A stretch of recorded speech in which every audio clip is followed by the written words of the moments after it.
Chapter 2355 Advanced Mana Set Equipment 30% is enough? Silent Wonder was confused by Shifeng's statement. Based on his tone, he seemed very confident in her success in becoming an advanced master alchemist. Not only did she need enough proficiency points for her promotion, but she also had to create a new advanced master recipe. Unfortunately, creating an advanced master recipe was multiple times more difficult than creating a basic master recipe. It wasn't simply a problem of mixing materials. The process also required magic arrays, which tested her ability to manipulate mana. Resources and hints weren't enough for her to reach the advanced master alchemist rank. I can't guarantee it, but if you have a 30% chance, we should be able to boost that to 80% within the remaining time, Shifeng said, chuckling. 80%? Silent Wonder repeated in a higher-pitched tone, giving Shifeng an incredulous look. Creating an advanced master alchemist was easier said than done. Even if the various superpowers alchemists generously offered her all of their research, she'd be lucky to increase her success rate by 10%.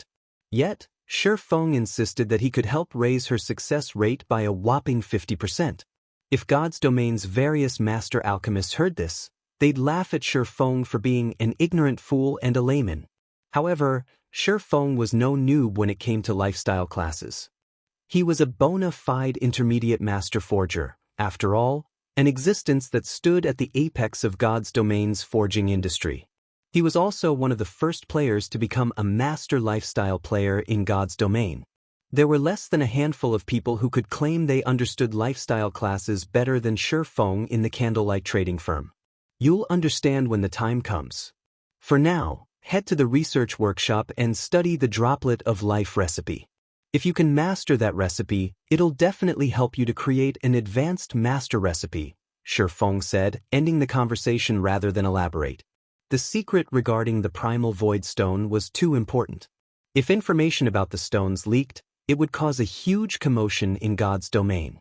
The advanced master rank was a huge threshold for lifestyle players. Over 90% of the master lifestyle players in Shifeng's previous life had been stuck at intermediate master rank due to the difficulty of the promotion. Those masters hadn't lacked techniques, but simply hadn't had the mental strength to succeed. Rising through the tiers was the easiest way for players to improve their mental fortitude. The higher a player's tier was, the stronger their mental strength would be, which was also why most of the top-tier lifestyle players of Shifeng's previous life had been high-tiered players as well. Silent Wonder was only a level 97, tier 2 player. She'd still need quite some time to reach level 100, not to mention complete her tier 3 promotion quest. Meanwhile, God's Domain had very few items that could improve a player's mental strength, and the Primal Void Stones were one of them. However, mainstream players in the past had only learned this secret after reaching level 160. When they had discovered it, the various superpowers had fought desperately to secure Primal Void Stones. From then on, Primal Void Stones hadn't been treated as a simple mana-gathering tool. They had become a strategic item to improve combat and lifestyle players' standards. Although the Primal Void Stones only improved a player's mental fortitude by 20% to 30%, it was a valuable boost. Players only received a slightly higher percentage when they reached a higher tier, after all. If Silent Wonder didn't have any issues with her alchemy techniques, she should have no problems reaching advanced master rank as long as she had adequate mental strength. After sending Silent Wonder to the research workshop to study the Droplet of Life recipe and while he waited for the Primal Void Stones to become available in the shared warehouse, Shifeng began to select a few of Candlelight's other shops to promote to 3-star status. With White River City's Candlelight trading firm now a 4-star shop, he could upgrade 5 2-star shops to 3-star status, and after promoting Blue Bay City's shop, he had 4 slots remaining. After much consideration, he chose the shops in Dark Knight City, Black Dragon City, Apocalypse City, and Twin Towers City. With 3-star shops in these cities, recruiting lifestyle players and collecting materials would be a lot more convenient. With 5 more 3-star shops, it wouldn't be long before Zero Wing's lifestyle operations would rival that of the various superpowers. Once it did, the Candlelight Chamber of Commerce would be strong enough to rival the superpowers chambers. Zero Wing would no longer need to rely on Stone Forest City's temporary residences as bait to lure guilds into joining the Candlelight Chamber of Commerce. However, to give the Candlelight Chamber of Commerce a competitive edge and earn a fortune from it, it would need more than a lot of lifestyle players. Candlelight would also need a large variety of valuable, useful products. It seems it's time to research these forging designs, Shi Feng thought as he glanced at the ancient, sealed parchments in his bag. Aside from weapons and materials, the Sunset King had dropped 14 designs and recipes, and every one of them was master rank. The most valuable of them was the Droplet of Life recipe, but following that were the 6 forging designs for an advanced mana set equipment L. The Crimson Sunset. The Crimson Sunset set was only a Tier 2 advanced mana set equipment and couldn't compare to level 100 plus dark gold set equipment, but it was still far stronger than what current players had access to. As an advanced mana set equipment, players could also rely on the equipment up to level 120. Its basic attribute bonuses were just as significant as that of level 100 plus fine gold set equipment, and it would be more than enough for Tier 3 players to rely on until they reached Tier 4 at level 120. Shi Feng then left the reception room and found an empty basic meditation room to start the Crimson Sunset's production. Initially, he had wanted to give the designs to Melancholic Smile and the others, but since they were still busy with the Crimson Dragon flying ship's parts, they didn't have the spare time to forge the advanced mana set equipment. Moreover, unlike other master forgers, Shi Feng no longer needed to create a new forging design to become an advanced master forger. He needed forging proficiency. Fortunately, crafting set equipment was the fastest way to earn proficiency points, especially if one crafted mana set equipment. Sure enough, a mana set equipment's production process is really complex. It's no wonder why only a few superpowers had managed to produce their own mana set equipment in the past. After reading through the Crimson Sunset design, Shi Feng took in a deep breath. The Crimson Sunset was several times more complex than a pre-level 100 dark gold set equipment. The forging techniques were particularly demanding. Shi Feng could only think of 3 master forgers in Candlelight that could handle the techniques. Most importantly, players would need incredible mastery of magic arrays. One would, at the very least, need to be an advanced magician even to attempt drawing the necessary magic arrays. No other master forger in the trading firm was capable of drawing the Crimson Sunset's arrays. Even Shi Feng had to spend 5 hours to learn them. Now that I've grasped the basics, it's time to start the actual production. However, the material cost is vicious. Any other guild would likely despair at the very idea of paying these costs. Shi Feng revealed a bitter smile as he examined the required materials for the mana set equipment. The Crimson Sunset's main materials were mana stones and magic crystals. A single production attempt would cost 40 mana stones. If Shi Feng hadn't been able to rely on the Philosopher's Stone, he'd only be limited to a few attempts. Even so, producing the Crimson Sunset would still cost him a lot of magic crystals. He was relieved that the guild had found a manatite vein. Otherwise, this design would simply be too expensive to use. Once Shi Feng verified that he had everything he needed, he began to forge the mana set equipment. He would have to forge the Crimson Sunset's 6 parts simultaneously. It was so demanding on a player's mental strength that even if a weaker player learned the process, they wouldn't be able to use it. Fortunately, Shi Feng's mental fortitude was already relatively high, and after his promotion to Tier 3, it had become even stronger. During his first attempt, his magic array's quality hadn't been high enough, and the process had failed before he had finished half of it. On his second attempt, due to physical imperfections, the system deemed his product a total failure. The results of his third attempt were nothing but scrap metal as well. In the end, Shi Feng had failed 6 times in a row, losing enough materials to make his heart ache. Read latest chapters at Wuxia World. You please let me succeed this time. Shi Feng prayed as he gritted his teeth. Nervously, Shi Feng appraised the Crimson Sunset before him. If this attempt failed as well, he'd have to give up on the set. As Shi Feng clicked the appraise button, the 6 pieces of crimson equipment on the stone table lit with a dazzling, colorful glow. At the same time, the room's mana flooded to the equipment pieces. System. Crimson Sunset has been successfully forged. Forging proficiency increased by 180 points. Obtained 1,200,000 EXP. System, Black Steel Insignia's effect triggered. Crimson Sunset's attributes increased. Chapter 2356, Primal Voidstone Room. The Crimson Sunset radiated such a colorful glow that it illuminated the entire meditation room. Its aura was just as intense as that of Great Lord-ranked monsters. The strengthening effect improved it so drastically? Shifeng read the Crimson Sunset statistics in shock. He was already overjoyed that he had successfully produced the advanced mana set equipment. He hadn't actually expected to trigger the Black Steel Insignia's effect as well. Now, the Crimson Sunset's basic attributes could practically rival a Tier 3 mana set equipment. Mana equipment wasn't like ordinary equipment. It traded durability, which would continue to deplete with each use, in exchange for greater performance.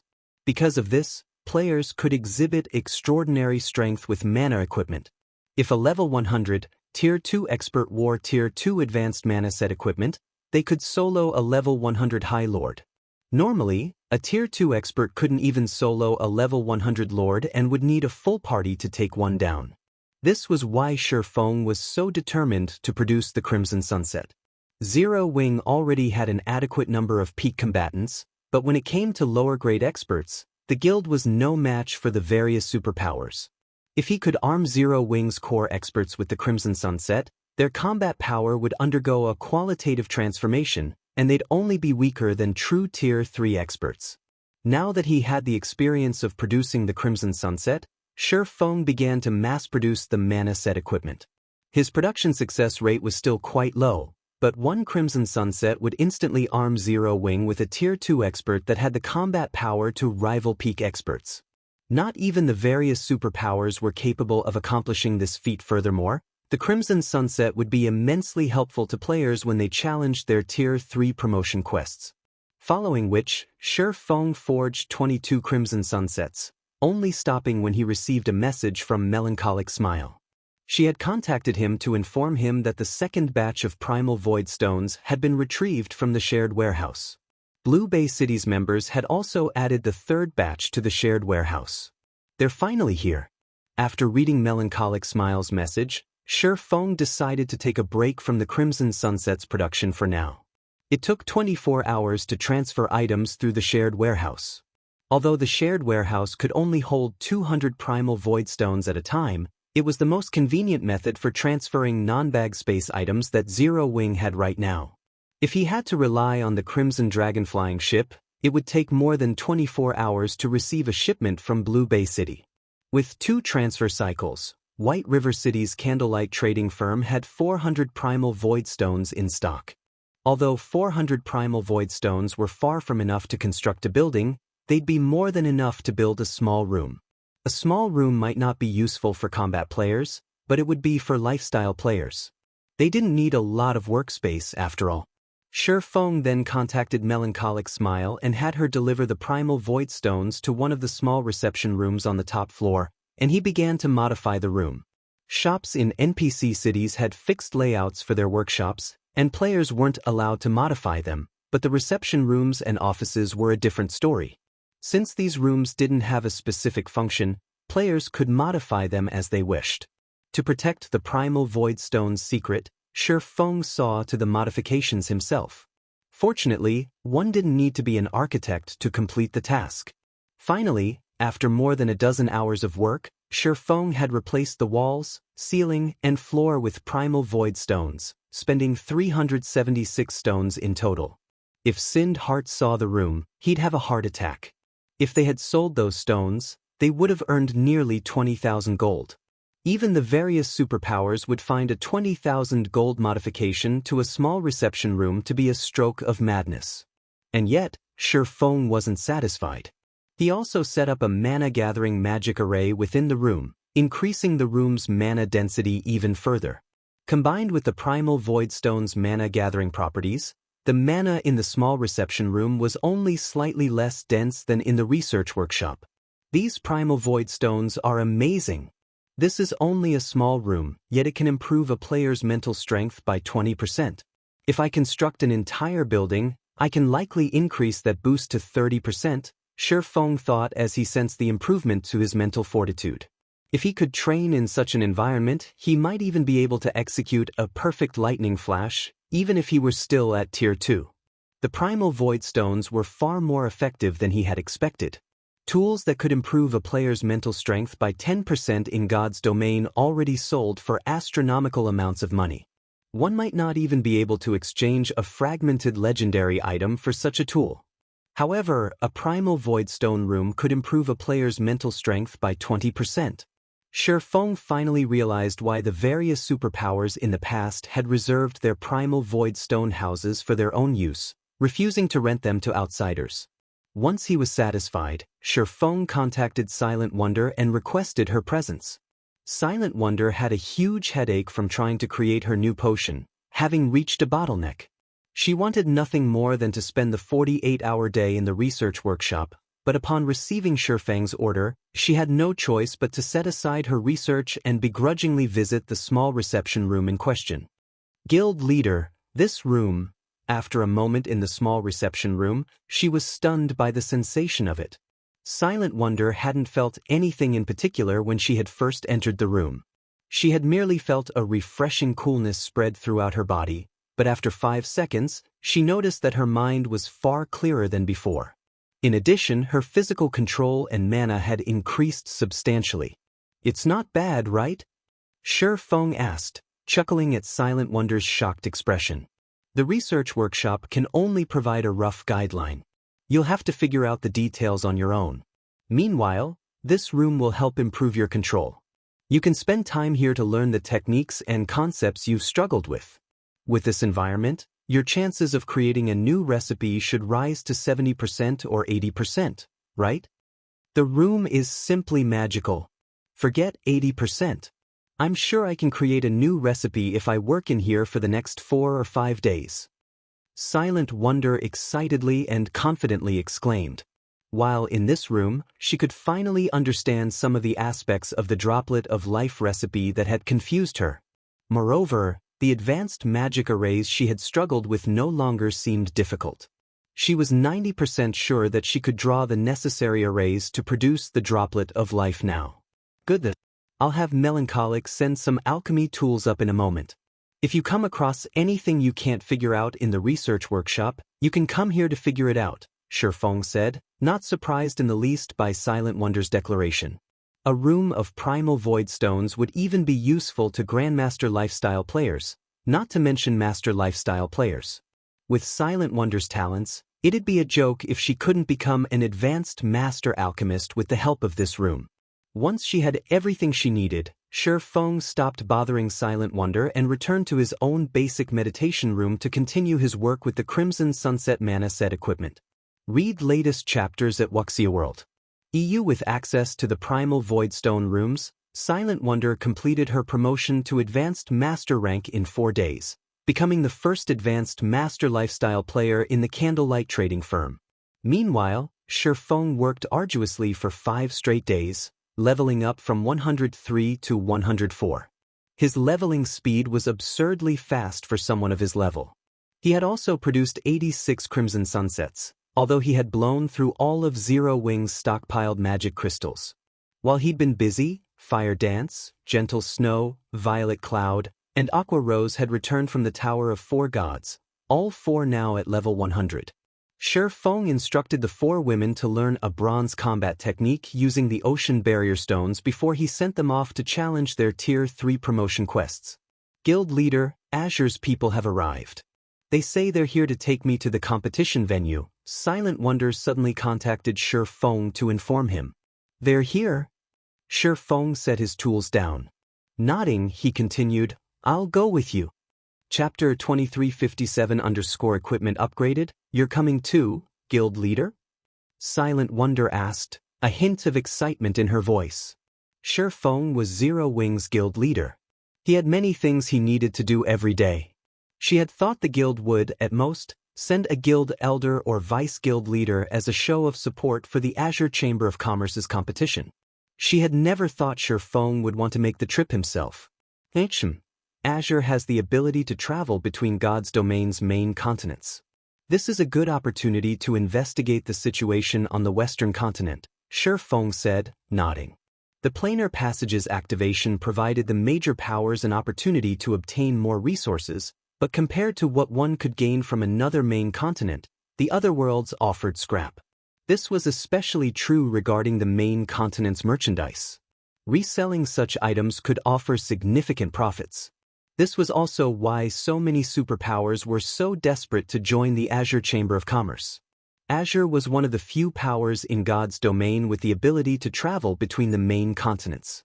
Although Zero Wing had no chance of joining Azure right now, it wouldn't hurt to use this competition to get a glimpse of the Western continent. Finding a way to travel between the Eastern and Western continents might be an issue for others, but it was a simple matter for Shi Feng.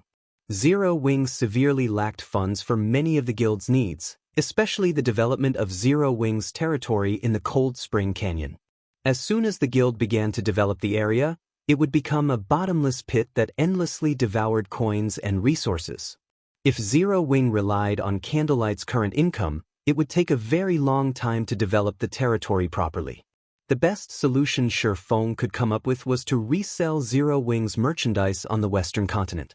Not only would this generate income far more quickly, but it would also generate enough to drive any superpower mad with envy.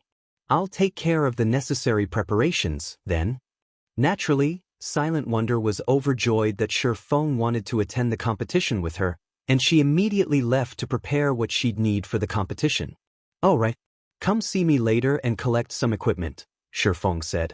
Since Silent Wonder had become an advanced master alchemist, she could produce items with far more speed than before, and as a result, her leveling speed had substantially increased.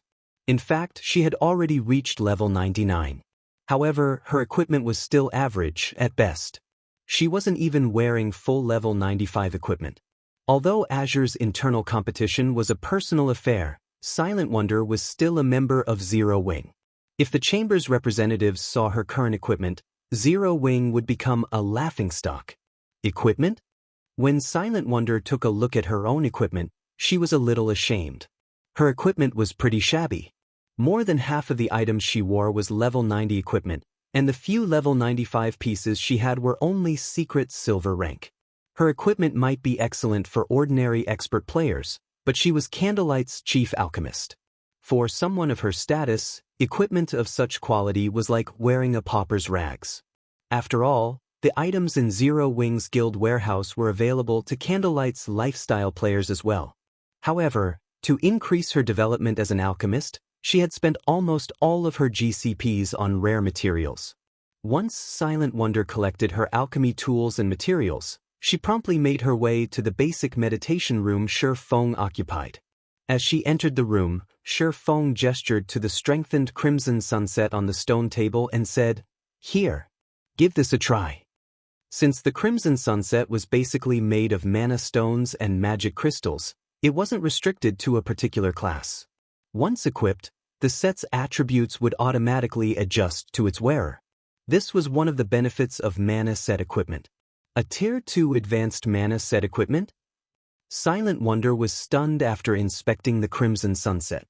She wasn't a stranger to mana set equipment. Some of Zero Wing's members had used such items before, and many of the Candlelight's members had watched on with envy. Mana set equipment was essentially equipment made of pure mana. When equipped, it would increase the mana density around the player, calming and clearing their mind.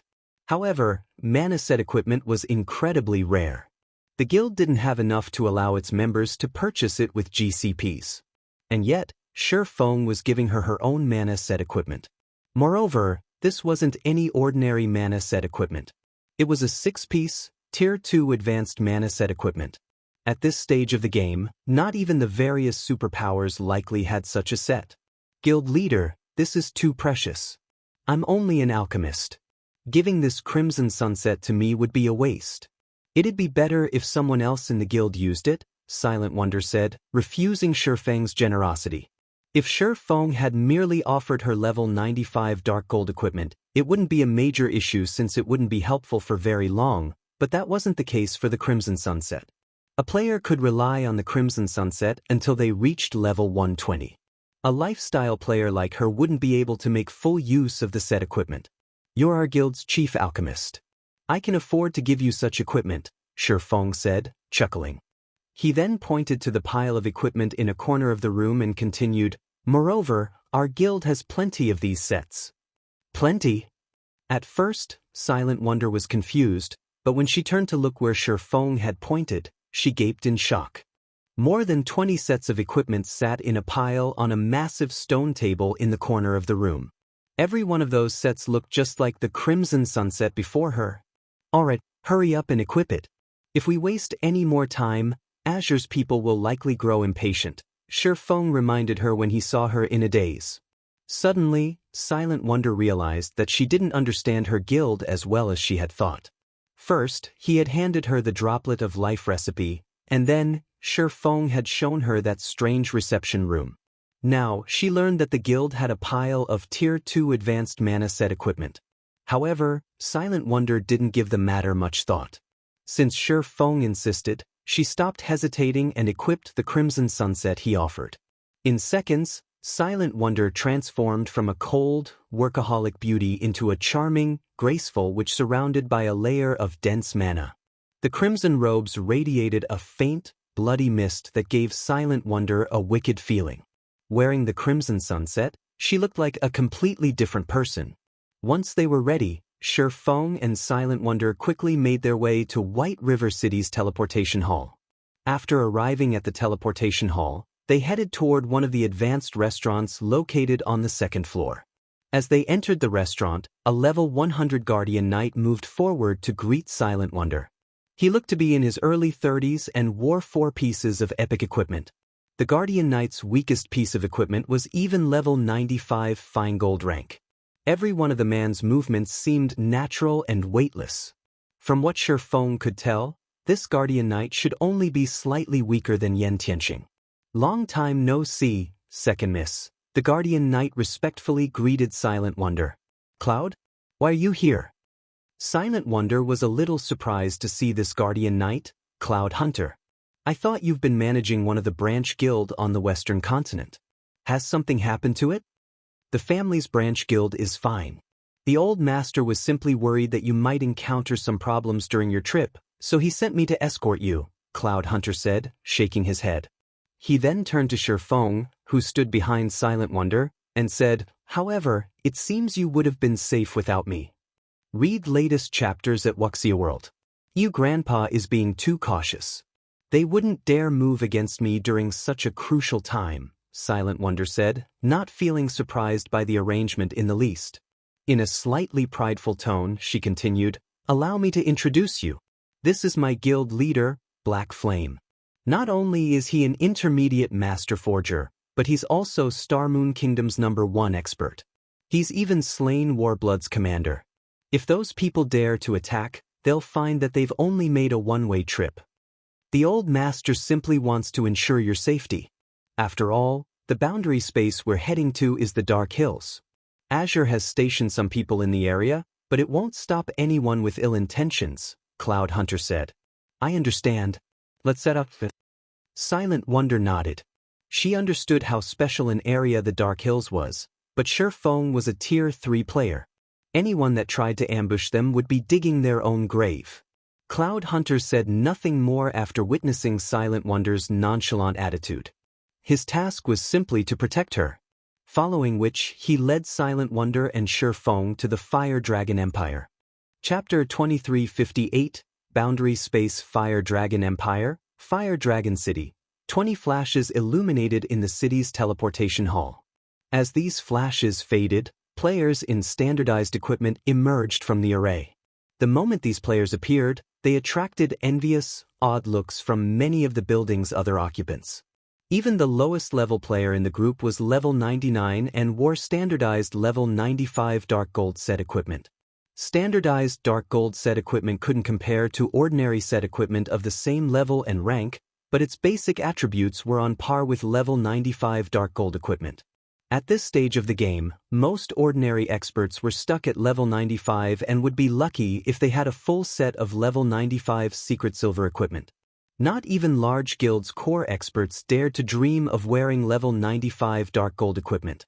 The man leading the group was a level 100 player, and not only did he wear 5 pieces of epic equipment, but he also carried a crimson axe that radiated a chilling aura with an indiscernible rank. The weakest of this man's equipment was level 95 dark gold rank.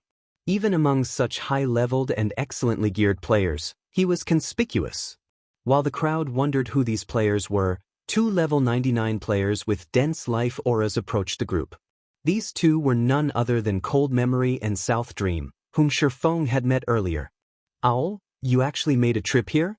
If your grandfather finds out, he'll definitely scold you," South Dream said, pinching the bridge of his nose as he gazed at the level 100 berserker youth named Burning Owl. Burning Owl was one of South Dream's childhood friends. He was also one of the Azure Chamber of Commerce's vice guild leaders. Apart from the fact that he had his family's support, Burning Owl had earned the position through his superior abilities and talents. Of course, this is an important day that decides our family's position. How could I miss it? Burning Owl said, chuckling. How did it go with my second sister? We tried, but Wonder intends to stay with Zero Wing. We have no choice but to ask Silk Moon to join Dark Pursuit, Cold Memory said, frustrated. However, Zero Wing's guild leader has promised to arm Wonder with the guild's full support. Zero Wing? Support my second sister? Burning Owl could not help but frown. Zero Wing really knows how to take advantage of people. Are they planning on relying on my second sister's identity to claim benefits from Azure? Second sister is too gullible. The Azure Chamber of Commerce's influence stretched across both of God's domain's main continents. Even the various superpowers desperately fought to join the chamber. As for his second sister, she was a free spirit that never cared about the family's matters. Unlike her, Burning Owl constantly managed many of Azure's affairs, which meant he had to deal with the powers that continued to seek a place with Azure. I am impressed by Zero Wing's ability to nurture lifestyle players. I'm confident that Wonder will perform well in the competition, South Dream added. Hopefully, that's the case. But if Zero Wing's guild leader tries to take advantage of my second sister, I'll show him the power of my Heaven Piercer team, Burning Owl said, nodding as a cold glint flashed in his eyes. Neither Cold Memory nor South Dream offered a response. The Heaven Piercer team Burning Owl controlled was certainly powerful.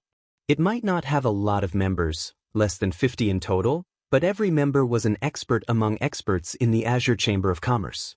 Even the weakest member could rival peak experts. If these players split up and targeted a guild, even as a Tier 3 Sword King, Shifeng would find them difficult to deal with. Meanwhile, Shifeng and his 2 companions reached a large forest's edge on their mounts a short distance away from the Fire Dragon Empire. A gigantic magic array enveloped the forest, and a massive spatial tear was faintly visible in the sky. It was as if this entire forest were located within the spatial tear. The only way to enter or leave this forest was through the massive steel checkpoint. This was the Dark Hills, a famous boundary space among the neighboring empires and kingdoms. It was also a well-known trade hub between the nearby countries. Although the Dark Hills was a trade hub, it was not open to individual players or ordinary powers. Only the various major powers from the neighboring kingdoms and empires had access. When they needed to find precious materials, they usually came here.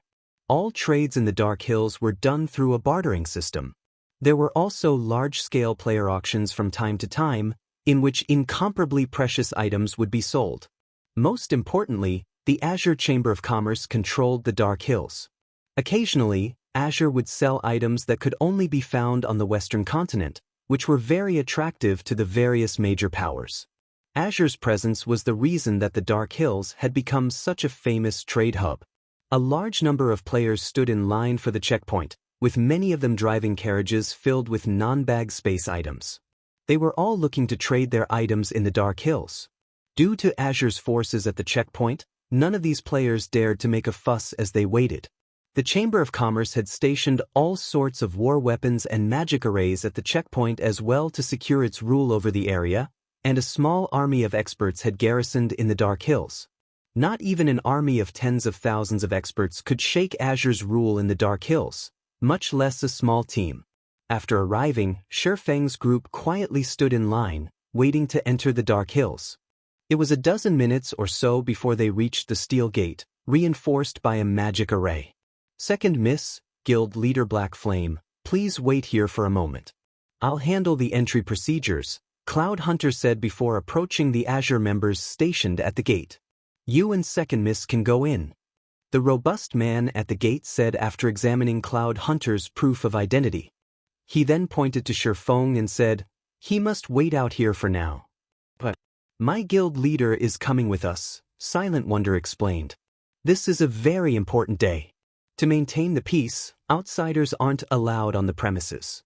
However, since he is your companion, Second Miss, I'll make this easier, but he'll still have to undergo an inspection before he can enter," the robust man decided, chuckling. "Why aren't your men inspecting them then?" Silent Wonder demanded as she gestured to a group of players that walked through the gate without an inspection. None of those players were members of the Azure Chamber of Commerce. They are from the Fire Dragon Empire's various superpowers and Azure's esteemed guests. "They are different," the robust man replied. "You better not go overboard, brute. Zero Wings Guild Leader is our Second Miss's esteemed guest," Cloud Hunter coldly informed the robust man, Prideful Brute. Although Prideful Brute was one of Azure's peak experts, he wasn't a member of Silent Wonder's family. Even a fool could tell that he was trying to cause trouble to humiliate Silent Wonder. "Didn't I say that he can go in as long as he allows us to inspect him?" Prideful Brute said, grinning at Cloud Hunter. "What? You want to start a fight here?" With Prideful Brute's question, the 40 heavy crossbows on the wall turned to aim at Cloud Hunter, and two of Prideful Brute's companions stepped forward. Both players were Azure experts as well, and they wore the same battle array set equipment as Prideful Brute. When they activated their battle array, they'd be just as powerful as Cloud Hunter overall. That was the reason that Prideful Brute dared to act so arrogantly before Cloud Hunter. Prideful Brute's attitude even infuriated Silent Wonder. She wanted nothing more than to teach the man a lesson. Shifeng was Zero Wings Guild leader. If he had to be inspected before he'd be allowed into the Dark Hills, it would be embarrassing for her guild. "Don't do it, Second Mississippi. If you take action, you'll play right into his hands," Cloud Hunter quickly advised his charge when he sensed Silent Wonder's rage. "He has full control over this area. He has the authorization to suppress you if you attack, even if you are one of the Chamber's Vice Guild leaders." Read latest chapters at Wuxia World. The Dark Hills wasn't an ordinary location. It was an important source of income for the Azure Chamber of Commerce. Hence, the Chamber's security of this area was of the utmost importance. As the checkpoints manager, Prideful Brute had the authorization to attack anyone who wasn't Azure's guild leader or a Grand Elder if they caused trouble. If Silent Wonder caused a scene and died as a result, her maternal grandfather wouldn't be able to object. "It seems you're not that dumb after all. This is one of Azure's most important territories. Do you really think your family has full say in Azure?" Prideful Brute said, sneering Silent Wonder. However, as soon as he finished speaking, a sword light startled everyone. The attack was so fast that by the time players had reacted, it had already sliced through Prideful Brute's throat. As the sword light faded, Prideful Brute lost all of his HP and collapsed powerlessly to the ground. Everyone that had seen the attack spun toward its origin. The attacker was none other than Silent Wonder's guest Shifeng. Chapter 2359, Unfortunate Death, Prideful Brute died. "How dare he?" Everyone stared at Shifeng in shock. The players from the various superpowers were especially stunned. Azure was a large-scale chamber of commerce with close to 100 years of history in the virtual gaming world. It was no weaker than a super guild. Azure was even capable of operating on both the western and eastern continents in God's domain, which was why the various superpowers sought to become a member. The Dark Hills was one of Azure's important territories, and as such, the chamber had stationed 4,000 experts at the checkpoint. It had also set up 40 heavy crossbows and 6 basic mana pulse cannons on the checkpoint's walls. All sorts of magic arrays protected the checkpoint as well. Even domain realm experts would have to behave themselves here. After watching Prideful Brute die, Cloud Hunter was utterly stupefied. He simply couldn't understand why Shifeng had been so impulsive. The several cloaked players that prideful brute had respectfully welcomed into the Dark Hills earlier jerked to a halt, watching Shifeng curiously. That guy must be crazy, Big Sis Jade. He actually dared to attack someone here.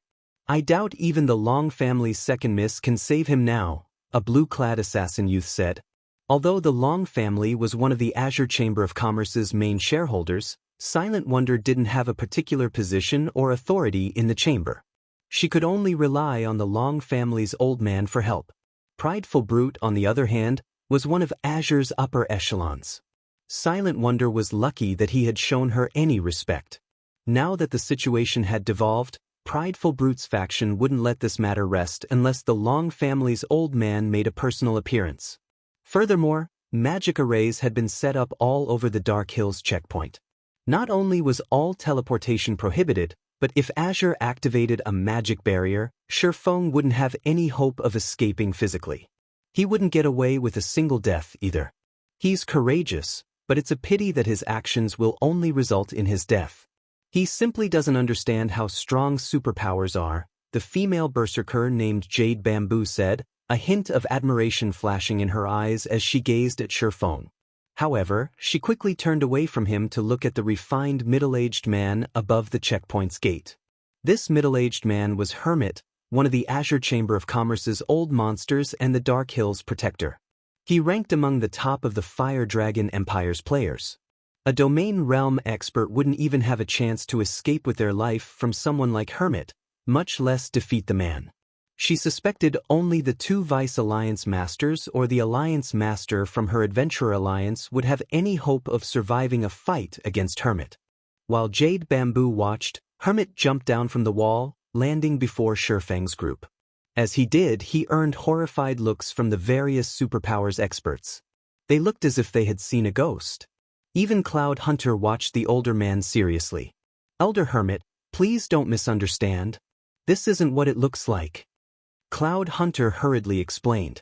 If he had only had to face the checkpoint's war weapons and various experts, he would have been confident of helping Shifeng escape, but now that Hermit was involved, the situation had changed. Hermit wasn't allied with either of the two families, but he was Azure's secret enforcer. He had assassinated countless peak and apex experts that had wished to harm the Azure Chamber of Commerce. In contrast to the visiting players, the several peak experts that guarded the checkpoint couldn't help but grin when Hermit appeared. Those people have crap luck. I hadn't thought that Elder Hermit would get involved. Not even Old Man Long can help that guy now, not to mention Silent Wonder. Elder Hermit is famous for being a stickler for the Chamber's rules. Initially, they hadn't been particularly confident of going up against Shifeng. After all, Shifeng had Cloud Hunter with him, who was one of Azure's apex experts and one of the outstanding talents among the organization's younger generation. They could not afford to kill Cloud Hunter without a good enough reason. If Cloud Hunter intended to help Shifeng escape, the swordsman was likely to get away. However, they no longer had to worry about that problem. Hermit was one of the strongest players in the Azure Chamber of Commerce. He'd have no problems killing Cloud Hunter, much less suppress the youth. If Hermit wanted someone dead, very few would survive against him. As Hermit slowly approached Shifeng's group, another group of cloaked players, who watched from afar, began to panic. "House? Why is Hermit here?" Burning Owl paled when he saw the middle-aged man.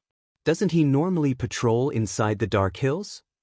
Burning Owl had been surprised to see Shifeng abruptly attack and slay Prideful Brute, but he was actually quite pleased to watch the man die. As a result, his opinion of Shifeng significantly improved. As such, he had intended to lend a helping hand, but now that Hermit had arrived, this problem had become far worse. Even Burning Owl was afraid of the older man, and Hermit was one of the guild's grand elders. Hermit wouldn't back down out of respect even if he were one of Azure's vice guild leaders. While Burning Owl considered ignoring the repercussions to save Shifeng, Hermit appeared before the swordsman in question and extended a hand. "Greetings, Guild Leader Black Flame. I am Hermit, the Dark Hills Protector," Hermit said, smiling at Shifeng. "I've been hearing of you for some time now, but I hadn't expected to meet you here today, Guild Leader Black Flame." Both Azure's members and the various superpowers experts gaped in shock when they heard Hermit's greeting. What's going on? Jade Bamboo stared with wide eyes. Everyone in the Fire Dragon Empire had heard of Hermit, especially the various superpowers experts. They all treated Hermit like the Grim Reaper. The man was known for his indifferent expression, and even when he had stood before her Adventurer Alliance's Alliance Master, he had treated her coldly.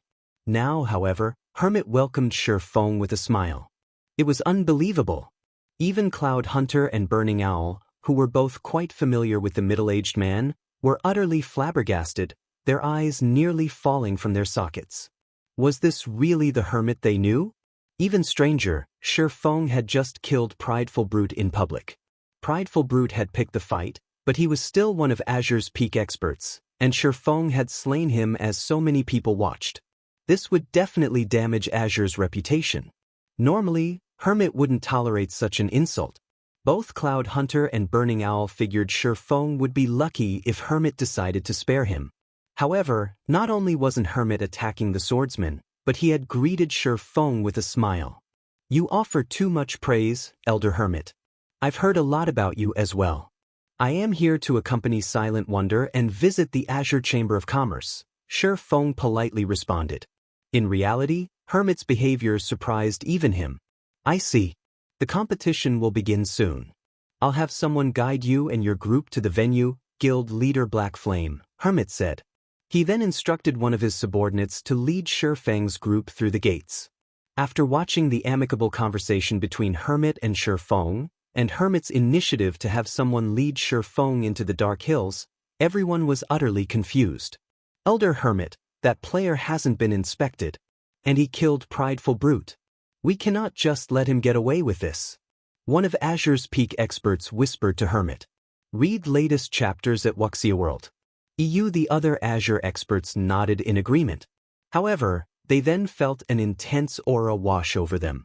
It was from none other than Hermit himself. Fools! Hermit glared at the peak expert that had spoken. You think you can afford to provoke a Tier 3 player? It seems you lot have been slacking while I wasn't around. From now on, you and that Prideful Brute will spend your days in the combat training rooms. You are only allowed a break once you've passed those trials. After saying so, Hermit ignored the experts and left. Chapter 2360 Dark Hills. Shocked watching Hermit leave, the several peak experts from Azure were stunned. Tier 3? How is that possible? Nobody in our chamber is even confident of challenging their Tier 3 promotion quest. How can he have reached Tier 3 already?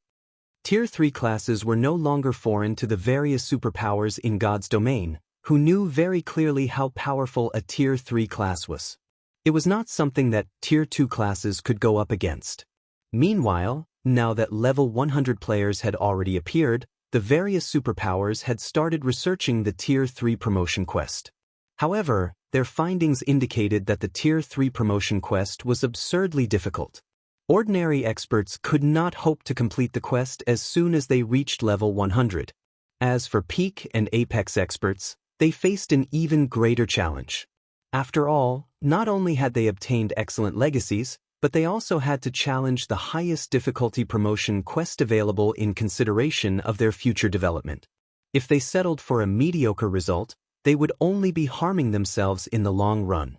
However, even the ordinary Tier 3 promotion quest already exceeded the expectations of the various superpowers because players had to travel to level 100 neutral maps to conduct their Tier 3 promotion quest. Level 100 neutral maps were not places that just any player could visit. Even a team of level 100, Tier 2 experts would face great danger when exploring a level 100 neutral map. Anyone capable of completing their Tier 3 promotion quest at this stage of the game undoubtedly had extraordinary strength. Needless to say, after completing their Tier 3 promotion quest, they would only have further improved their extraordinary strength. Brute died for nothing this time. That's right. He really dug his grave this time. Let alone Brute, even if Black Flame killed one of the chamber's elders, the chamber would most likely still ignore the matter. If what Hermit said was indeed true, then Prideful Brute's attempt to use Feng to make trouble for Silent Wonder was simply suicidal. After all, the Azure Chamber of Commerce didn't have a single Tier 3 player right now. If a Tier 3 player wanted to do something against Azure's members out in the fields, particularly in level 100, neutral chamber would be absolutely powerless to do anything about it. To avoid such an outcome, the chamber naturally wouldn't retaliate against Shifeng just because he responded aggressively to Prideful Brute's provocation. As for the spectating crowd, when they saw Hermit berating Azure's peak experts, their jaws dropped even more than before. They simply could not wrap their minds around what had just happened. Who is that Black Flame? Black Flame had killed Azure's Prideful Brute, yet not only did Hermit not react in rage, but he even berated his own people. Jade Bamboo's eyes roiled with confusion as she gazed at Azure's peak experts. Although Hermit had spoken to those peak experts through a team chat, which prevented her from hearing what he said, she could still see his behavior and sense the aura he exuded, particularly his sudden burst of killing intent. That dense killing intent was something that made even an apex expert like herself shudder in fear. Moreover, she could tell that Hermit's killing intent wasn't directed at the departing Shifeng, but at the several peak experts before him. From this, one could tell that the behavior of Prideful Brute and the other experts of Azure had enraged Hermit. At the same time, it was also obvious that Hermit was afraid of Shifeng. Hermit was one of the top 10 experts of the Fire Dragon Empire, yet he actually appeared fearful of another player right now. This was simply unbelievable. It's over, just like that?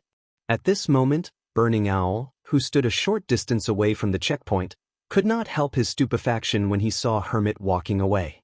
He could not understand what had just happened. However, Cold Memory and South Dream, beside him, were not the least bit surprised by Hermit's response to Shifeng's aggression. The fact that Shifeng was now a Tier 3 player was still a secret.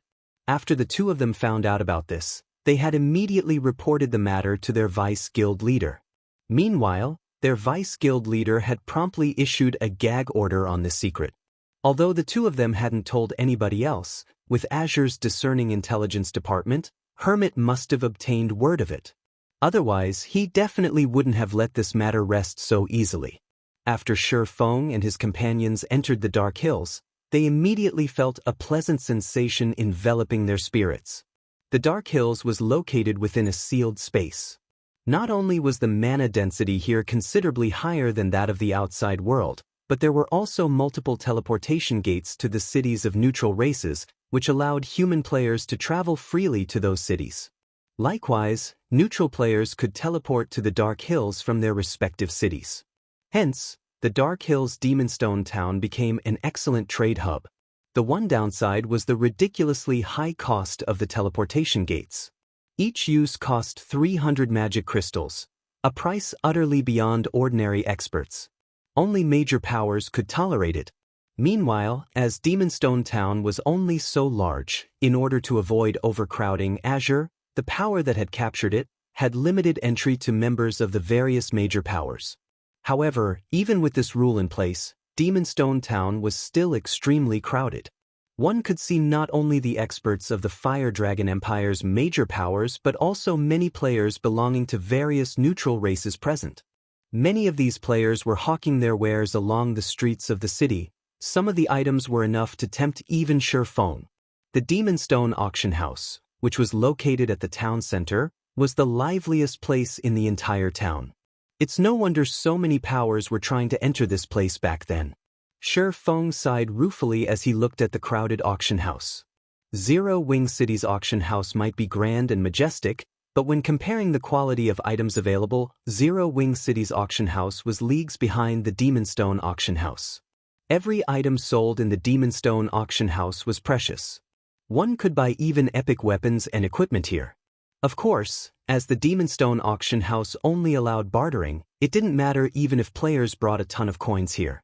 The only options players had were to trade using the requested items or to pay magic crystals. However, magic crystals were a strategic resource to the various major powers. Hence, most of the major powers that came here would only trade using the required items. Those that lacked the required items could only window shop to sate their desires. As for the auction house's second floor, the Azure Chamber of Commerce currently had full control over it. Only the members of invited superpowers were allowed entry there. The members of ordinary powers could only watch Azure's internal competition from the first floor hall. Under the lead of Hermit's subordinate, Shifeng's group entered the second floor unhindered. At this moment, not only was the second floor hall seated with Azure's upper echelon, but there were also plenty of players belonging to the upper echelons of various superpowers. Azure's internal competition today would decide whether the Long family or the Duan family would rule over the chamber. Hence, the superpowers placed considerable importance on the competition today. After all, if the family they supported won, they would gain greater benefits from Azure. On the other hand, if the family they supported lost, their benefits would naturally decrease. When Shifeng's group entered the venue, everyone's gaze promptly shifted to it. That person's black flame? Read latest chapters at Wuxia World. How desperate is this guy trying to gain the Long family's favor? He actually dared to kill a member of the Duan family. Doesn't he know that the Duan family has much more influence than the Long family in the Fire Dragon Empire? He's used to playing tyrant in a kingdom. He is naturally short-sighted when it comes to the bigger world. I heard that Giant's Heart has plenty of partnerships with the Duan family. This time, the Duan family has even managed to get Vice Guild leader White Autumn to visit. I heard that White Autumn recently gained a god's blessing, and his strength is now off the charts. If the Duan family manages to get White Autumn to secretly take action, Zero Wing will be finished. At this point, the various superpowers members had already heard about what had occurred at the checkpoint. They had never imagined that Shifeng would actually be foolish enough to kill the Duan family's prideful brute. Meanwhile, as these players were discussing quietly, another group of people entered the hall.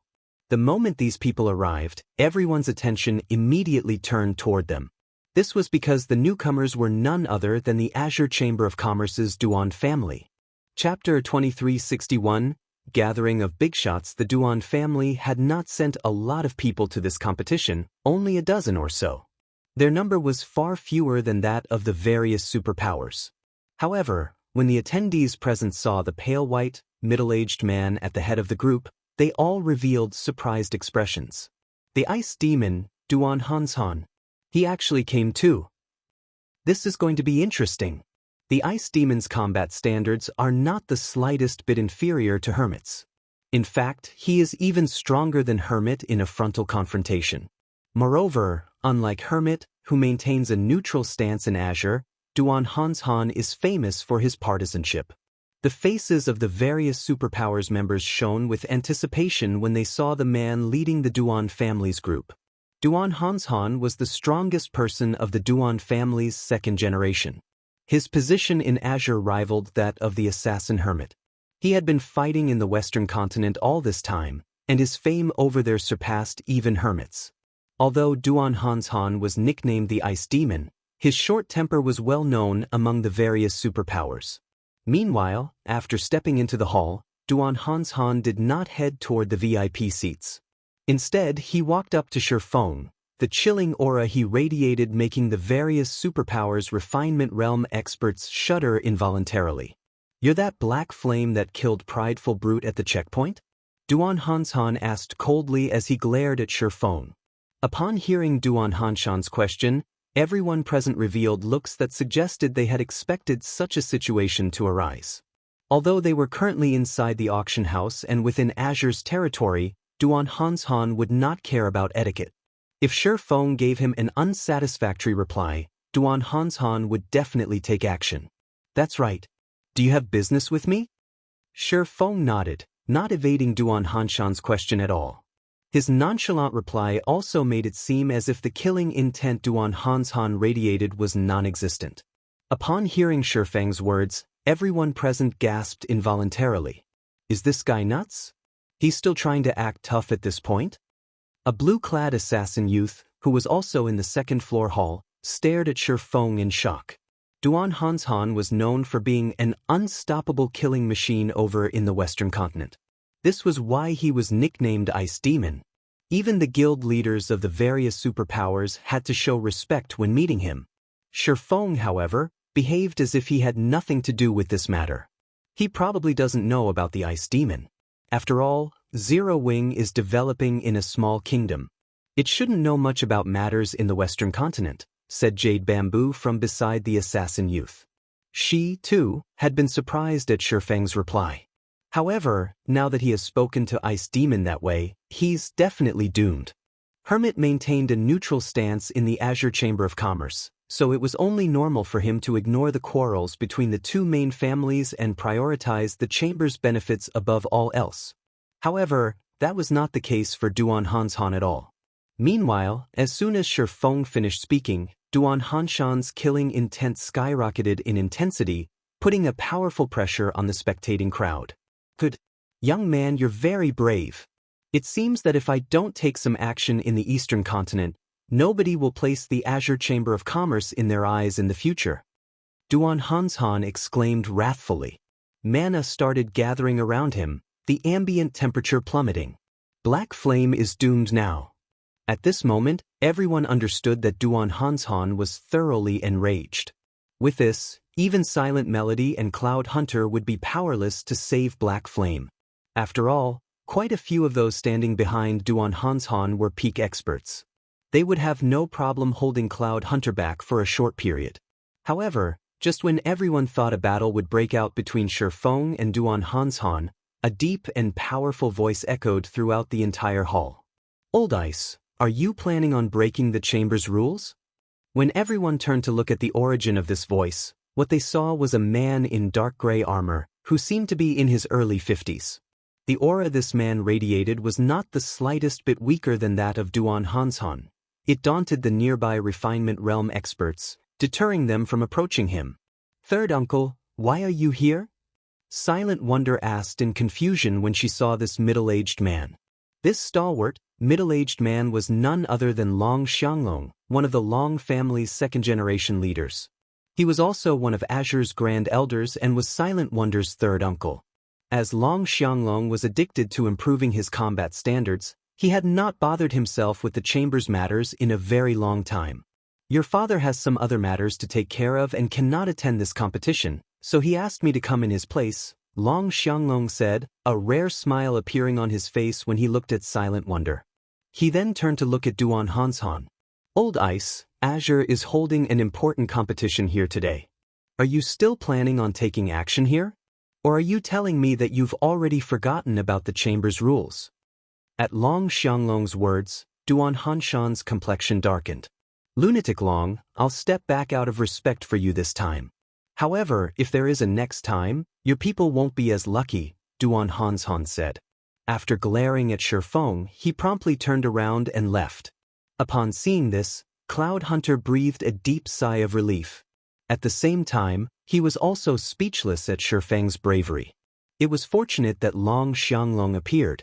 While attacking an invited guest within Azure's territory was indeed against Azure's rules, if Duan Hanshan was intent on taking action, even Cloud Hunter was not confident of stopping the Ice Demon.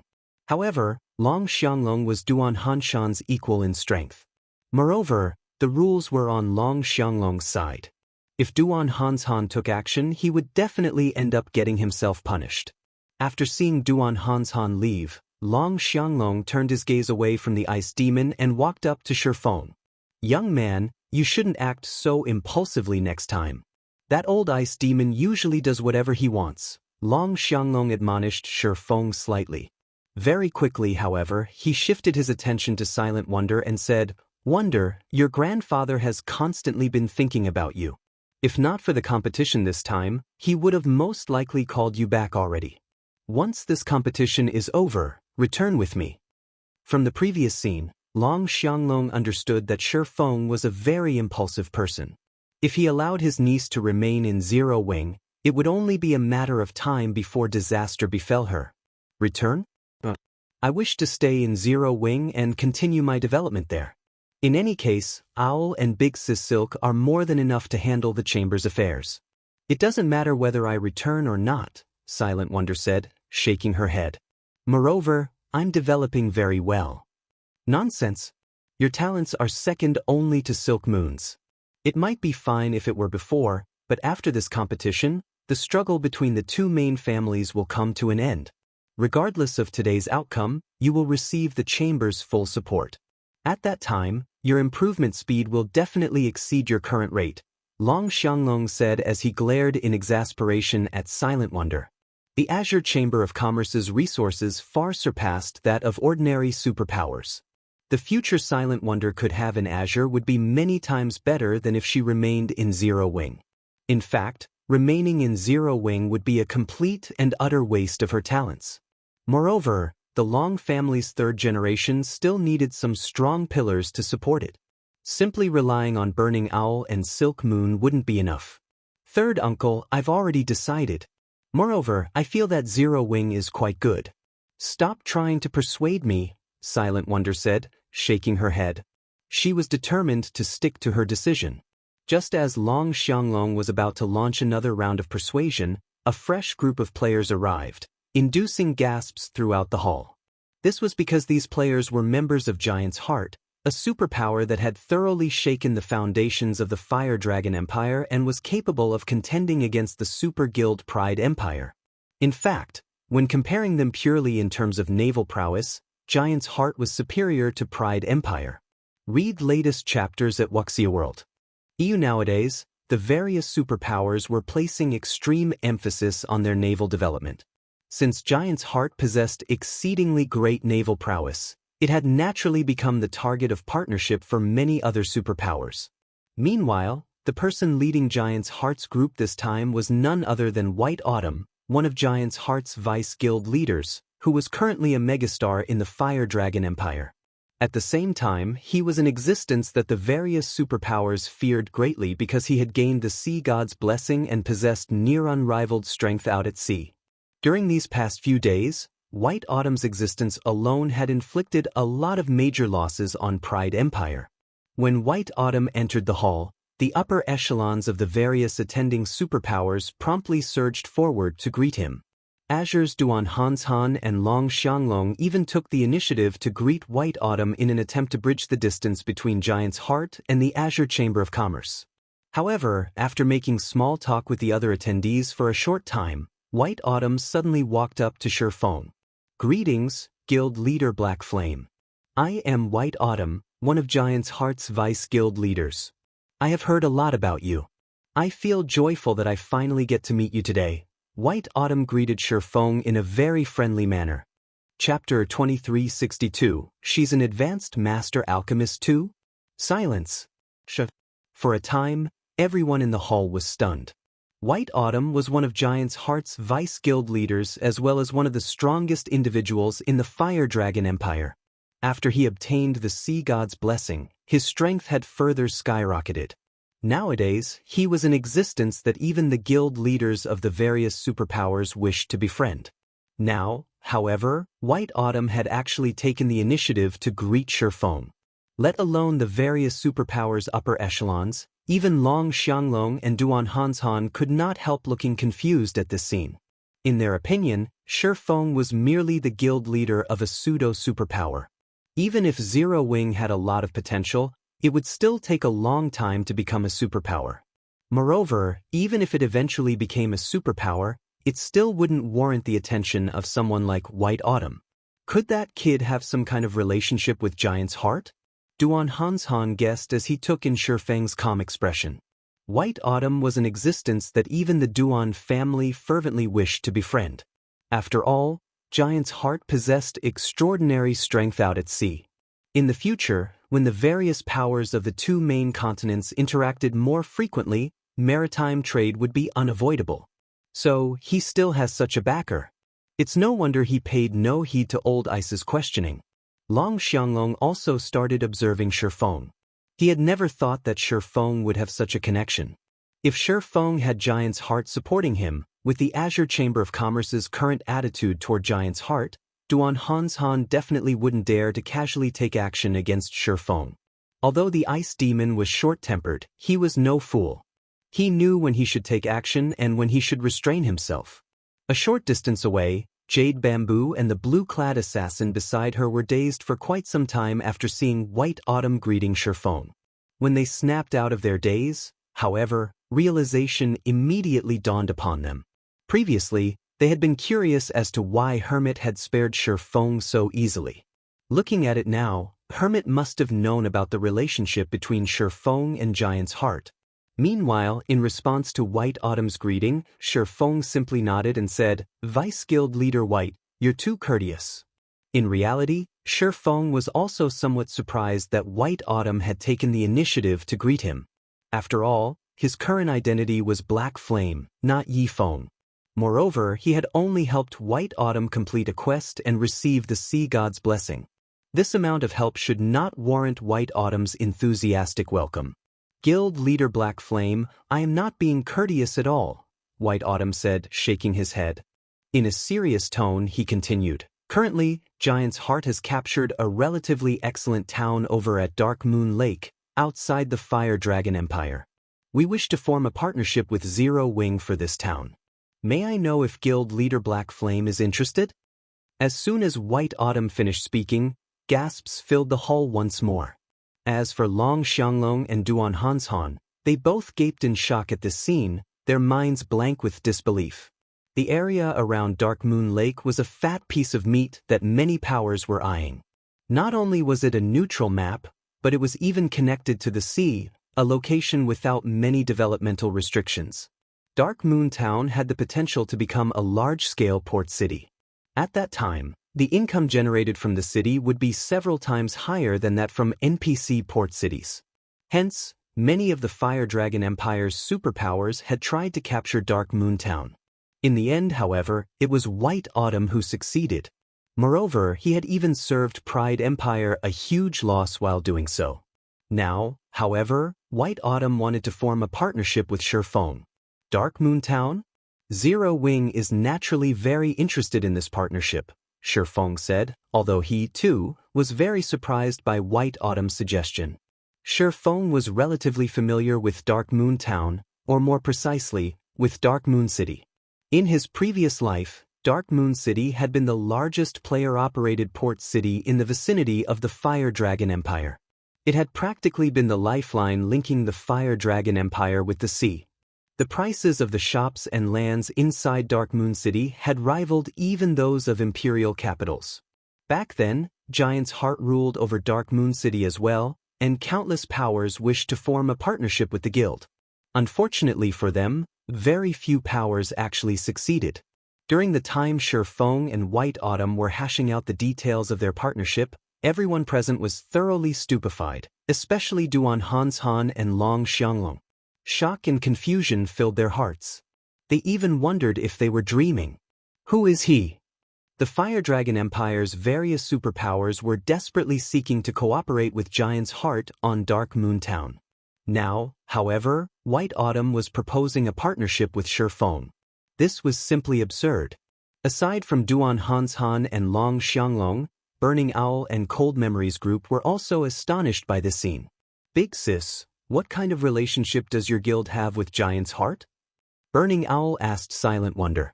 Even though Burning Owl had just arrived in the Eastern Continent, he knew about Dark Moon Town and its importance because one of his tasks in coming to the Eastern Continent this time was to negotiate a partnership with Giant's Heart regarding Dark Moon Town.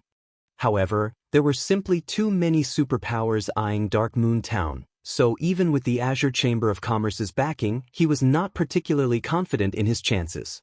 Now, however, Cold Memory and South Dream were also eager to hear the answer to Burning Owl's question. They knew for a fact that Feng was a Tier 3 player. However, they never considered that Zero Wing might still possess a foundation so powerful that it would warrant Giant's Heart's active solicitation.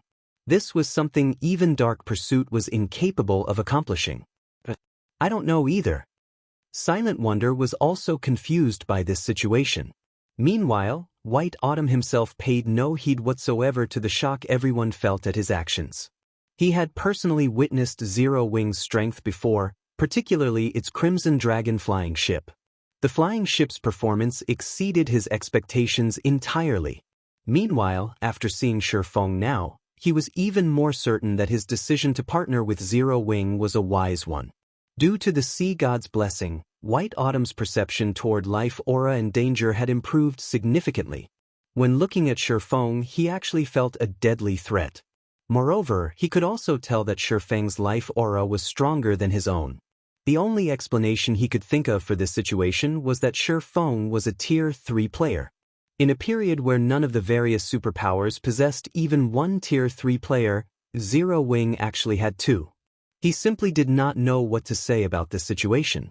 Elder Hans Han, this is going to be troublesome. Silent Wonder is a member of Zero Wing. Now that Zero Wing is proven to have a close relationship with Giant's Heart, the Long family will have an easier time partnering with Giant's Heart, a youth standing behind Duan Hans Han said worriedly. What's there to worry about? So what if the Long family gets to partner with Giant's Heart? The most important point is who will get to rule Azure. Even if Zero Wing has a good relationship with Giant's Heart, that won't help the Long family or Silent Wonder win the upcoming competition, Duan Hans Han retorted. Although the Long family's Silk Moon had also joined the famous Dark Pursuit as a lifestyle player, the time she joined Dark Pursuit was much shorter compared to Yan Xiaoqian's. Moreover, Yan Xiaoqian was almost as talented as Silk Moon. In such a situation, it would be impossible for Silk Moon to beat Yan Xiaoqian.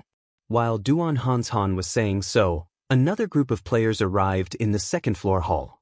Similar to the arrival of Giant's Heart's group, the arrival of this group of players caused quite a commotion because it consisted of Dark Pursuit's members. Not only was the lowest-leveled player among them level 100, but the equipment they possessed was also something that could make even the upper echelons of the various superpowers envious.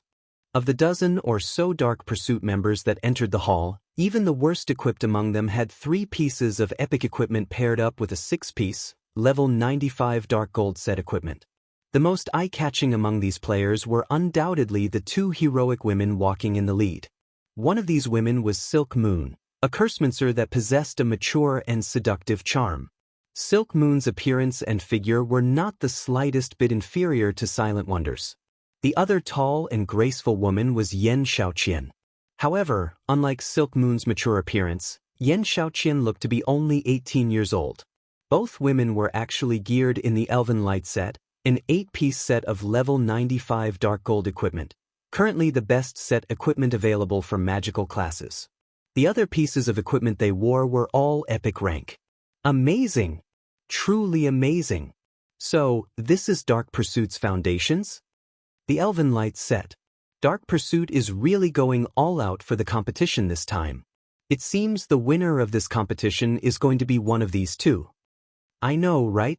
I heard that Dark Pursuit invested all its available resources into nurturing the two of them. Although the Long family's and Duan family's other heirs are excellent, these two are on a completely different level. The various superpowers' upper echelons were green with envy as they looked at Silk Moon and Yan Xiaoqian. The Elven Light set was currently the strongest Dark Gold set equipment available for magical class players. None of the various superpowers present had managed to complete even a single set yet. However, Dark Pursuit actually had 2. This was simply unbelievable. With the arrival of Dark Pursuit's group, all 6 representatives of the Long family and Duan family were finally present. A short moment later, an elegant, middle-aged man walked to the center of the hall. This man was none other than Hermit, the manager of the Dark Hills. Ladies and gentlemen, I thank you all for attending the Azure Chamber of Commerce's alchemy competition today, Hermit said. I believe everyone present has been waiting for quite some time now, so I'll dispense with the pleasantries. The competition this time will be very simple. Participants will have to produce as many meditation souls, an intermediate master potion, as possible within the given time frame. However, there is a precondition for those seeking to participate in the competition. They must be an intermediate master alchemist at the very minimum. Those who do not meet this requirement may not participate in the competition, so all participants, please show your alchemist insignias. Upon hearing the rules, the various spectators gasped involuntarily. Setting aside the meditation soul's production difficulty, just the condition of intermediate mastery would already leave countless alchemist players in despair. The requirements of this competition are really high. I bet that more than half of the participants will be disqualified because of this condition. Cold Memory was astonished when she heard Hermit's words. Nurturing an intermediate master alchemist was easier said than done. This was a task that even Dark Pursuit found difficult. Despite being very talented herself, Cold Memory was still a long way from the intermediate master rank. Needless to say, others would have an even more difficult time attaining it. In the next moment, just like Cold Memory anticipated, the Long family's first representative revealed that he was only a basic master alchemist. As for the Duan family's heirs, Duan Ying and Duan Qingfeng, they too were only basic master alchemists.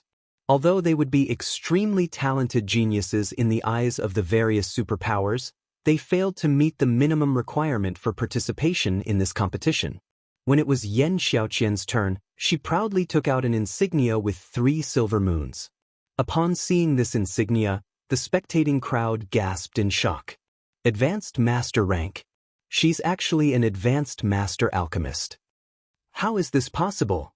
Our guild doesn't even have an intermediate master, yet she's actually an advanced master already.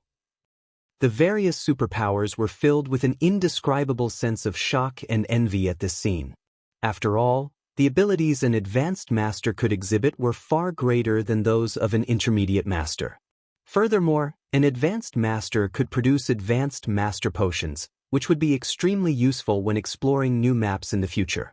However, shortly after Yan Xiaoqian flaunted her insignia, the Long family's Silk Moon also took out an insignia with 3 silver moons on it, shocking the spectating crowd once more. 2 advanced master alchemists. How powerful is Dark Pursuit? Advanced master alchemists. Sure enough, everyone else is no match for these 2 women. The various superpowers were left breathless by this revelation. At the same time, they also started growing fearful of Dark Pursuit's foundations. Big Sis Silk really is amazing. With this, we at least have a 50% chance of winning. Burning Owl sighed in relief when he saw Silk Moon's Alchemist insignia. The latest information he had received said that Yan Xiaoqian had been promoted into an advanced master alchemist already while Silk Moon was still trying. Hence, he had been considerably worried until this point. Now that Silk Moon had become an advanced master alchemist as well, both the Long family and Duan family could be said to be on the same starting line. It's a pity that Wonder did not join Dark Pursuit. Otherwise, she would also have had a chance at becoming an advanced master alchemist before this competition, and our chances of winning will be much greater. Cold Memory was relatively confident in her own guild's strength. However, as Silent Wonder was determined to stay in Zero Wing, Cold Memory couldn't do anything about it. This is already good enough. At least, it is much better than our initial expectations, South Dream said, chuckling.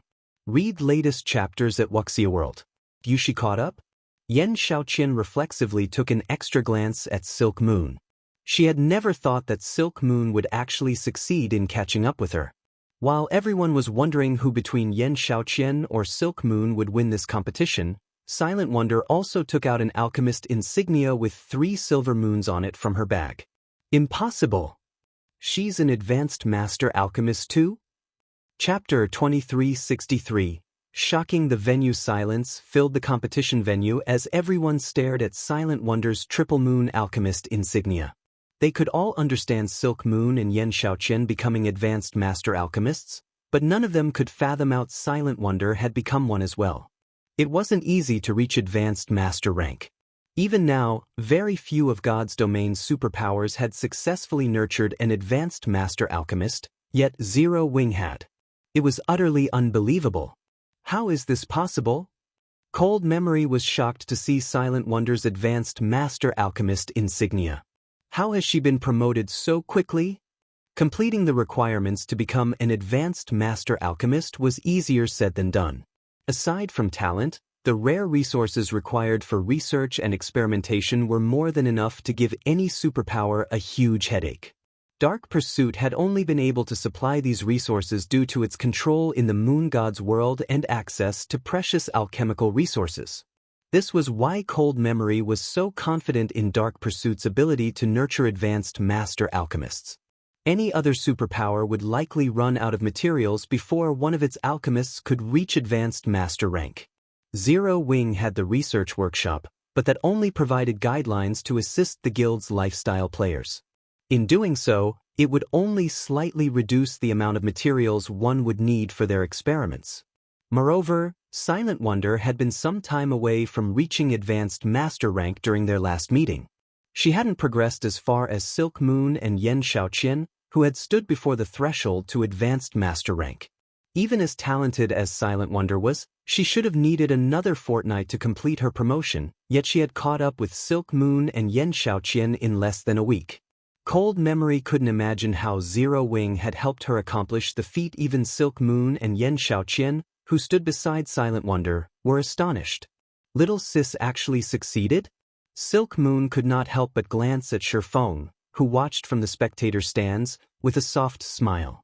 It seems Zero Wing is quite capable after all. Silk Moon knew better than anyone here how difficult it was to reach advanced master rank. One needed talent and resources. Anyone who said otherwise was either lying or a fool. An advanced master alchemist. Ha! This girl is quite impressive. Long Xianglong laughed when he saw the alchemist insignia in Silent Wonder's hand. Now, he was even more determined to take the girl with him to the Western continent. Even without a superpower's support, Silent Wonder had become an advanced master alchemist. She proved to be frighteningly talented. Long Xianglong acknowledged that Zero Wing had played a massive role in his niece's success, but how could such a small guild compete with the Azure Chamber of Commerce's resources? When the Duan family's members saw that Silent Wonder was also an advanced master alchemist, they watched on with grim expressions. Although the final victor would decide the competition's outcome, the fact that the Long family had one more advanced master alchemist than they did gave their competitor an edge. Why are you so worried? She's merely an advanced master alchemist, Duan Hanshan said as he eyed the people around him. So what if she's a talented alchemist? This competition won't be won on alchemy standards alone. The competition would determine which of the two families had a stronger heir. Even though this was an alchemy competition, it wasn't any ordinary battle between alchemists. High alchemy standards would provide an advantage, but combat power would also play a significant role. The participants would have to fight for the materials they needed. If they weren't strong enough in combat, they wouldn't secure enough materials, and without materials, how were they supposed to brew the required potion? With Duan Hanshan's comment, realization dawned on the other Duan family members. After all was said and done, this competition would rely on the strength of the competitors' backers. In this regard, Zero Wing was no match for Dark Pursuit. While everyone chatted amongst themselves, Hermit, who had inspected all 6 participants' insignias, spoke again. Since the remaining participants have met the minimum requirements, let's officially begin this competition. As you all know, the participants are required to produce meditation soul potions, an intermediate master potion. However, participants must earn their required materials, Hermit explained as he gestured to an approaching group of players. These players carried gigantic cages into the venue, all containing incredibly powerful beasts. He then turned to Silk Moon, Yen Xiaoqian, and Silent Wonder. You will face these level 100 wild beasts. You will earn more materials by defeating stronger monsters. Of the monsters we've prepared, the weakest is a lord. For defeating this monster, you'll acquire 3 sets of materials. The next monster is a high lord, and you'll earn 6 sets for defeating it.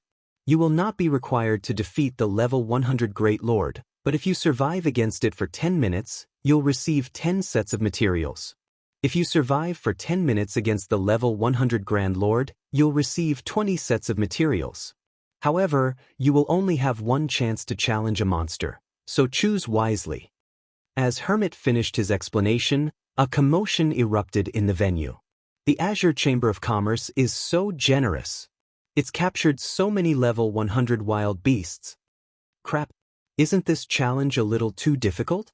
Not even level 100 Refinement Realm experts can defeat a level 100 Lord one-on-one, yet it's the weakest monster here. Do the participants even stand a chance? The various superpowers felt a cold chill when they saw Azure's level 100 wild beasts. Capturing wild beasts to tame as mounts was extremely difficult, especially at such a high level. Ordinary powers couldn't afford to spare the amount of manpower the task would require, yet Azure used these precious level 100 wild beasts to test its heir's strength. Even the various superpowers upper echelons thought this competition was absurdly difficult. At this stage of the game, level 100 peak experts would, at most, be strong enough to challenge a level 100 High Lord. If they encountered a level 100 Great Lord alone, they'd have no choice but to flee. Even worse, lifestyle players had far less combat power than actual combat players. Whether or not Silk Moon and the others could fight a level 100 Lord was already questionable, not to mention a High Lord. The various superpowers members couldn't help but glance at Silent Wonder in pity. Of the 3 remaining participants, only Silent Wonder was under level 100. Other experts might be impressed that she had reached level 99, but it put her at an overwhelming disadvantage in this competition. Although there was only one level between level 99 and 100, the difference between the strength one could command at those levels was tremendous. A level 100 player would have far more control and flexibility than a level 99 player, and the difference between the basic attributes provided by equipment was just as drastic. I had never thought you'd become an advanced master alchemist before the competition as well. Had you joined Dark Pursuit, we might have been rivals in this competition. However, it seems you'll just be watching from the sidelines, Yan Xiaoqian said, chuckling. If you have to assign blame, blame yourself for being so stubborn. Rather than accept Dark Pursuit's invitation, you chose to remain with a non-superpower like Zero Wing. Everyone has constantly compared Silent Wonder and Yan Xiaoqian, assuming one of them would win this competition. However, their guilds were simply on different levels. Now, only Silk Moon had a chance of giving Yan Xiaoqian a run for her money. Silk Moon was powerful in every aspect and had been known as an unrivaled genius.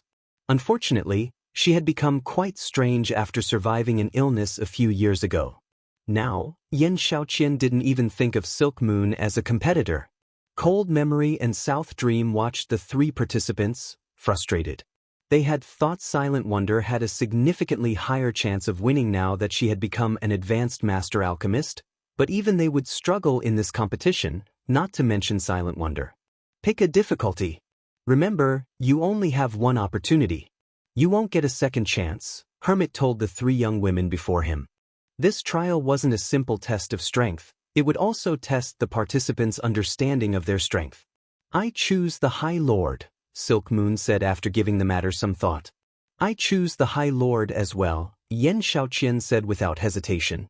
Hearing Silk Moon and Yan Xiaoqian's decision, Hermit nodded, satisfied. He then turned to Silent Wonder, curious about which beast the girl would choose. Although Silent Wonder hadn't yet reached level 100, she should have a chance against a level 100 Lord. If she could defeat it, she'd still have a chance at victory. Read latest chapters at Wuxia World. I wonder which difficulty Silent Wonder will choose? Is that necessary? She'll definitely challenge the Lord. That's her only hope. If she tries to face the High Lord, she'll likely die after a single hit. I guess you're right. She's talented, but it's a pity she only has Zero Wing support.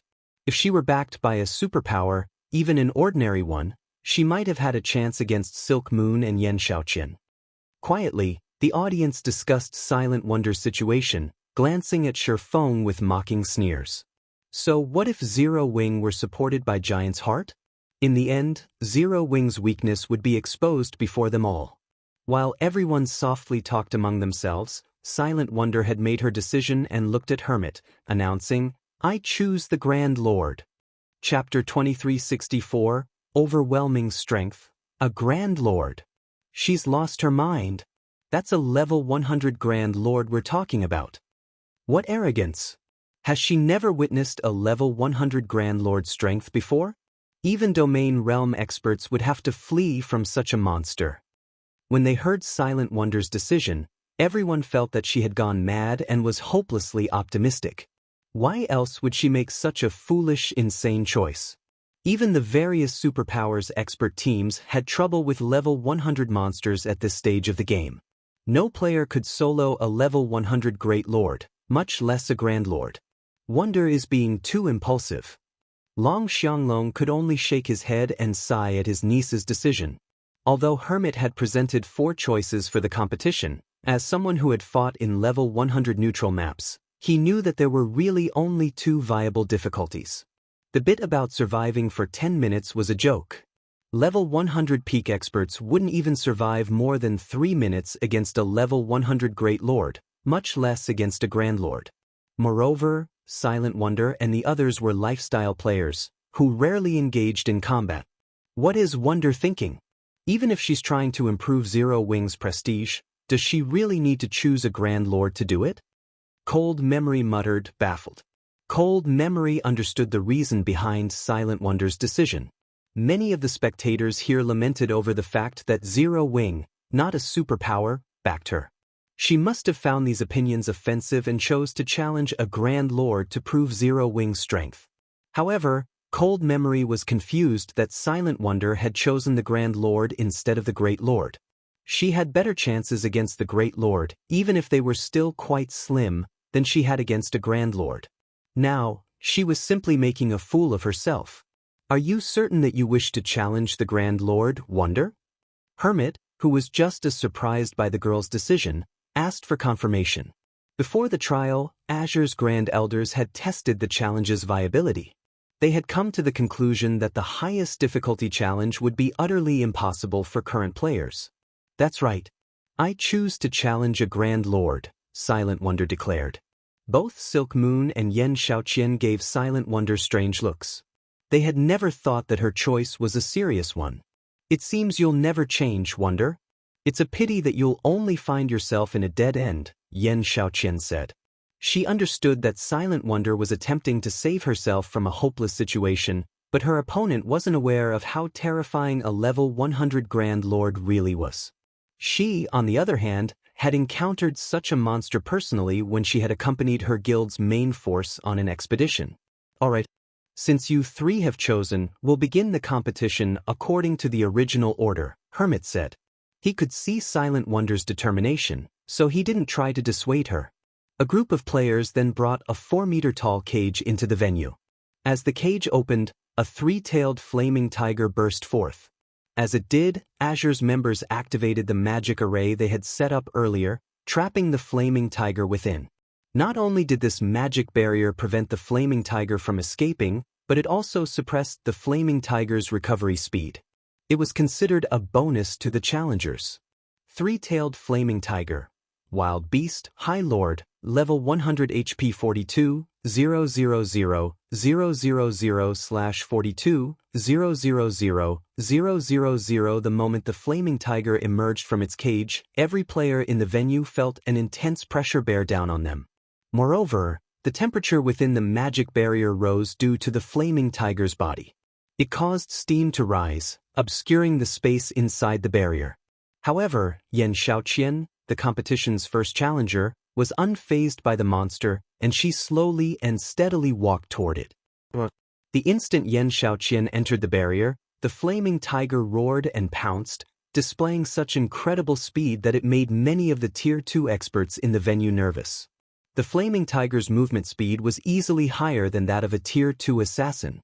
The flaming tiger swiped a paw at Yen Xiaoqian, and in response, she lifted her staff, summoning a thick ice wall between her and the High Lord.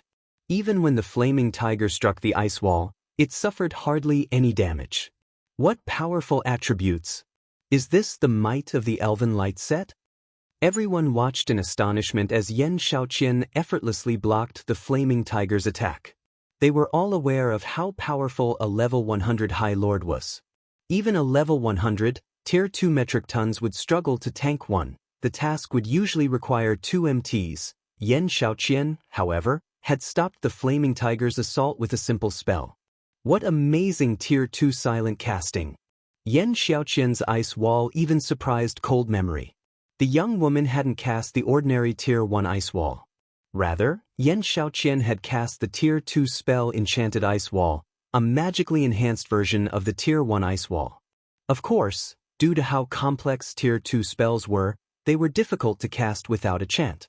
Even if an elementalist succeeded to do so without a chant, their completion rate would suffer, reducing the spell's power in turn. And yet, despite casting the spell without a chant, Yen Xiaoqian's ice wall was strong enough to stop the flaming tiger. Her success was a testament to her high spell completion rate. Seeing this, Cold Memory couldn't help but feel inferior when it came to mental fortitude and control over mana. Seeing that its attack had failed, the flaming tiger circled the ice wall, but Yen Xiaoqian didn't give it the opportunity. She immediately summoned several more ice walls, surrounding the flame tiger. She then double speed cast her Tier 2 spells, Earthen Spike and Frostwheel arrows. With nowhere to run, both attacks slammed into the flaming tiger, and damages of over -100,000 appeared above the High Lord's head, one after another. The flaming tiger tried to break through the ice walls, but Yan Xiaoqin replaced the destroyed ice walls almost instantly. When the flaming tiger did manage to break free and attack Yan Xiaoqin, she activated Blink and teleported to a safe distance. She would then create another line of ice walls, steadily draining the High Lord's HP. The young elementalist's performance stunned the various superpowers experts. They had never dreamed that a player could toy with a level 100 High Lord like this. The way she smoothly transitioned from spell to spell was particularly impressive. It almost looked like she gracefully danced across the battlefield as she attacked and evaded. Many of the peak experts felt their scalps tingle as they watched. In the end, Yan Xiaoqian killed the three-tailed flaming tiger in less than 15 minutes. After Yan Xiaoqian emerged from the barrier, it was Silk Moon's turn. She also had to face a three-tailed flaming tiger, but since she was a Cursemancer, her attack power wasn't as high as Yan Xiaoqian's, an elementalist. Even so, Silk Moon's performance stunned the crowd as well. During her battle with the flaming tiger, she cast a variety of spells to reduce the High Lord's mobility, reaction speed, strength, and agility. To everyone's surprise, Silk Moon was also a domain realm expert. Once she had weakened the flaming tiger, the Cursemancer toyed with it as if she were playing with a kitten. Although Silk Moon's fight had lasted 5 minutes longer than Yan Xiaoqian's, she had seemed far more relaxed than her opponent. After the battle, the spectators burst into a heated discussion. Shortly after Silk Moon's fight, Azure's members brought in a 10-meter-tall cage, which attracted everyone's attention immediately. Before they opened the cage, Azure's members strengthened the magic array, which became so powerful that the mana density around it increased slightly. As the cage opened, a 9-meter-tall bear walked onto the battlefield. It was covered in pitch-black fur, and runes hovered around its body. When the crowd felt the bear's frightening aura, they felt chills crawl down their spines. Dark Moon Bear, Wild Beast, Grand Lord, Level 100 HP 210, 000/210, 000/000. It's so strong. So, this is a level 100 Grand Lord? How is this supposed to be a fair fight? That thing can likely kill peak MTs with a single slap. Few of these experts had ever seen a level 100 Grand Lord, and they couldn't help but gasp when they saw the Dark Moon Bear. If not for the magic array that trapped the wild beast, they might have fled from the venue. Wonder, it's your turn now, but it's not too late to give up, Hermit gently told Silent Wonder. No individual player could deal with a creature as strong as the Dark Moon Bear. Not only would players have to fight as a team to defeat this monstrosity, but they'd also have to rely on a magic array to suppress it. Trying to survive against the unsuppressed Dark Moon Bear for 10 minutes was utterly impossible for a level 99, Tier 2 player. However, Silent Wonder ignored Hermit's advice as she approached the magic barrier. She's insane. I wonder how many hits she'll last? Hits? You think she can last more than one? That's a level 100 Grand Lord we're talking about. My guild's chief MT underestimated a level 100 Grand Lord once, and he died after 2 hits. The team's healers didn't even have a chance to heal him. What can an elementalist like her possibly do? As everyone watched Silent Wonder walk toward the barrier, they were certain that she had some mental issues. As far as they were concerned, trying to fight such a powerful beast was suicidal.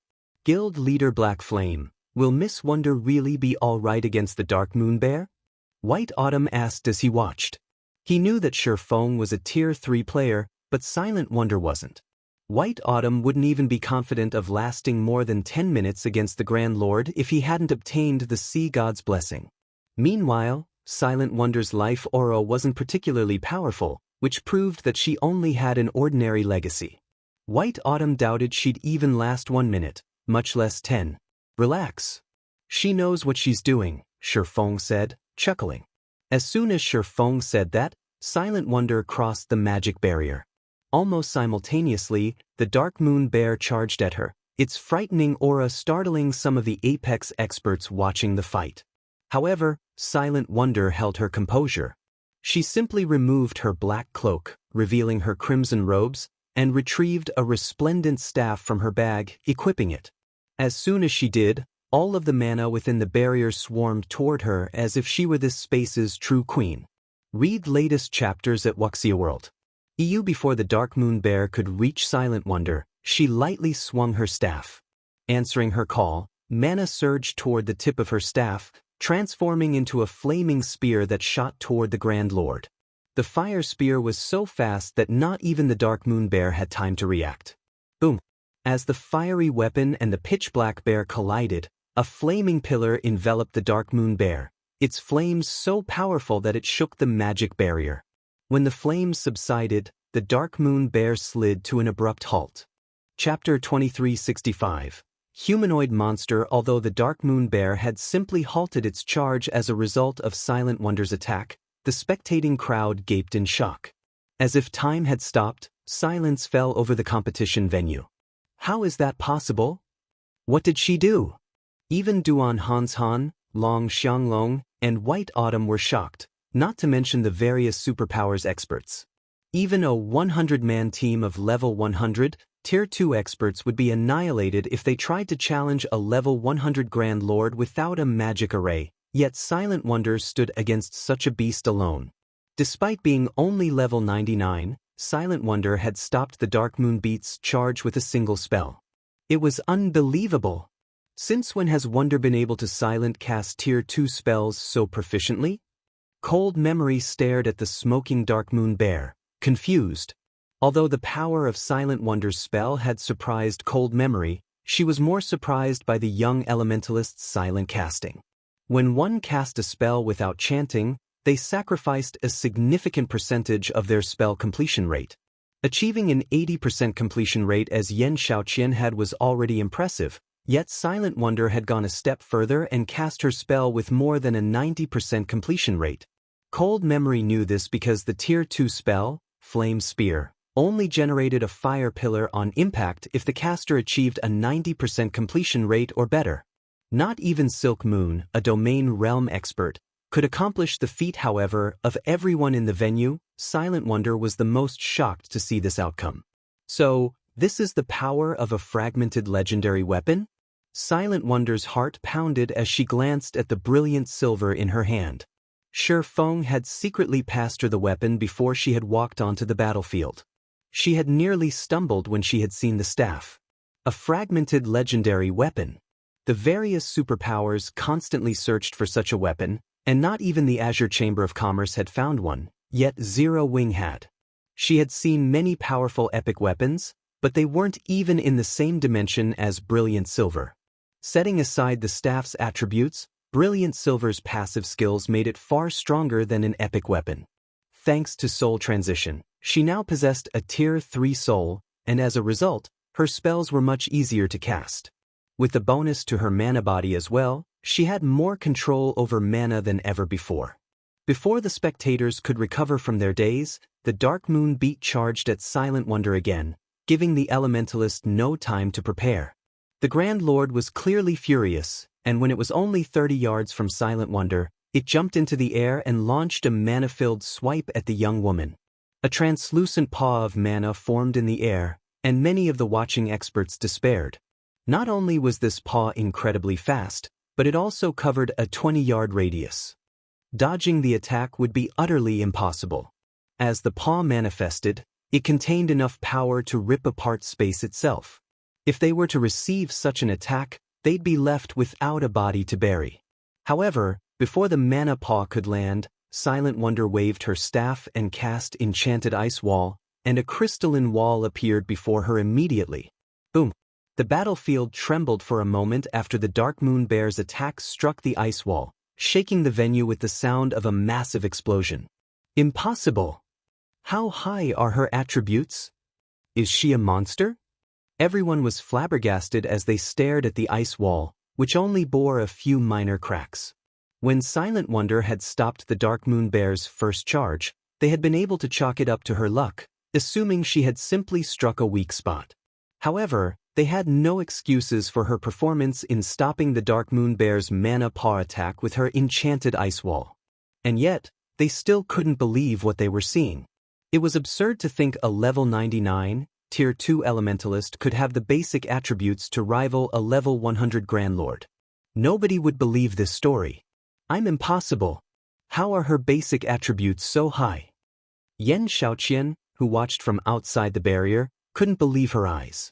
Yan Xiaoqian's equipment definitely ranked among the very best in God's domain right now. Even the various superpowers domain realm monsters would likely be no match for her in this regard. However, she could only fight a level 100 High Lord at best, yet Silent Wonder stood her ground against a level 100 Grand Lord, 2 ranks higher than a High Lord. How could she possibly believe this was true? Even Cold Memory and South Dream were dumbfounded. Just what kind of guild is Zero Wing to enable a level 99 player to stand against a level 100 Grand Lord? Cold Memory and South Dream could not help but turn to look at Shifeng. They had never imagined that Zero Wing would have such a sturdy foundation. For a time, they were overwhelmed with curiosity about the guild. Zero Wing was merely a pseudo-superpower. It had already been amazing that Zero Wing's ability to nurture lifestyle players rivaled Dark Pursuit. Now, it proved that it could procure better weapons and equipment than what Dark Pursuit could get their hands on. It was utterly unbelievable. Everyone already realized that Silent Wonder would win this competition. If Silent Wonder could block the Dark Moon Bear's attacks, surviving for 10 minutes would not be difficult. In other words, she would earn the 20 sets of materials, whereas Silk Moon and Yan Xiaoqian would only have 6 sets each. Zero Wing, is it? Meanwhile, Duan Hanshan and Long Xianglong could not help but glance Shifeng's way. First, the man had received a friendly greeting from White Autumn, and now, Silent Wonder put on an outstanding display. Regardless of their personal feelings, Duan Hanshan and Long Xianglong had to take Shifeng seriously. Rather than focus on Zero Wing, the various superpowers were curious about Silent Wonder's equipment. Her equipment is definitely extraordinary if she can block a level 100 Grand Lord's attack at level 99. One wonder what kind of equipment she is wearing? The magic runes on her robes seem to match. I suspect she's wearing set equipment, but which set? If I could get my hands on a set like that, neither my Tier 3 promotion quest nor defeating field bosses would be a problem. For a time, the various superpowers experts watched Silent Wonder in envy. If they had such incredible set equipment, they could roam level 100 neutral maps without fear. Guild Leader Black Flame, may I know what set equipment Miss Wonder is using? White Autumn curiously asked. It has gathered so much of the ambient mana. Naturally, he shared the same thoughts as the various superpowers. Such a set equipment would make killing field bosses in level 100 neutral maps so much easier. The set might even help him during his Tier 3 promotion quest. The Crimson Sunset, a Tier 2 advanced mana set equipment, Shifeng answered honestly. A Tier 2 advanced mana set equipment? White Autumn's breathing became excited. He had never realized that Zero Wing was this powerful. He had heard of mana set equipment before. It was top-tier set equipment that was even more powerful than Dark Gold set equipment, but mana set equipment was painfully rare in God's domain. Moreover, the higher the mana set equipment's tier was, the rarer it would be. As far as he knew, none of the various superpowers had a single complete Tier 2 mana set equipment, yet Zero Wing had a complete advanced mana set equipment. If he could equip Giant's Heart's Peak experts with the Crimson Sunset, they'd have a better chance of completing their Tier 3 promotion quests as well. Vice Guild Leader White, are you interested in this Crimson Sunset? Shifeng asked. You jest, Guild Leader Black Flame. I doubt any player would turn away something like this, White Autumn said, a hint of envy and desire flashing in his eyes as he gazed at the Crimson Sunset Silent Wonder War. Read latest chapters at Wuxia World. If you want one, Zero Wing has a few, Shifeng calmly stated. Zero Wing certainly needed the Crimson Sunsets, but it needed money more. Since a wealthy guild like Giant's Heart was willing to work with Zero Wing, Shifeng wouldn't mind selling the guild a few of the sets. Really? White Autumn was instantly excited about the prospect. How many sets can you sell? He had already witnessed the Crimson Sunset's effects. If he could get 2 or 3 sets for Giant's Heart, the guild's main force wouldn't have to worry about grinding in level 100 neutral maps, and he could challenge his Tier 3 promotion quest immediately. Zero Wing doesn't have many sets. Will 30 be enough? Shi Feng asked after giving the matter some thought. Chapter 2366, Unexpected Harvest, 30 sets. White Autumn stared at Shi Feng with wide eyes, utterly baffled. He would have already been impressed if Zero Wing could afford to part with 2 or 3 sets. After all, they were talking about advanced mana set equipment, which was far rarer and more valuable than level 95 Dark Gold set equipment. Yet, Shi Feng had just offered to sell him 30 Crimson Sunsets? That's right, 30 sets, Shi Feng said, chuckling at White Autumn's dazed expression. Each Crimson Sunset will cost 15,000 gold and 10,000 magic crystals. What do you think, Vice Guild Leader White? Although the Crimson Sunset was extremely valuable, each set could, at most, fetch him around 30,000 to 40,000 gold. He wouldn't make any profit if he only sold a handful of sets, but selling 30 at once would be a huge windfall for Zero Wing. Of course, he could auction off the Crimson Sunsets.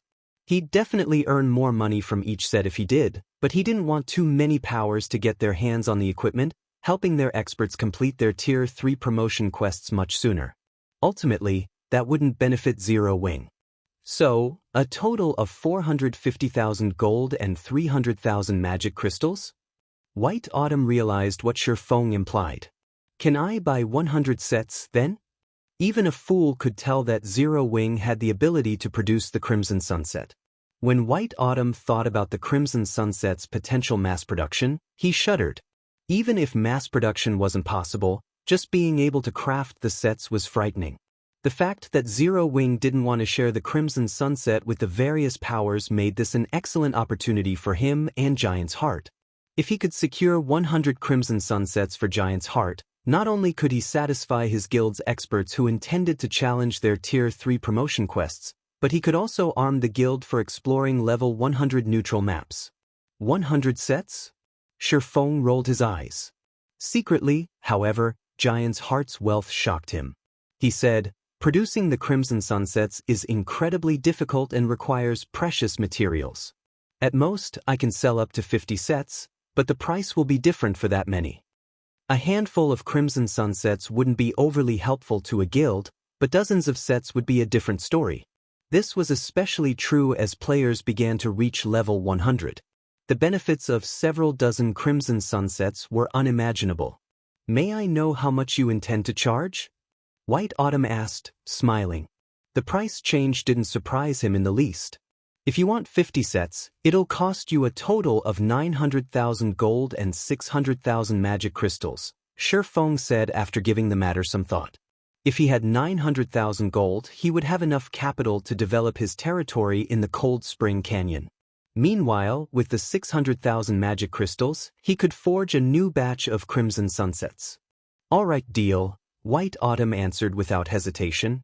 It might be a significant price increase, but 50 Crimson Sunsets would give Giant's Heart a massive edge over the other superpowers when it came to nurturing Tier 3 players and exploring level 100 neutral maps. White Autumn was confident these Crimson Sunsets would also help the guild compete with Pride Empire on land. White Autumn and Shi Feng then signed an agreement. Even for a superpower, 900,000 gold and 600,000 magic crystals was a huge sum, and it would take White Autumn some time to collect the payment. Shi Feng was quite satisfied. He hadn't expected his trip to the Dark Hills to net him so much gold and magic crystals.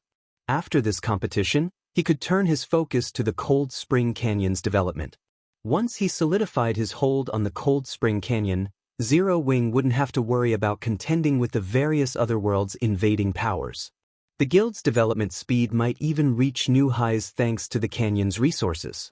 While Shi Feng and White Autumn had been negotiating, Silent Wonder won the competition. Since the moment she had stepped onto the battlefield with the Dark Moon Bear, the competition's outcome had been decided.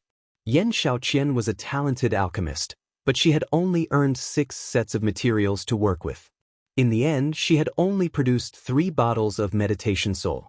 Silent Wonder, on the other hand, had produced 6 bottles before she had even used all 20 material sets. Even though Silent Wonder had won by a landslide, the other members of the Azure Chamber of Commerce couldn't believe the outcome. Big Sis Jade, this is our chance. Now that Silent Wonder has won, the Long family has secured its rule over Azure.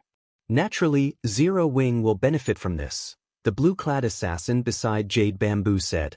Although we can't become members of Azure, we can ally with Zero Wing and use Azure's channels through the guild. With how intense the competition in God's domain is becoming, I doubt Zero Wing would turn us away. The Azure Chamber of Commerce had access to both of the main continents and had even more resources on hand than some super guilds. The Eastern continent's various superpowers were particularly eager to obtain resources from the Eastern continent. Meanwhile, the other world's various powers were rapidly expanding on the main continent. If Zero Wing collaborated with their Adventurer Alliance, the alliance could provide additional security for the guild. It was a benefit that many first-rate guilds and pseudo-superpowers needed but failed to acquire. Alright, after the competition, I'll report the outcome to the Alliance Master, Jade Bamboo said, nodding. Meanwhile, Yen Xiaoqian stood on the competition grounds, still dazed. She had never dreamed that she would lose so miserably. I admit that I lost this time, Wonder, but you better not get complacent.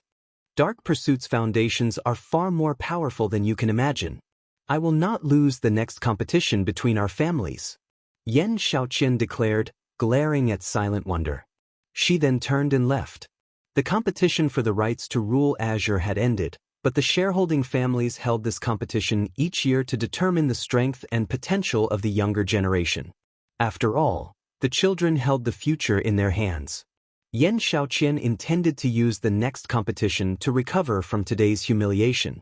Silent Wonder simply shook her head. She hadn't thought that Yen Xiaoqian would view her as a rival. Wonder, the competition is over.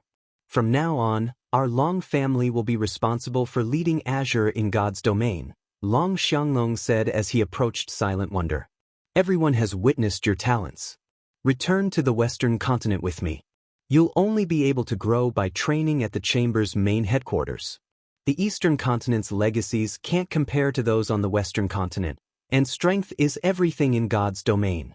You don't have to worry about Zero Wing. I'll give Zero Wing a large-scale shop in Demonstone Town.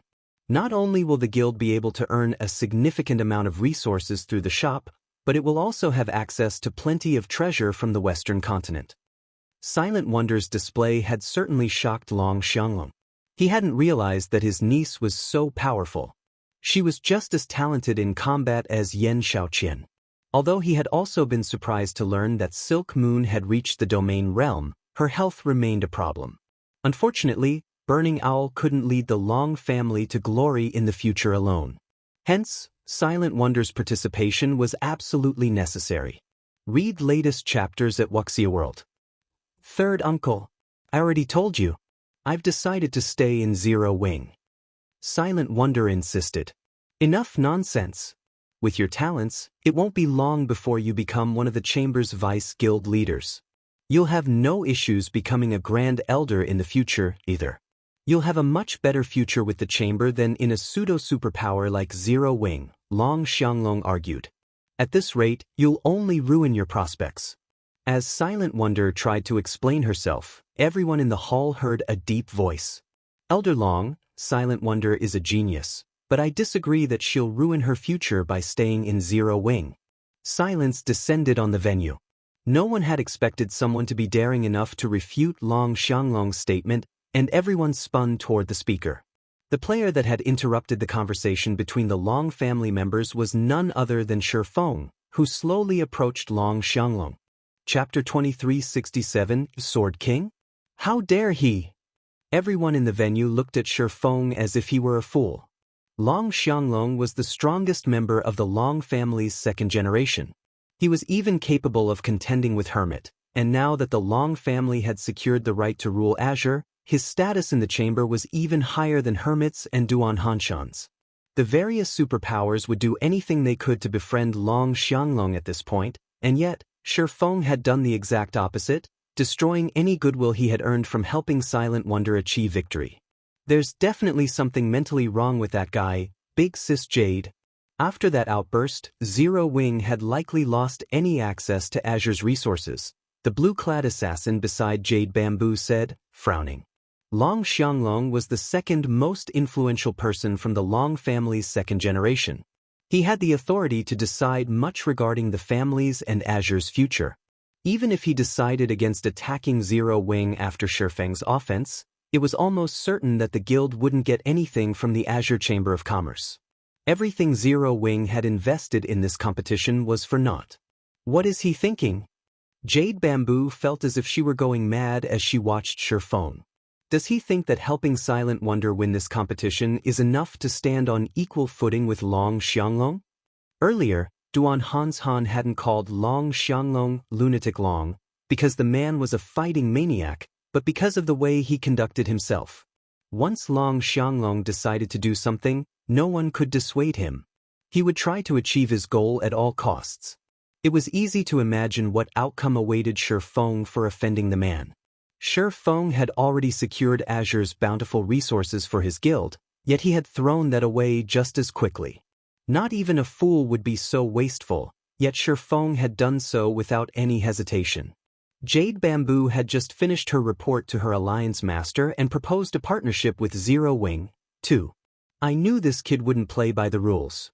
This is going to be interesting, Duan Hanshan said, grinning. Duan Hanshan was known for how protective he was of his faction's members in the Azure Chamber of Commerce, but he also knew how to view the bigger picture and prioritize. Long Xianglong, however, didn't. The man only prioritized his own goals, which was why Duan Hanshan didn't want to quarrel with him. While whispered discussions filled the venue, Long Xianglong turned toward Shifeng. What? Do you think I'm wrong? Long Xianglong asked in a warning tone. With those words, everyone felt a chill crawl down their spines. Long Xianglong hadn't said much, but they could all hear his rage. They had no doubt that the man would attack anyone who dared to speak up. And yet, when Burning Owl heard the warning, he wiped the sweat from his brow and sighed in relief. Thank goodness Third Uncle didn't just attack, but Black Flame should know how to back off. Burning Owl was very familiar with his third uncle's general attitude. It always gave him huge headaches when he had to deal with the man. He had thought his third uncle would have attacked Shifeng without a second thought. Fortunately, Long Xianglong had held back out of respect for Silent Wonder. Even an ordinary expert would realize what the man was thinking as they faced his third uncle's frightening killing intent. As long as Shifeng had half a brain, he should know how to respond. However, Shifeng's reply dumbfounded Burning Owl and the various superpowers' upper echelons. That's right. That assumption is incorrect, Shifeng immediately replied. Wonder might be able to develop well in Azure, but her development in Zero Wing would be just as successful. Silent Wonder's talent went without saying. Not only had she been one of the 10 great Grandmaster Alchemists in the past, but she had also been a Tier 5 powerhouse. Even the various superpowers had been helpless against her without dispatching a Tier 6 God-ranked expert. Although the Azure Chamber of Commerce had a foundation that rivaled super guilds, Zero Wing was just as capable of nurturing experts. After all, Zero Wing had the extraordinary tower. None of the various superpowers had this advantage, and the Realms of Truth were far more beneficial to magical class players like Silent Wonder than the Realms of Refinement. If Silent Wonder could master the Realms of Truth, she would gain strength far beyond that of reaching the Domain Realm. This was the very reason that Violet Cloud commanded more combat power than Fire Dance and Gentle Snow, despite having the same combat standards. Of course, as soon as Shifeng finished his statement, silence returned to the venue. Is his brain broken? Burning Owl nearly cursed aloud when he heard Shifeng argue. Not once, but twice. Shifeng had provoked his third uncle twice. It's no wonder why this kid dared to provoke me earlier. It seems he had no fear of death. Duan Hanshan was stunned by Shifeng's response. Even he was afraid of provoking Long Xianglong. The only people that could keep the man in check were the Long family's old man and Azure's guild leader. Long Xianglong didn't respect anyone else and typically did as he wished. While the various superpowers' upper echelons watched, their envy of Zero Wing vanished instantly. Now, they merely laughed and ridiculed Shifeng's ignorance. Even Silk Moon, who had watched this play out in silence, gave Shifeng a strange look. "You're quite interesting, young man. I don't know how many years it's been since someone has spoken to me like that," Long Xianglong said, flashing Shifeng a wrathful grin. "You must be confident in Zero Wing's strength since you think it can help Wonder's development as much as Azure, right? In that case, why don't you show me this strength?" "Third uncle." Silent Wonder rushed forward to dissuade Long Xianglong. "Do not interfere, Wonder.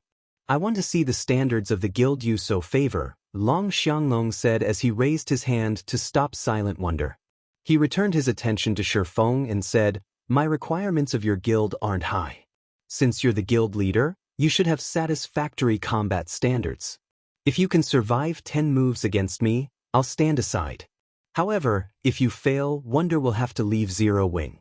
Of course, Zero Wing will still gain access to the resources it deserves. What do you think?"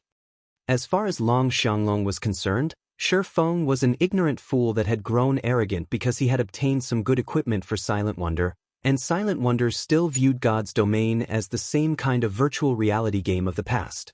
She simply didn't realize the advantages the Azure Chamber of Commerce had in God's Domain. "What? Are you afraid?" Long Xianglong taunted, interpreting Shifeng's silence as fear. As Shifeng was about to speak, White Autumn suddenly stepped forward. "Is this necessary, Brother Long? Can we not allow the younger generation to make their own decisions?" White Autumn asked. Everyone was surprised by White Autumn's intervention. What relationship does White Autumn have with Zero Wing? "I can't believe he's actually willing to stand up for the guild in a situation like this," Jade Bamboo muttered as she curiously glanced at Shifeng. Now that the Long family ruled Azure, the various superpowers would fight for its favor. They'd do anything in their power to support Long Xianglong, and yet White Autumn chose to support Zero Wing.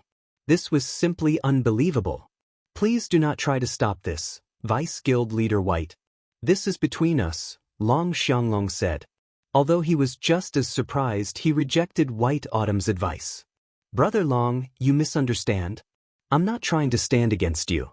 I'm only doing this for your own good," White Autumn said, shaking his head as he smiled. Read latest chapters at Wuxia World. What are you trying to say?" Long Xianglong coldly demanded. "I mean that you're no match for guild leader Black Flame," White Autumn explained with a sigh. "I'm not a match for him?" Long Xianglong laughed. "And why not? Do you think that Azure is no match for Zero Wing just because it has powerful weapons and equipment that Azure cannot secure its own?" Long Xianglong knew that Zero Wing had powerful foundations. He could easily evaluate Silent Wonder's equipment. As Zero Wing's guild leader, Shifeng's weapons and equipment should be just as good, if not better, than Silent Wonder's, but that didn't mean that the Azure Chamber of Commerce was inferior in this regard. It is because he is a Tier 3 Sword King. Chapter 2368. Venue shocked White Autumn hadn't been loud, but everyone in the venue had heard him clearly. They immediately turned toward Shifeng in astonishment. "He's reached Tier 3. Impossible." Instinctively, they refused to believe White Autumn's claim, especially the furious Long Xianglong. He assumed White Autumn was trying to trick him. Is White Autumn joking? How can that kid be Tier 3? Not even Duan Hanshan believed White Autumn's statement had been serious. Apex experts like Duan Hanshan had been fighting to reach Tier 3 for a while, yet even now, he wasn't confident of completing his promotion quest and intended to train for a while longer. Meanwhile, Shifeng was merely the guild leader from a pseudo-superpower. He had nowhere near as much access to resources as Azure's Grand Elders. It'd already be impressive if the young man had reached level 100, not to mention Tier 3. However, Hermit suddenly stepped forward and confirmed, he is indeed a Tier 3 Sword King. Shocked silence filled the venue again after Hermit supported White Autumn's statement. Not only had White Autumn claimed that Shifeng was a Tier 3 player, but now Hermit, one of Azure's Grand Elders, agreed. Either these two men were playing a joke, or they were telling the truth. However, Hermit should have no reason to lie with his status and position. Everyone turned to stare at Shifeng, their expressions changing.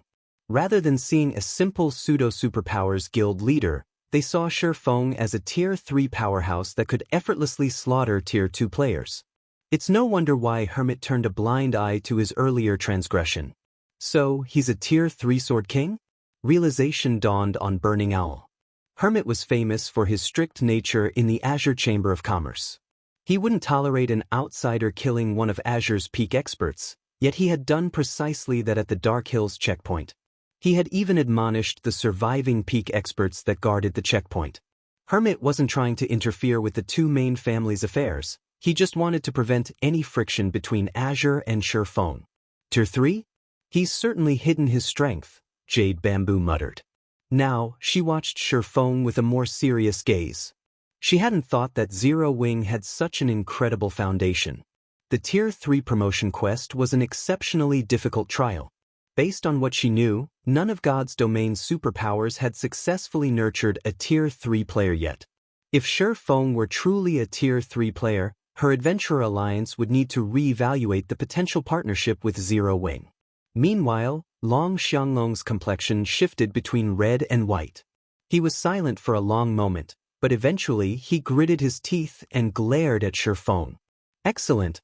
You actually tried to trick me. Even he would have to flee from a Tier 3 player.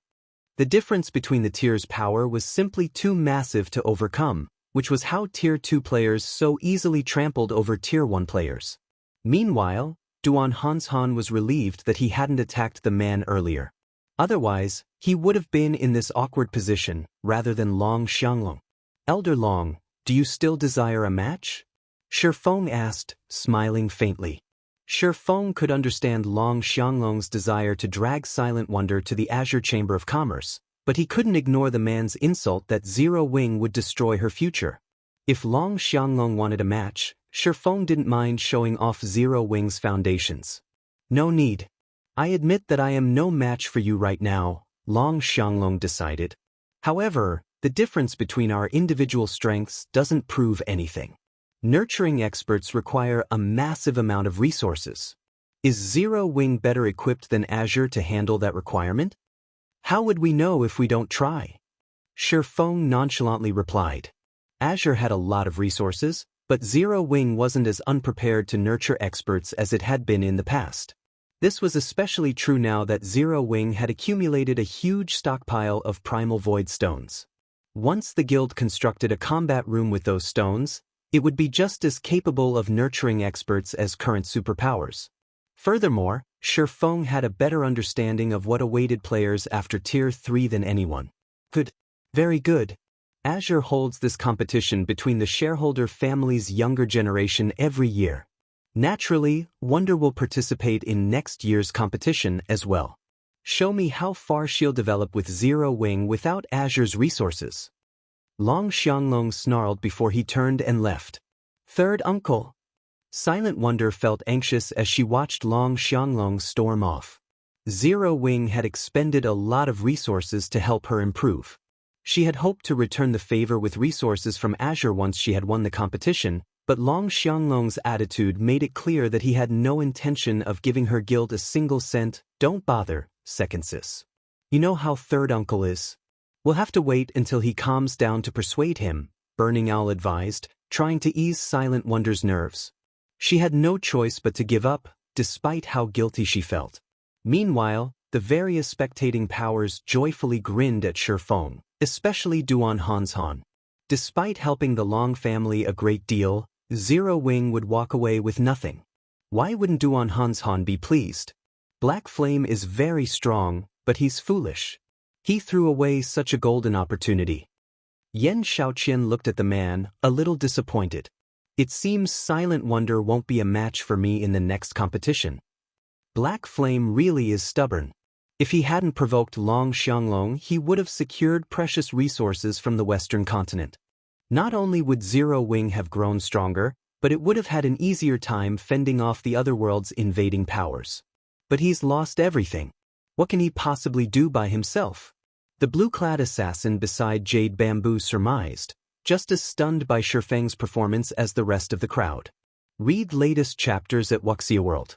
Shurfeng might be very strong and deserve respect for reaching Tier 3 so soon, but he'd only have that advantage for a short time. His status as a Tier 3 player would be meaningless once the various superpowers experts were the same tier. How exactly did Zero Wing intend to compete with the Azure Chamber of Commerce then? Jade Bamboo nodded in agreement. She had planned to convince her alliance master to negotiate a partnership with Zero Wing, but it seemed that it was no longer necessary. Similarly, the other superpowers that intended to approach Zero Wing about an alliance dismissed the idea. Shifeng didn't remain in Demonstone Town after Azure's competition reached its end. He and Silent Wonder immediately teleported back to White River City.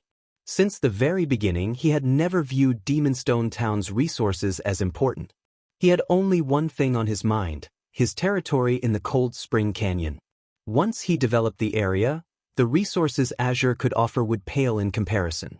Chapter 2369, Candlelight's New Benefits. 2 lights flashed in White River City's teleportation hall as Shifeng and Silent Wonder returned. Although they had only been away from the city for about half a day, it had changed significantly. There were visibly more players in the teleportation hall than when they had left, and many of these players originated from the various other worlds. Their life auras were clearly different from the main continent's ordinary players. Many of Star Moon Kingdom's original inhabitants couldn't help but envy these otherworld players when they saw them. Being a silver member in the Star Moon Adventurer Alliance is wonderful. The Alliance actually lets them tag along with so many experts when questing and leveling up. A level 92 shield warrior in full level 90 mysterious iron equipment said as he watched a team walk toward the teleportation array. I wonder when I'll get promoted to silver rank. When I do, my friends and guilds will die from envy. Silver members might get excellent benefits, but becoming one of the Alliance's elites is easier said than done, one of the shield warrior's teammates, a level 93 assassin, said. Major powers from several other worlds founded the Starred Moon Adventurer Alliance recently, and they've made huge investments in the Alliance. As a result, they've substantially raised the requirements to reach silver rank. You only used to need to reach the Trial Tower's 5th floor to become a silver member, but now, you need to reach the early stage of the Trial Tower's 6th floor. That's old news. I've heard they've recently raised the bar to the 6th floor's middle stage, and you need to make significant contributions to the Alliance. Isn't that a little too much? The level 92 shield warrior exclaimed. Even in our adventurer team, only a handful of people can meet that requirement. I know, right? The level 93 assassin said, sighing. As players' average combat standards rose, the requirements to be considered an expert increased as well, but even at this stage of the game, the various major powers considered a player an ordinary expert if they could reach the late stage of the Trial Tower's 5th floor. The Star Moon Adventurer Alliance, however, required its silver members to reach the 6th floor's middle stage, much to the despair of many of the Alliance's ordinary experts. These otherworld powers are moving so quickly? Shifeng was surprised when he overheard the conversation. The various otherworld powers had only established adventurer alliances to recruit independent players after encountering resistance on the main continent during his previous life. Since individually, these powers' abilities and resources were limited, they usually worked together to run an adventurer alliance. And yet, these otherworld powers had begun to work together much sooner than they had in the past. Naturally, this would have a greater impact on the main continent's various powers. After all, independent players made up the majority of God's Domain's player base.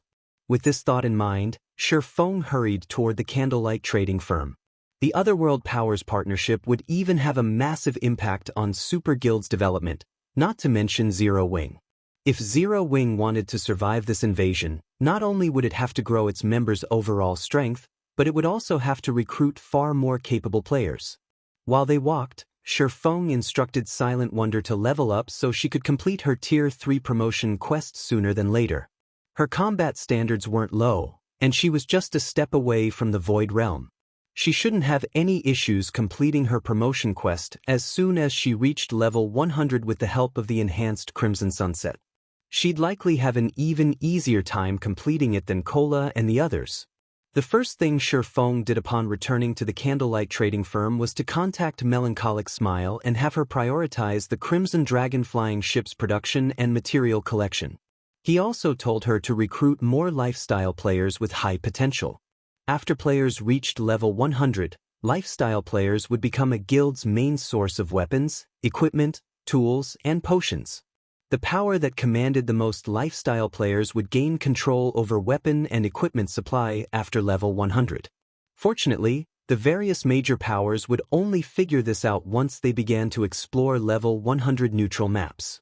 Guild Leader, the various otherworld powers have been rapidly expanding their lifestyle player recruitments lately. Moreover, they are offering considerably high salaries. It won't be easy to compete with the Adventurer Alliance in this regard since it is an independent organization, Melancholic Smile said, smiling bitterly. To make matters worse, the kingdom's independent players have gone crazy since the Star Moon Adventurer Alliance has published its membership policy.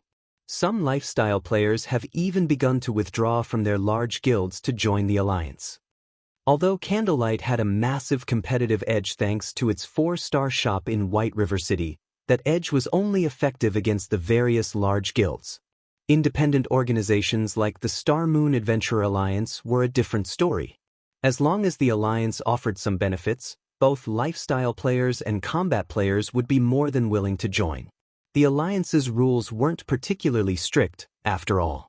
I understand. Shifeng nodded. But no matter what, we need to accelerate the trading firm's development. From now on, I intend to give normal members access to the meditation rooms as well, but they'll have to pay 10,000 GCPs per hour. We'll also open the research workshop to all internal members for 50,000 GCPs per half hour. Core members will receive a 20% discount for the research workshop.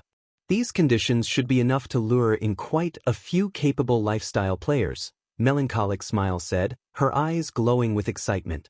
The basic meditation room was extremely helpful to lifestyle players, especially those who hadn't yet reached the master rank. The room's environment was miraculously effective when players practiced production methods. In addition, the meditation room could help players when they created basic master designs or recipes. Access to the rooms was a very attractive benefit to lifestyle players. Candlelight's normal members hadn't had any access to the basic meditation rooms thus far since there were too few available, but now that Candlelight had a 4-star shop and 5 3-star shops, the number of rooms available had skyrocketed. Renting some of the basic meditation rooms to the trading firm's normal members wouldn't affect the internal members' development in the least. Moreover, Candlelight wasn't strict with its normal members. Normal members were only required to produce a certain number of items every day. If lifestyle players learned that they could rent basic meditation rooms as a normal member in Candlelight, they'd lose their minds.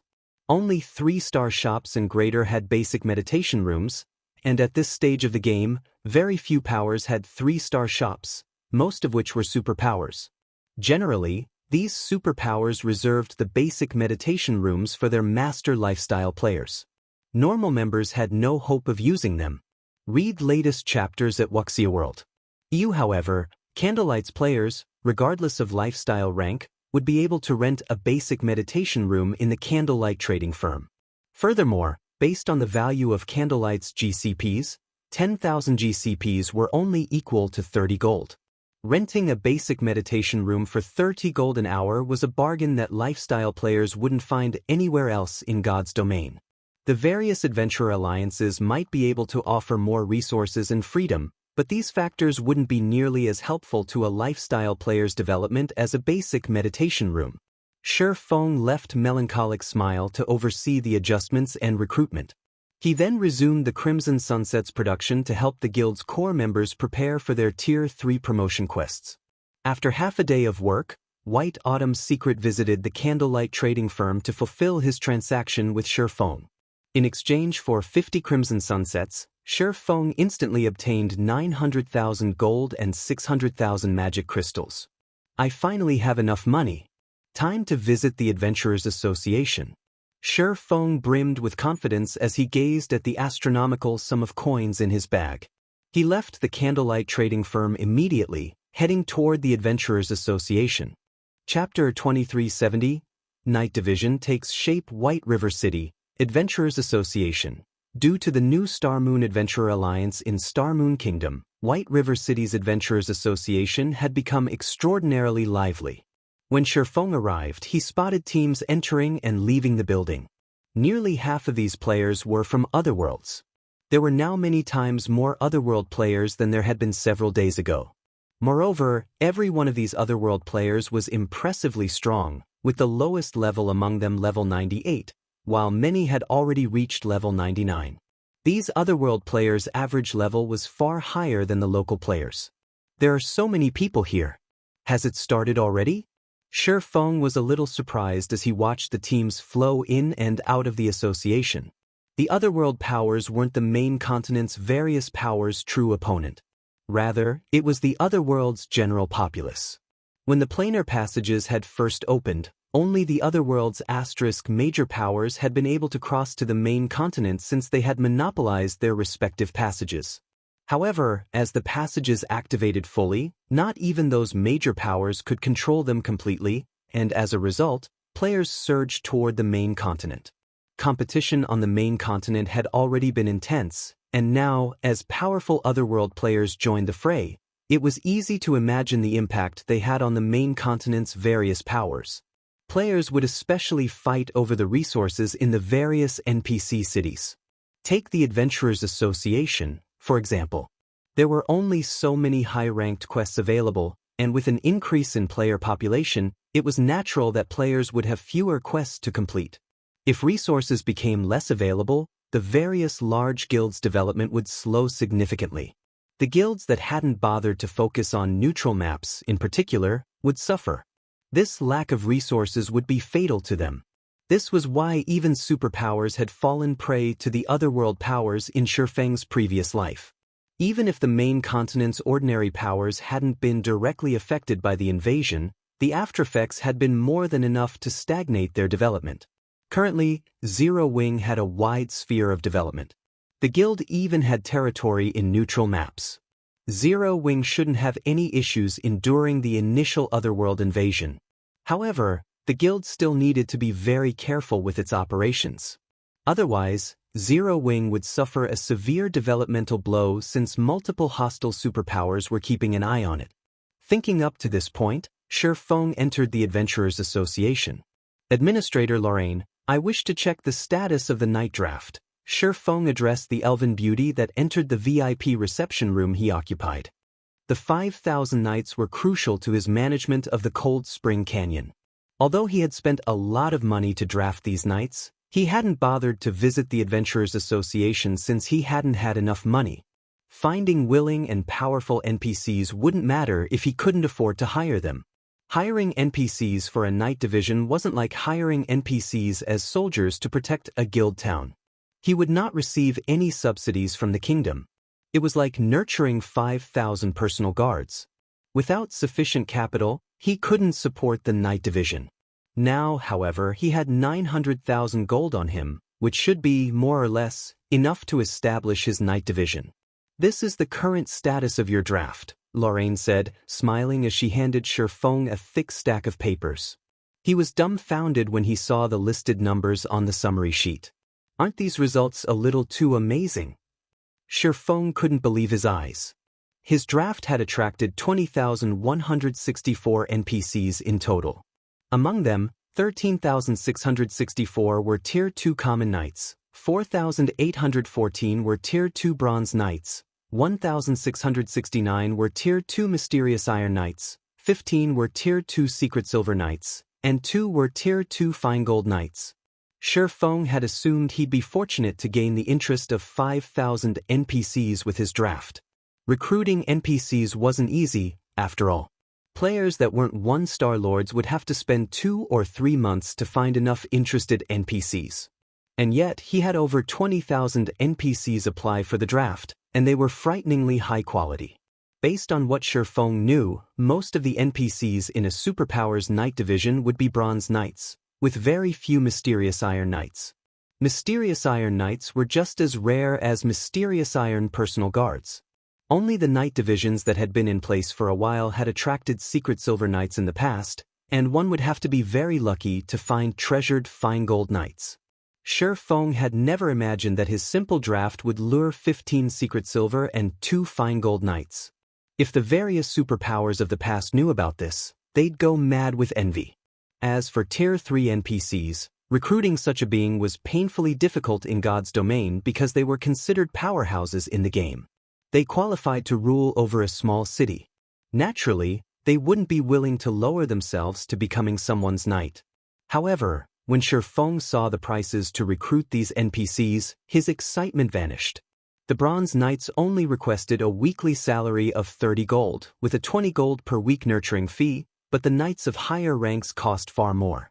Mysterious Iron Knights requested a weekly salary of 70 gold and a 30 gold per week nurturing fee. Secret Silver Knights requested a weekly salary of 150 gold and 50 gold per week nurturing fee, and Fine Gold Knights requested a weekly salary of 300 gold and 100 gold per week nurturing fee. If Shifeng hired the best available knights, maintaining his knight division would cost him 336,400 gold per week. Even superpowers would choke at this amount, and that didn't even include the cost of arming these knights. Lord Bronze Legatee, may I know who you wish to choose? Lorraine asked after Shifeng's long silence. I want all of the Fine Gold, Secret Silver, and Mysterious Iron Knights. Fill the remaining slots with Bronze Knights, Shifeng said, his heart aching as he spoke. Also, outfit the Secret Silver and Fine Gold Knights with epic equipment, and give the rest Secret Silver equipment. Fortunately, arming these knights cost as much as arming NPC soldiers. A full set of level 100 to level 150 epic equipment cost 4,000 gold, and a full set of level 100 to level 150 Secret Silver equipment cost 50 gold. Even so, it still cost him a total of 317,150 gold to outfit his entire knight division. Very well. Your total comes to 653,550 gold coins, Lorraine announced after calculating the total cost. Here, Shifeng said, gritting his teeth. He was reluctant, but he still paid the full amount. If he hadn't just earned 900,000 gold, he doubted he'd be able to walk out of the Adventurers Association. Shifeng finally understood why so few first-rate guilds had formed knight divisions in the past. Although it was profitable to own territory in a level 100 neutral map, the knight division was a heavy burden. If not handled carefully, a first-rate guild would easily go bankrupt. Only superpowers could afford to maintain a knight division without major repercussions. Now that you have hired your knights, please prepare their accommodations in your territory as soon as possible. If they do not have suitable accommodations, they may dissolve their contracts, Lorraine warned Shifeng after she received the payment. At the moment, there wasn't even a town in Cold Spring Canyon. That won't be a problem. I wish to transfer Stone Forest City to my new territory now, Shifeng said. He then handed another 50,000 gold to the Elven administrator. Once players had a land of their own, they had the authority to transfer a guild town or city to the area. Of course, the transfer had a price, which would depend on the target's size. Transferring a basic city like Stone Forest City would cost 50,000 gold, while if one transferred an advanced town, they'd only have to pay 10,000 gold. Read latest chapters at Wuxia World. EU mainstream players had already reached level 95, while most experts were, on average, level 97. They weren't far from level 100. Once players reached level 100, they wouldn't be allowed into the bottomless abyss. Although the bottomless abyss had bountiful resources, it would become drastically less useful to players as time passed, and as a result, Stone Forest City's daily income continued to decrease.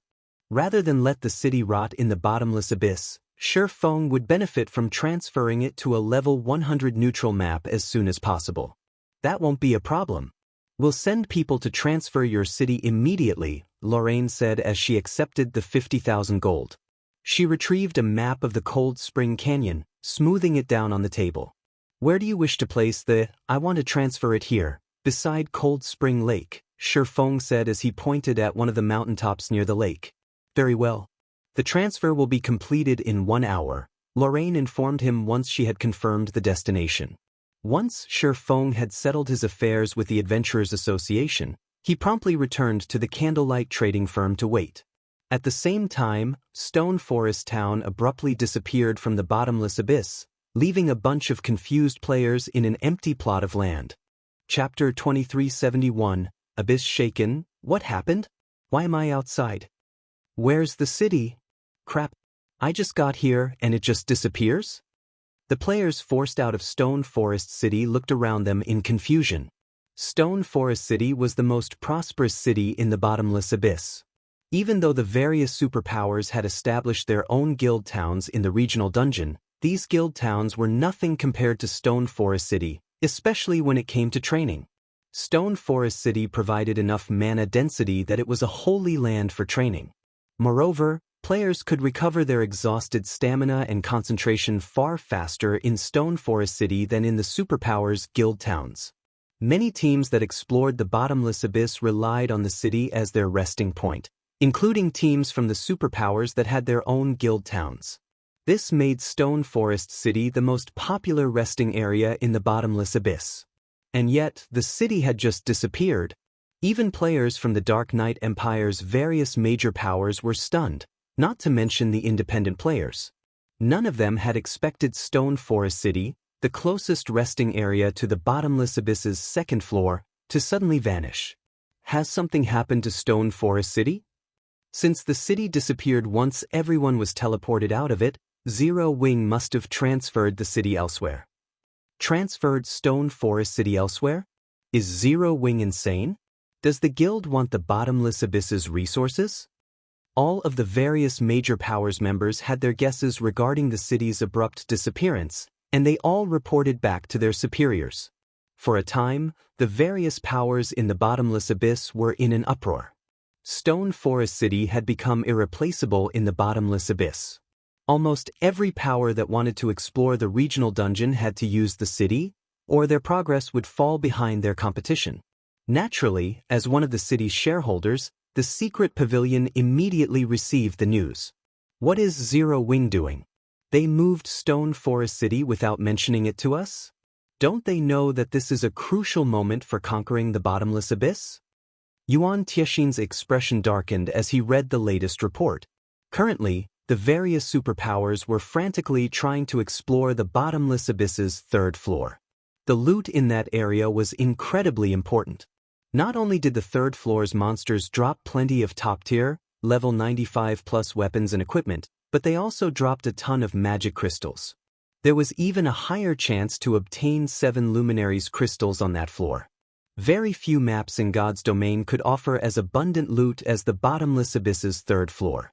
Moreover, since the planar passages had opened, the situation on the main continent had become painfully tense. A war of unimaginable scale could break out between powers at any time. Even the secret pavilion had to prepare. Stone Forest City's sudden disappearance from the bottomless abyss would definitely impact the secret pavilion's plans. The secret pavilion's guild leader had even called Yuan Tiexin personally about the matter. "Uncle Yuan, what should we do now?" Purple Jade asked. She was also quite concerned about the situation. After training in Stone Forest City, she had improved considerably. Now, she was only one step away from reaching the domain realm. "We have no choice. We have to meet with Black Flame now." The matter frustrated Yuan Tiexin. The secret pavilion owned some of Stone Forest City's shares, but Zero Wing held absolute authority over the city. Zero Wing might have an obligation to inform the secret pavilion of any decisions regarding Stone Forest City, but in truth, that didn't really matter. The secret pavilion simply had no say. While Yuan Tiexin and Purple Jade made their way to White River City, the various superpowers in the bottomless abyss took this opportunity to claim the prime real estate Stone Forest City had left behind. While the various powers were making a fuss over Stone Forest City's disappearance, Liang Jing was having a nervous breakdown over it. After barging into Shi Feng's special forging room, Liang Jing reported, "Guild leader, Stone Forest City has disappeared." "I know." Shi Feng, who was in the midst of producing a crimson sunset, nodded. "You know?" Liang Jing was shocked into a moment of silence. "Guild leader, is this your doing?" "That's right, I did it," Shi Feng said, not bothering to hide the truth. After all, he had the most authority over the city. No one could transfer a city without permission. "Guild leader, Stone Forest City is one of our guild's main sources of income. Although we're not earning as much from the house's rent, we have just as many players interested in renting them. That rent alone is enough to fund normal operations of Zero Wing's main headquarters. With Stone Forest City gone from the bottomless abyss, many players are going to demand a refund. Liang Jing exclaimed as she massaged her temples. Currently, she was in charge of most of Zero Wing's headquarters affairs, especially now that Blackie and Gentle Snow had left their daily tasks to her. What gave her the biggest headache, however, was handling the payments that required credits. To ease the management flow, Shi Feng had granted her authority to manage Stone Forest City's income. After a few months, she had finally managed to balance the headquarters' expenditures and Stone Forest City's income. And yet, Shi Feng had just relocated Stone Forest City elsewhere, rendering her efforts useless. Relax. They won't ask for a refund, Shi Feng said, chuckling. If they do, we can give them a refund based on the original price. We can even refund them in coins if they want. Stone Forest City's private houses had always been leased for credits. Receiving a refund in coins would be a welcomed bonus. Although it was becoming easier to earn coins, players had to bear more expenditures in God's domain. As a result, players weren't able to save a lot of coins as they reached higher levels. Hence, money farming teams and workshops were extremely popular among players that wanted to pay credits for coins in God's domain. God's domain was like a second world to players. Since coins were more useful in God's domain, players were naturally more willing to spend credits than coins. If we do that, we'll still have to pay at least 100,000 gold in refunds. Liang Jing said, exasperated at Shi Feng's nonchalant attitude. At this point, she was neither Chairman Zhao's secretary, nor was she ignorant of God's domain. On the contrary, she spent more time in the game than in the real world. She knew exactly how valuable 100,000 gold was. Even to the various superpowers, it was a significant sum. Here's 100,000 gold, hold on to it for now, Shi Feng said as he passed the gold to Liang Jing. He then continued, later, send me a summary of how many people wanted a refund. I intend to hold a leasing auction for the empty houses. We'll start the bidding at 30,000 credits per week. 30,000 per week? Liang Jing gaped when she heard the price. When Stone Forest had still been in the bottomless abyss, they had leased the private houses for 40,000 to 50,000 credits per month, except for the first month's auctions. Even so, most players couldn't afford the rent. Yet now, Shi Feng wanted to lease the houses for 30,000 credits per week. It was utterly insane. The bottomless abyss was the best grinding spot in God's domain at the moment. Outside of the regional dungeon, the property value in Stone Forest City would plummet. Read latest chapters at Wuxia World. Take care of the necessary preparations, Shi Feng said, not bothering with the task. He sent Liang Jing away to take care of Stone Forest City's new leasing plan. He had already considered the consequences of relocating Stone Forest City out of the regional dungeon. The city did provide a considerable supply of top-tier, level 95+ weapons and equipment, but that wasn't what Zero Wing needed most right now. The guild needed funds and strength. Rather than trying to squeeze the bottomless abyss for everything it had, Zero Wing would benefit more from focusing on level 100 neutral maps. Exploring these areas would be particularly profitable since the various superpowers were just beginning to encounter level 100 neutral maps.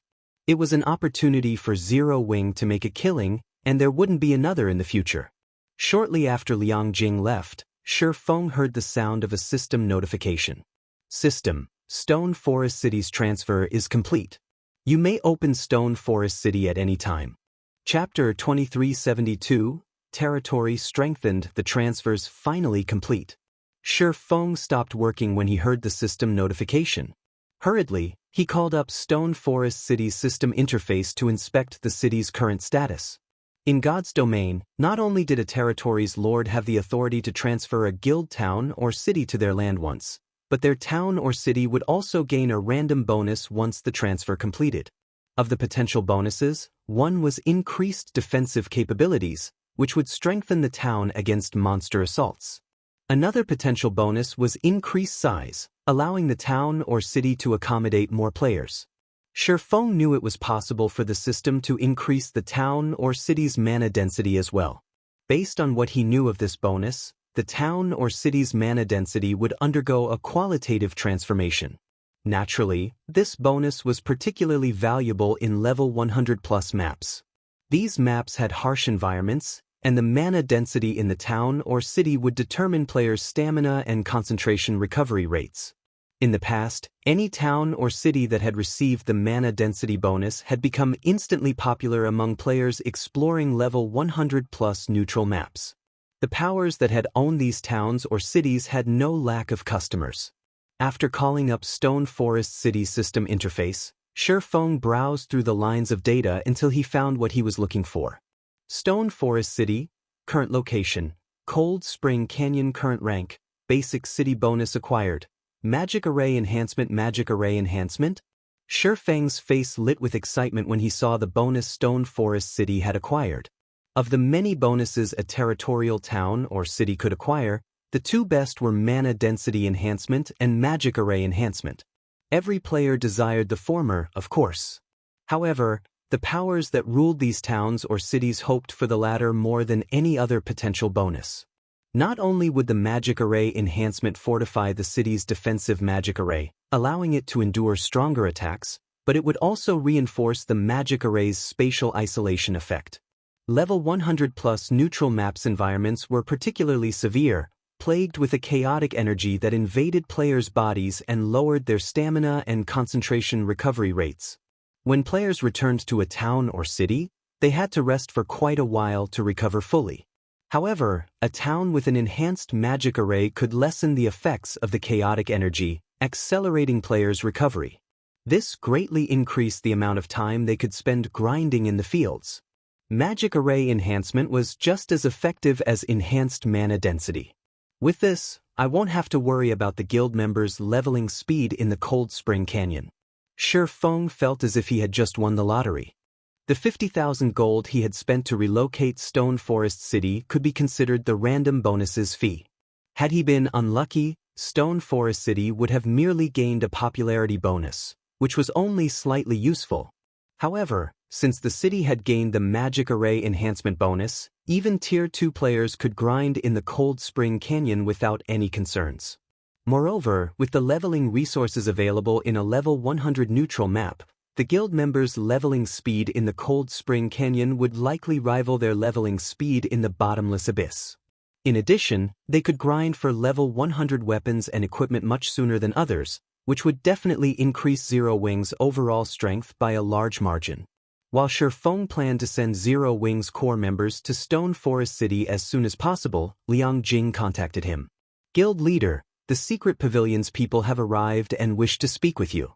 By the looks it, this seems urgent. Do you want to meet them now? The secret pavilion sure moves quickly, Shifeng said, chuckling. Send them to me. The secret pavilion owned some of Stone Forest City's shares, and now that the city had vanished, it wasn't unusual for the pavilion to grow nervous. Not only had Stone Forest City become a valuable source of resources for the secret pavilion, but the various superpowers had been in the midst of exploring the Bottomless Abyss's third floor shortly before the city disappeared. Moreover, everyone was concerned about the various otherworlds invasion. After a short moment, Liang Jing led a middle-aged man and a young woman into Shifeng's special forging room. They were none other than Yuan Tiexin and Purple Jade. Both secret pavilion members had already reached level 100, and they both wore multiple pieces of epic equipment. Even the weakest piece between them was level 95 dark gold rank. Moreover, Purple Jade radiated an astonishing life aura. When it came to basic attributes, these two likely rival God's kin players. Regarding combat power, they could rival domain realm experts.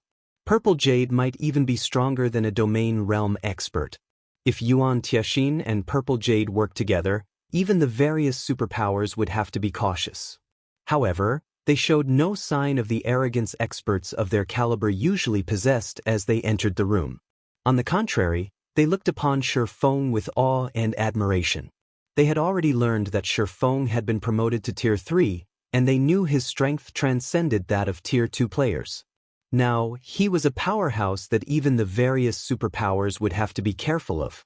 I assume you two are here to ask about Stone Forest City? Shifeng said, getting straight to the point. That's right, that's exactly why we've come, Yuan Tiexin said, nodding as he gave Shifeng a confused look. We're in the final stages of exploring the Bottomless Abyss. The third floor is a treasure trove of top-tier, level 95 weapons and equipment. Why has Zero Wing given up on the regional dungeon and relocated Stone Forest City? You know that the situation on the main continent has become more complicated. The various otherworld powers have begun to set their sights on various areas of the continent. A large-scale war will break out in the near future. Everyone has been frantically preparing for it. Meanwhile, due to Stone Forest City's sudden disappearance, some superpowers have begun to question the secret pavilion's abilities. Our guild leader is hoping that Zero Wing has an explanation for this. Of course I do, Shifeng said, chuckling. But before I tell you, I was wondering if the secret pavilion can help me with something. Yuan Tiexin was a little exasperated with Shifeng's reply. They had come here to demand answers of the man, yet he asked them for help before he'd offer an explanation. May I know what you need help with, Guild Leader Black Flame? Yuan Tiexin asked after taking a deep breath. It's simple. I'd like to ask the secret pavilion to revoke Starlink's membership in the secret chamber of commerce, Shifeng calmly stated. Read latest chapters at Wuxia World. Starlink constantly targeted Zero Wing, particularly on an economic front. However, since a powerful corporation backed Starlink, and the guild had access to the secret chamber of commerce's connections, his guild couldn't effectively retaliate. If Zero Wing could cut off one of Starlink's income sources, the enemy guild would be much easier to deal with economically. Yuan Tiexin and Purple Jade were stunned, staring at Shifeng as if he were a fool. Setting aside Starlink's current position in the chamber, why would we do something so fruitless even if the secret pavilion had that power, Guild Leader Black Flame? You should know that every member is an important resource for the chamber. We cannot remove Starlink over one city, Yuan Tiexin answered seriously.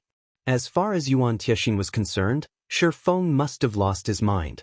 Stone Forest City was an excellent asset, but even if it were still located in the bottomless abyss, it wasn't so valuable that the secret pavilion would revoke Starlink's membership for it. Even if Zero Wing offered all of the city's shares, the secret pavilion would refuse. What if Stone Forest City were located in a level 100 neutral map? Shifeng asked, smiling. Chapter 2373, New Stone Forest City. When Yuan Tiexin and Purple Jade heard Shifeng, they froze. His statement felt like a curse to both of them. Is this true, Guild Leader Black Flame? Snapping out of his daze, Yuan Tiexin couldn't hide his excitement as he gazed at Shifeng. Even his breathing had become a little rushed.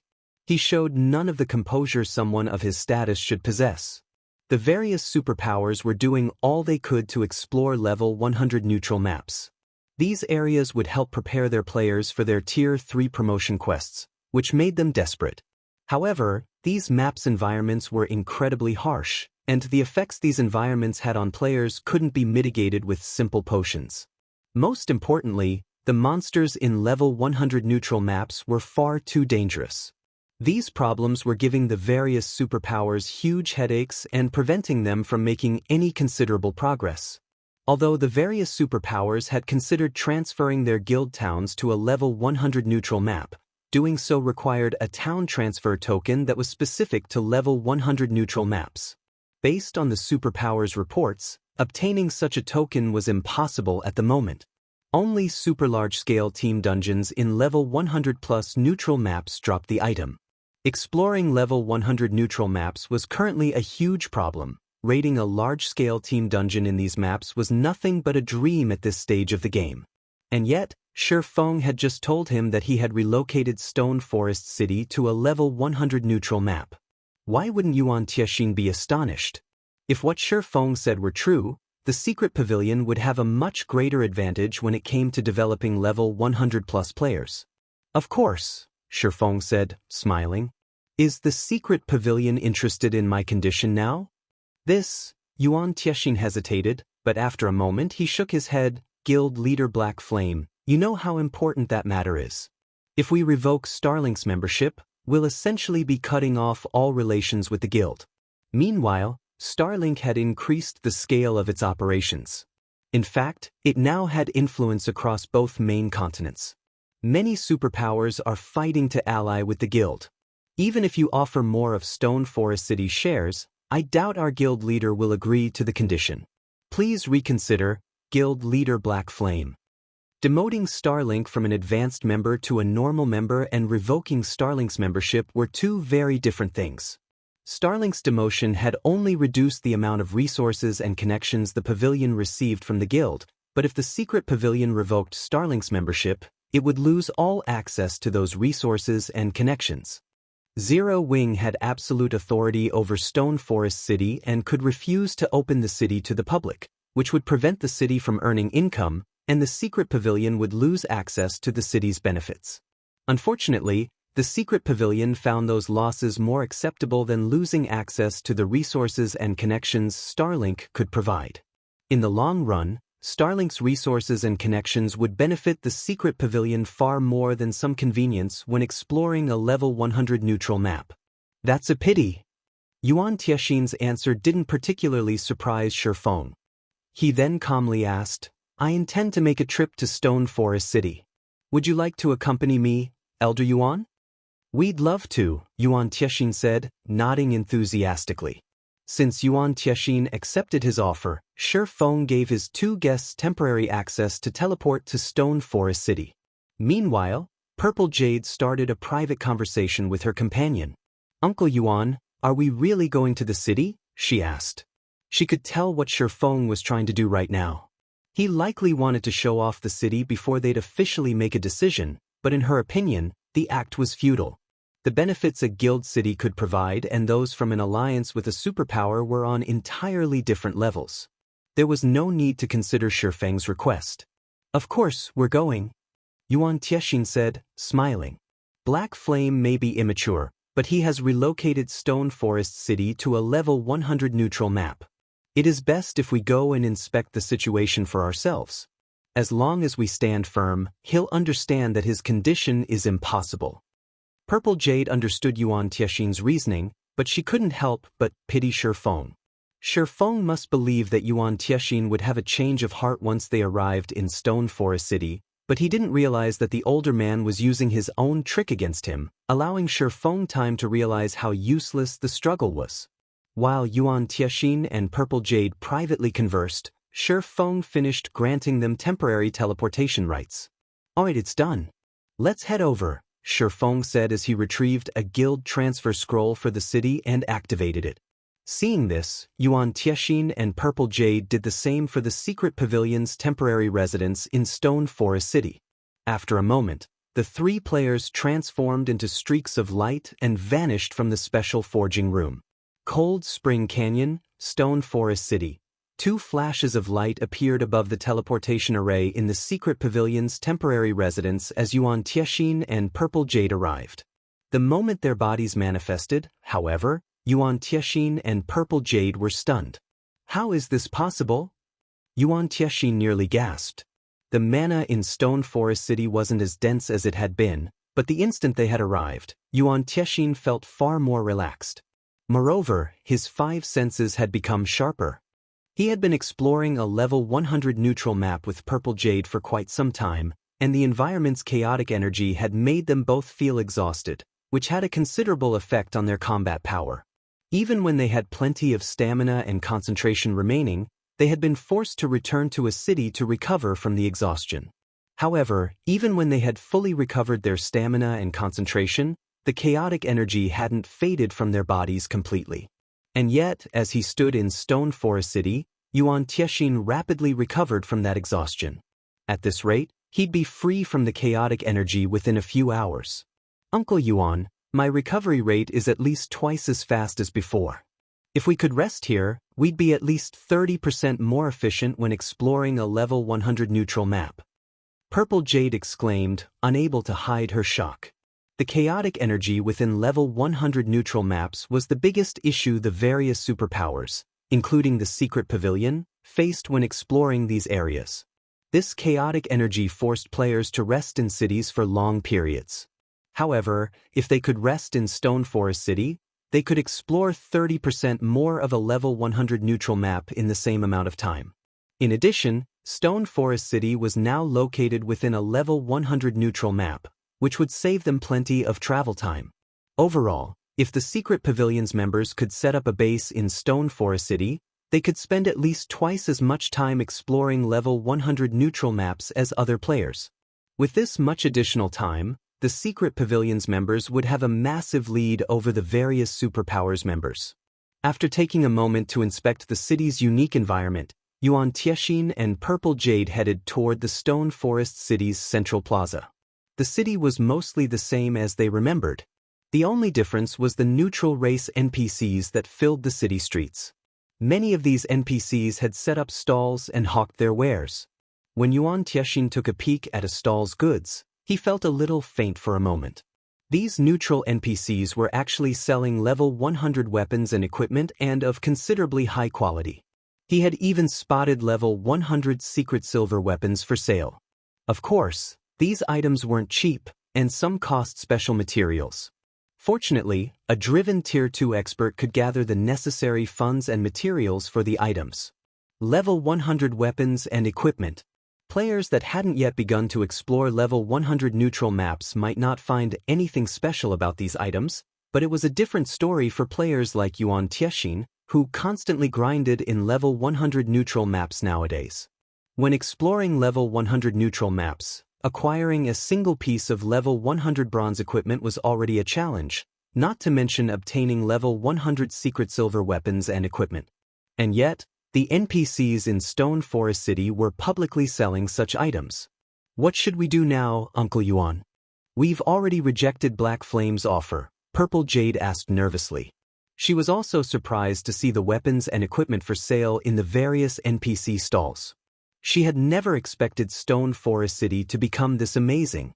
If the Secret Pavilion's members could operate out of Stone Forest City, they'd complete their Tier 3 promotion quests far faster than the various superpowers. Don't worry. Since Black Flame has brought us here, he will ask if we wish to continue our partnership. We can renegotiate with him then, Yuan Tiexin said. He hadn't expected Stone Forest City to offer so many benefits, either. Very calmly, he continued, let's buy some of the weapons and equipment for now.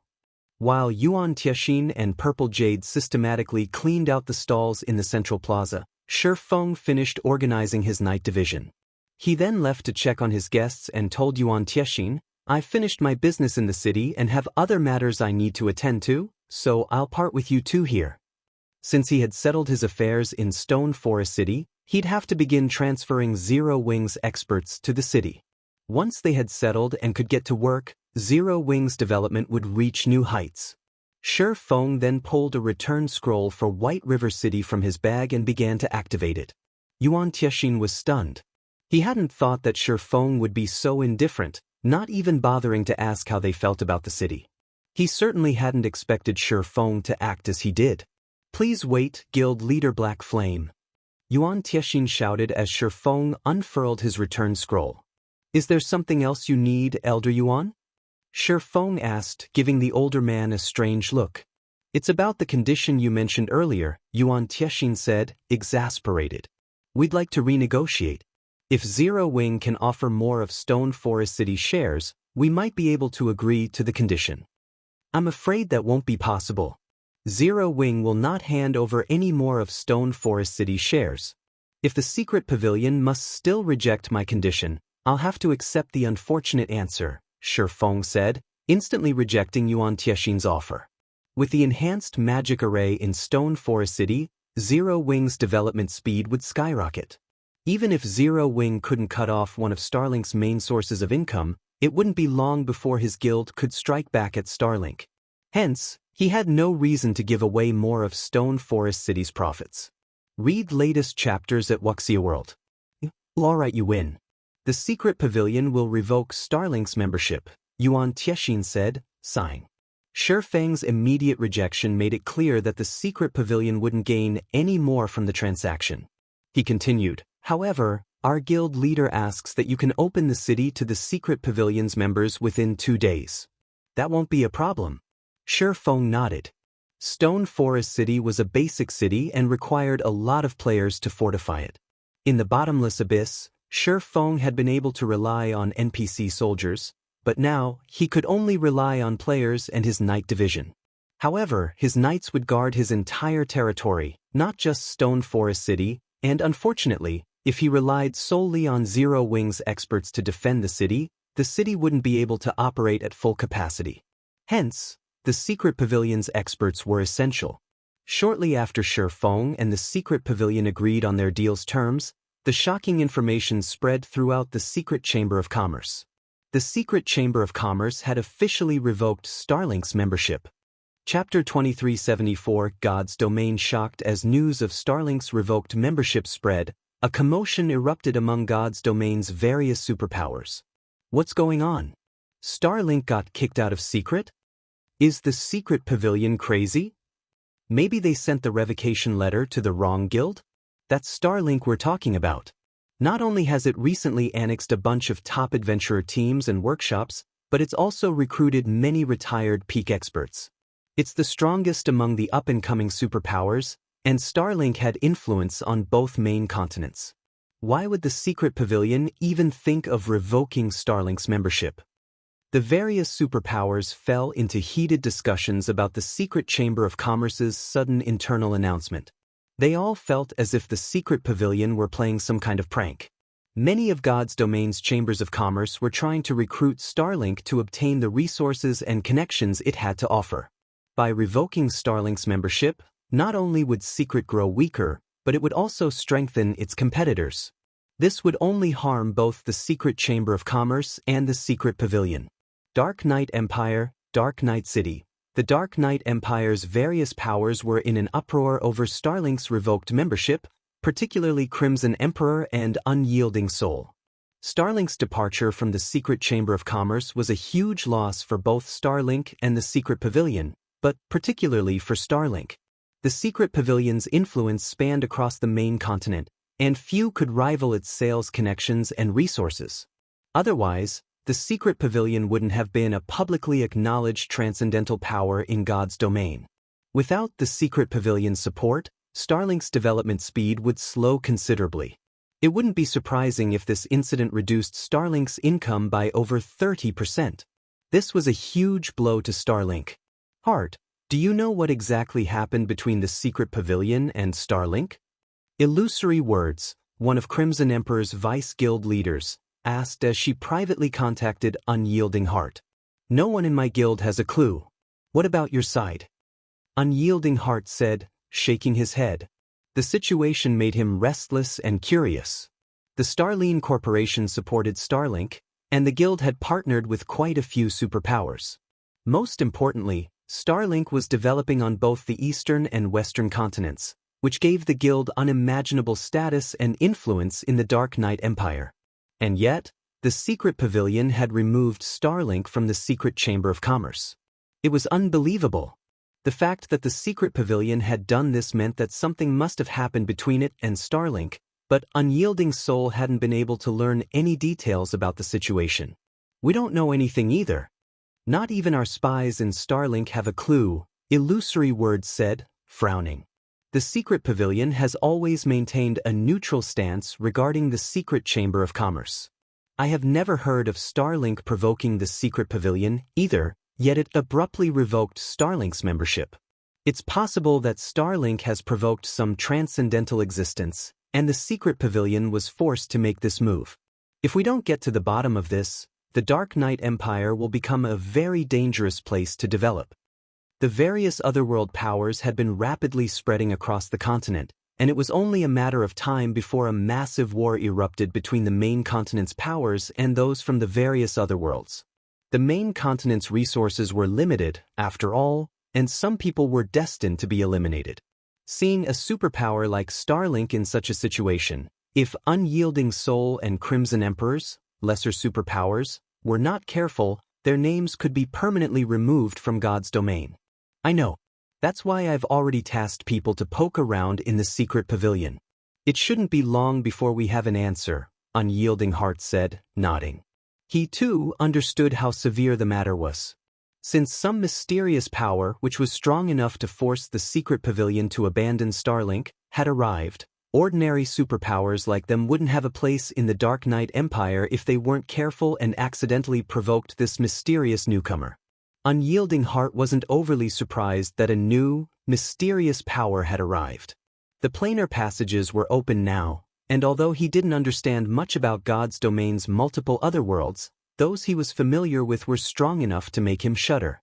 It wasn't entirely impossible that some other worlds had a secret power he didn't know about.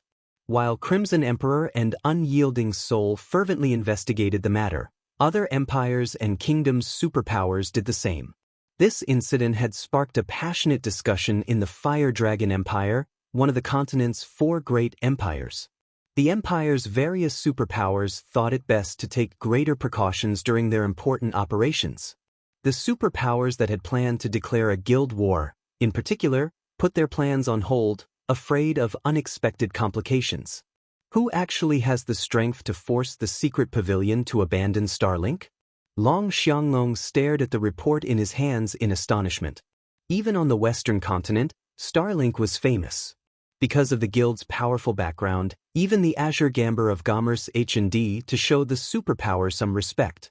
And yet, without warning, the secret pavilion had abandoned Starlink.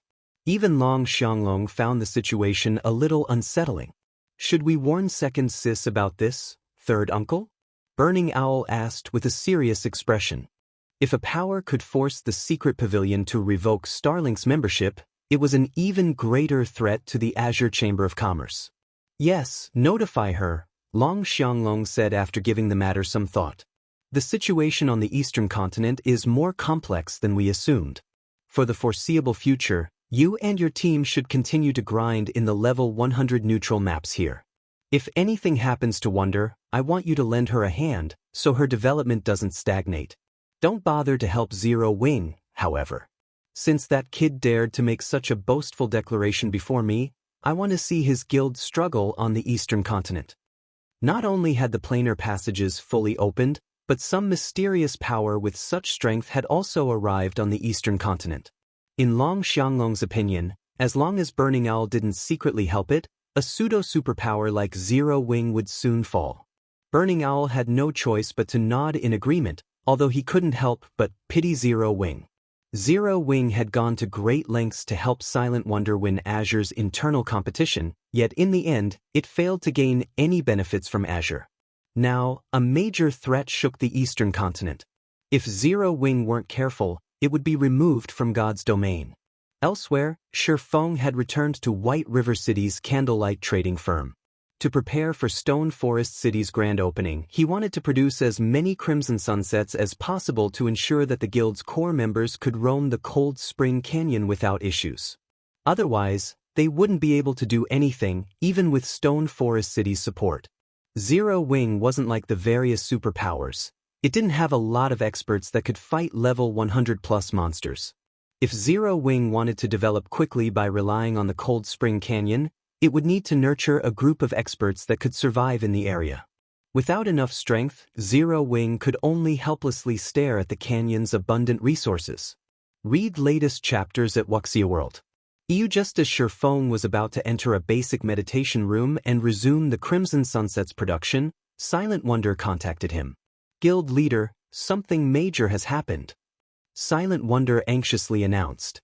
The Secret Chamber of Commerce has revoked Starlink's membership. I know, Shifeng said, nodding.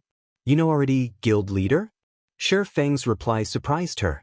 Thus far, only the various superpowers, who all had powerful information networks, had found out about the situation. As soon as her younger brother had informed her, she had called to notify Shifeng. Of course, I know. I'm the one who caused it, Shifeng calmly stated as he refined the magic crystal in his hand.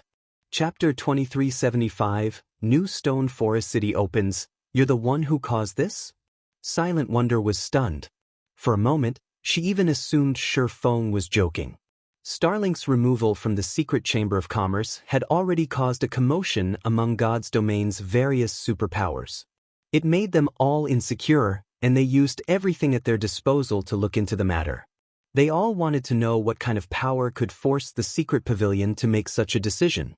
And yet, Shifeng had just told her that he was responsible. How could she bring herself to believe him? That's right, Shifeng said, chuckling at Silent Wonder's incredulous look. Starlink was the reason that Zero Wing had been kicked out of the Secret Chamber of Commerce a while ago. I'm only returning the favor. Returning the favor? How are you still in the mood to joke around at a time like this, guild leader? Silent Wonder asked, exasperated. Starlink is going crazy over this right now. If it finds out that Zero Wing is responsible, things will become. Very few powers could rival the secret Chamber of Commerce's expansive connections in God's domain. These connections might be of limited use to a pseudo-superpower like Zero Wing, but for Starlink, it was a different story. Losing Secret's resources and connections would be a huge blow to Starlink's operations. Coins and resources were the foundation of a guild's development, and without enough of both, it'd be surprising if Starlink didn't regress, let alone continue to dominate as a superpower. This incident would likely force Starlink to delay or cancel most of its plans. It would suffer unimaginable losses. If Starlink found out that Zero Wing was responsible for its removal from Secret, it would do everything in its power to annihilate the smaller guild. It wouldn't hold back as it had thus far. This time, Zero Wing had damaged Starlink's foundation, and practically every superpower in God's domain had heard about the incident. Starlink would become a laughingstock if it didn't retaliate. However, Starlink wasn't the same guild it had been in the past. Based on what Silent Wonder had learned from the Azure Chamber of Commerce, not only had Starlink grown stronger after the planar passage's opening, but it had also formed close alliances with a few otherworld superpowers. Recently, Starlink's shadow had stretched across adventurer alliances that had been rapidly developing in the main continent's various kingdoms and empires. Now, even the Fire Dragon Empire's super guilds were wary of Starlink. These up-and-coming adventurer alliances were impressively powerful. They might not look like it during peaceful times, but if they decided to move against a particular power, they could easily deal a devastating blow. God's domain's various large guilds had a lot of members, but most of the materials these guilds needed for their normal operations came from independent players, which were the majority of God's domain's player base. As long as Starlink paid the adventurer alliances it secretly supported a small price, it could sever any power's source of resources. While Silent Wonder tried to figure out how she could keep this horrific information secret, the various superpowers received reports from their spies in the secret pavilion. Zero Wing was responsible for Starlink's removal. The moment the various superpowers' upper echelons received these reports, they gasped in shock. How is this possible? The secret pavilion abandoned Starlink for Zero Wing. Have its upper echelons gone mad? The various superpowers could not believe their eyes as they read their subordinates' reports, yet with the facts before them, they had to believe it. Amazing! Truly amazing! Zero Wing actually pulled such a feat off. Unyielding Heart was both overjoyed and stupefied when he heard the news. Neither Unyielding Soul nor Crimson Heart had been able to move against Starlink, yet a pseudo-superpower like Zero Wing had dealt an unprecedented blow. It was unbelievable. The secret Chamber of Commerce had been as precious as an arm to Starlink, and now that it had lost Secret's connections and resources, it had lost that arm. Even if Starlink retained its strength, its development speed would slow significantly. Zero Wing is actually this powerful? Illusory words read her subordinates' report in confusion. Although Zero Wing's performance in the Dark Knight Empire had been extraordinary, the guild shouldn't be capable of threatening Starlink's foundation in her opinion. Starlink was supported by the Starline Corporation, after all. And yet, Zero Wing had just severed one of Starlink's main income sources. She doubted that even Starlink's upper echelons had ever imagined that events would unfold like this. It's no wonder why that kid so boldly rejected me. So, his guild has the secret pavilion's support. Long Xianglong was greatly surprised when he discovered the perpetrator for Starlink's removal from the secret Chamber of Commerce. However, his surprise quickly turned into disdain as he sneered and hissed, "It's a pity the guild's efforts are a waste. Starlink cannot be stopped by a single Tier 3 player. The secret pavilion will pay for its foolishness as well." Long Xianglong knew a little regarding the conflict between Zero Wing and Starlink. Although losing the secret Chamber of Commerce's connections and resources was a major loss to Starlink, the setback wouldn't cause the organization's fall. Long Xianglong, who spent his time on the Western continent, knew this. Starlink had already sent the majority of its manpower and resources to the western continent to establish a foothold, and as a result, it had lacked those assets on the eastern continent. Now that Starlink's position in the west was secure, Zero Wing's recent actions were tantamount to suicide. As for the secret pavilion, Long Xianglong found its decision to abandon a superpower like Starlink to be utterly foolish. Third uncle, since Zero Wing is responsible for such a major incident, Second Sis will definitely run into trouble. Should I head over there now? Burning Owl asked. Read latest chapters at Wuxia World. He only had a moderate impression of Zero Wing, and he agreed with Long Xianglong about Silent Wonder returning to the Azure Chamber of Commerce. She'd have more space to develop in Azure, and if she remained in Zero Wing, she'd never reach her true potential. I doubt Zero Wing will last much longer. Head over there with your team, Long Xianglong said, nodding, sending Burning Owl to Star Moon Kingdom. Long Xianglong wasn't the only one with such thoughts. The various superpowers' upper echelons shared the sentiment. As long as Starlink posted a bounty on Zero Wing, the independent players from the adventurer alliances it supported would move against the smaller guild. Not only would this restrict Zero Wing's resource income, but the guild's members would also have a tough time grinding in the fields. If this continued long-term, Zero Wing's members would become frustrated and begin to withdraw from the guild. As a result, Zero Wing would grow weaker as time passed, while all Starlink needed to do was spend some coins and resources. While Starlink set up its bounty, a commotion occurred within Zero Wing. Stone Forest City had finally opened to Zero Wing's members. Chapter 2376, Leveling Heaven Star Moon Kingdom, White River City. Several dozen lights flashed in the teleportation hall as Burning Owl and his team arrived in White River City. So, this is Zero Wing's territory? Burning Owl muttered, surprised as he observed his surroundings. Usually, one could determine how prosperous an NPC city was based on how much activity there was in its teleportation hall. The average level of the players in the hall was also a testament to the region's average standards. White River City's teleportation hall was extraordinarily lively. Although the city couldn't yet rival imperial capitals, it could easily compete with Empire's top-ranked cities. God's Domain's empires were incredibly large, with easily several times the player population found in the largest kingdoms. Thus, even Empire's top-ranked cities were more prosperous than Kingdom's capital cities. As far as Burning Owl knew, very few kingdoms had cities like White River City. He was also surprised by these players' average level. Most of the players in the teleportation hall had already reached level 96, with many experts at level 98. White River City's players could even rival those in imperial capitals in terms of levels. While Burning Owl assessed the situation in the teleportation hall, several more lights flashed behind him. As these players arrived, they attracted a lot of attention. They were rather hard not to notice. The moment this group appeared, everyone in the teleportation hall was overwhelmed by a sense of dread. Players' instincts urged them to flee as the newcomers' auras washed over them. What? Starlink actually dispatched its newly formed Hellfire Legion? Burning Owl frowned when he saw them. After the planar passages had opened, Starlink had allied with the superpower that ruled over the demonic Hell World, one of the 6 large-scale otherworlds that were connected to the eastern continent. Like Dark players' favored areas, the demonic Hell World focused on slaughter, and many of its players possessed a powerful legacy L. Individually, these players were even stronger than those from the Sea God's realm. Relying on the demonic Hell World's special legacy, Starlink had formed the Hellfire Legion, which was now the strongest legion under the guild's command. The weakest of the legion's members was a refinement realm expert, and with their special legacy, even peak experts would find these players incredibly difficult to kill. With the individual members so powerful, it was easy to imagine how horrific all 1,000 Hellfire Legion members would be when they worked together. Because of this, the various superpowers were even more afraid of Starlink. Now, Starlink had dispatched 300 Hellfire Legion members to White River City.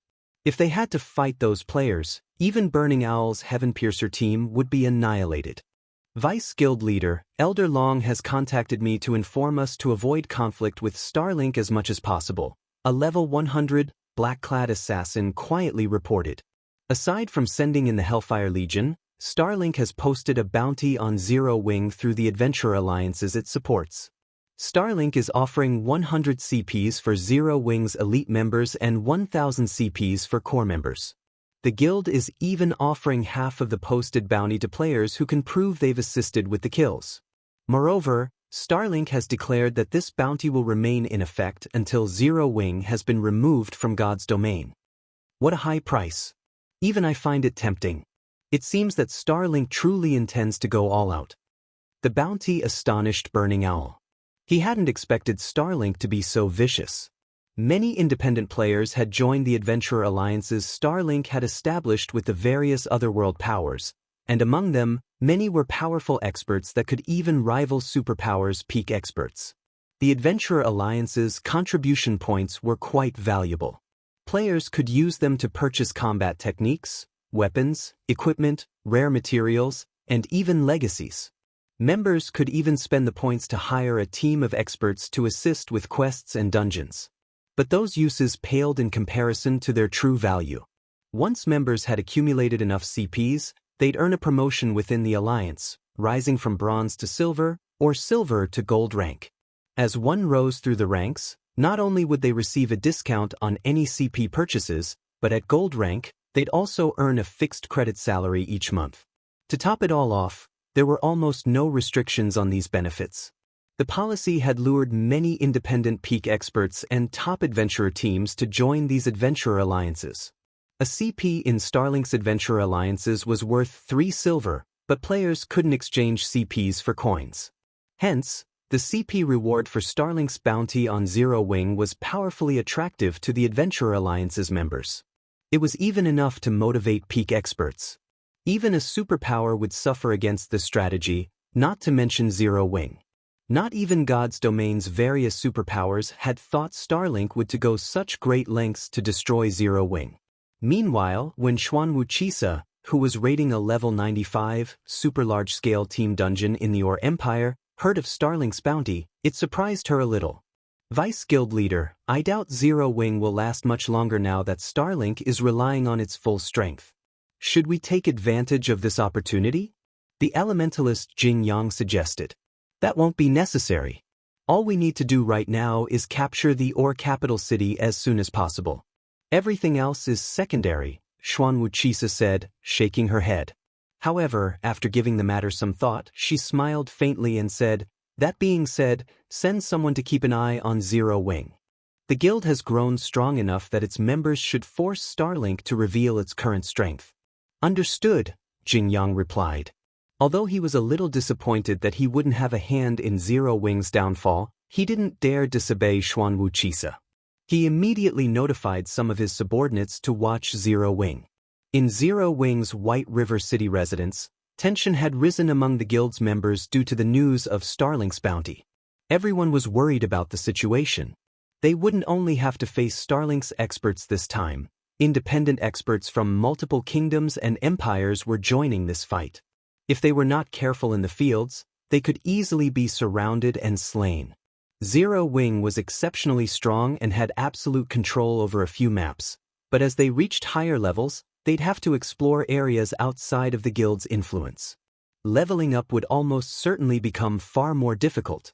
While some guild members considered continuing their development in a new guild, others noticed that the guild residents had a new teleportation point. Quick look, we can teleport to Stone Forest City again.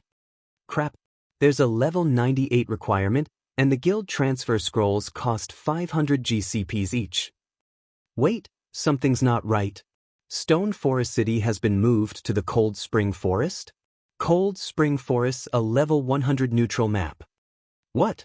Stone Forest City is located in a level 100 neutral map now.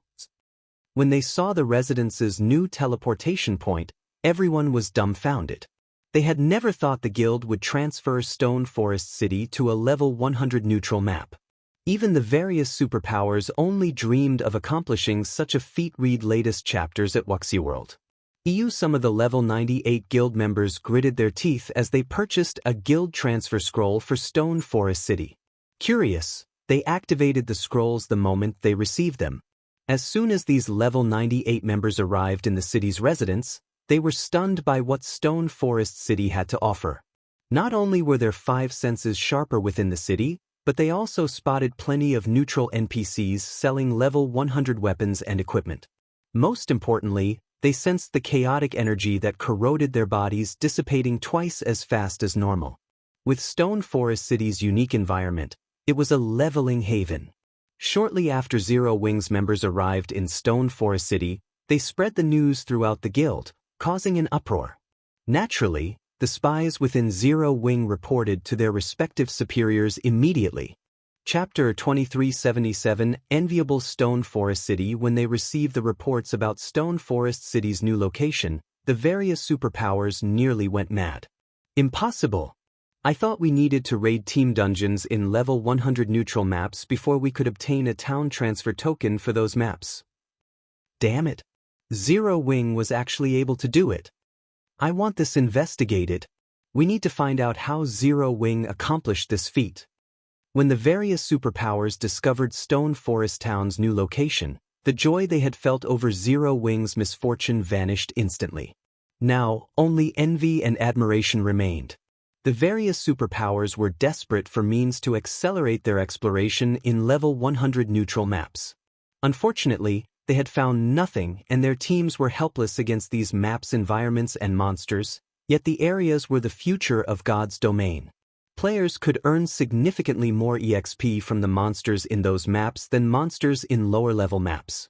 In addition, level 100 maps were the only sources of level 100 weapons and equipment at this point.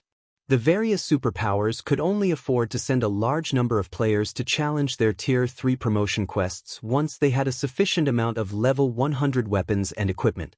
Moreover, fighting the monsters in level 100 neutral maps would be very helpful to players trying to improve their combat standards. Lower-level monsters were almost entirely different creatures after all. Now that Stone Forest City was located in a level 100 neutral map, Zero Wing had an unimaginably massive advantage. Meanwhile, in the Dark Knight Empire's Dark Knight City, it's no wonder why Zero Wing dared to sever one of Starlink's main income sources. So, the guild still had such a card to play, illusory words muttered, shock and envy flashing in her eyes. A guild city in a level 100 neutral map would do more than increase the guild members' leveling speed, it could also become a new source of resources for the guild. Level 100 neutral maps had more abundant resources than level 90+ maps, and these resources catered to level 100 players. The advantage these resources would provide was imposingly large. With Stone Forest City's new location, Starlink would likely be rendered powerless against Zero Wing. The two guilds were no longer playing on the same field. Even if Starlink could target Zero Wing via its various adventurer alliances, the tactic would only be effective against Zero Wing's lower-level members. Any level 98+ members could easily avoid Starlink's bounty hunters by relying on Stone Forest City's level 100 neutral map. Moreover, they'd gain far more than they would from grinding in level 90+ maps. At this stage of the game, even mainstream players had reached level 95. Needless to say, Zero Wing's members, who were known for their high quality, would have reached higher levels. And the idea of Starlink targeting Zero Wing in a level 100 neutral map was a joke. If Starlink attacked Zero Wing in the Cold Spring Forest, Zero Wing could rely on its city's inherent advantages to beat its enemy to a pulp. Trying to sever Zero Wing from its resource sources was even more laughable. The various powers shops might still need lower-level resources, but they needed level 100+ resources far more. If Zero Wing were willing to trade these resources for lower-level items, no power would refuse it. Furthermore, Zero Wing still had the secret pavilion support. Stone Forest City will be very helpful to players when they challenge their Tier 3 promotion quests, Vice Guild Leader. If we can secure a temporary residence in the city, we'll have an edge over other superpowers when it comes to nurturing Tier 3 players. The level 100 Berserker beside illusory words realized, glowing with excitement. Players had to conduct their Tier 3 promotion quests in level 100 neutral maps, yet these areas were far too dangerous. Finding the lost Tier 3 legacies was also quite time-consuming. However, if players had a city like Stone Forest City, they'd be able to complete their promotion quests in far less time. I know. Unyielding Soul has certainly secured a huge advantage. When Illusory Words thought about Unyielding Soul, which had allied with Zero Wing a long time ago, she could not help but envy the guild. Make the necessary arrangements. We're going to negotiate with Zero Wing.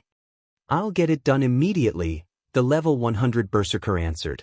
Aside from Crimson Emperor, a few superpowers had considered obtaining a temporary residence in Stone Forest City. Like Crimson Emperor, these superpowers promptly sent representatives to White River City. Nothing was more important to them than helping their players complete their Tier 3 promotion quests right now. Meanwhile, in an Adventurer Alliance's residence in the Fire Dragon Empire, nothing can stop Zero Wing now, Big Sis Jade. Zero Wing actually has a city in a level 100 neutral map. Not even Azure's Demonstone Town can hold a candle to Stone Forest City. The blue-clad assassin youth beside Jade Bamboo exclaimed. So, he was telling the truth. Realization dawned on Jade Bamboo when she read the latest report regarding Stone Forest City. When Shifeng had declared that Zero Wing could nurture Silent Wonder just as well as the Azure Chamber of Commerce, and without Azure's resources, Jade Bamboo had found the notion laughable. And yet, times had changed. With Stone Forest City's new location, Zero Wing would have no trouble acquiring the necessary resources to continue its rapid development. Not even the Otherworld's various powers could affect Zero Wing's progression. Meanwhile, in one of White River City's restaurants. How is this possible? Burning Owl felt as if he were dreaming as he read his subordinate's report. Zero Wing had successfully transferred Stone Forest City to a level 100 neutral map, which was something the various superpowers could only dream of accomplishing. Shortly after the various powers had learned about Stone Forest City's relocation, news had spread among the game's independent players, particularly those in White River City. Stone Forest City is amazing. If I could travel to the city, I'd reach level 100 in no time. That's not the only benefit you could get by operating out of Stone Forest City.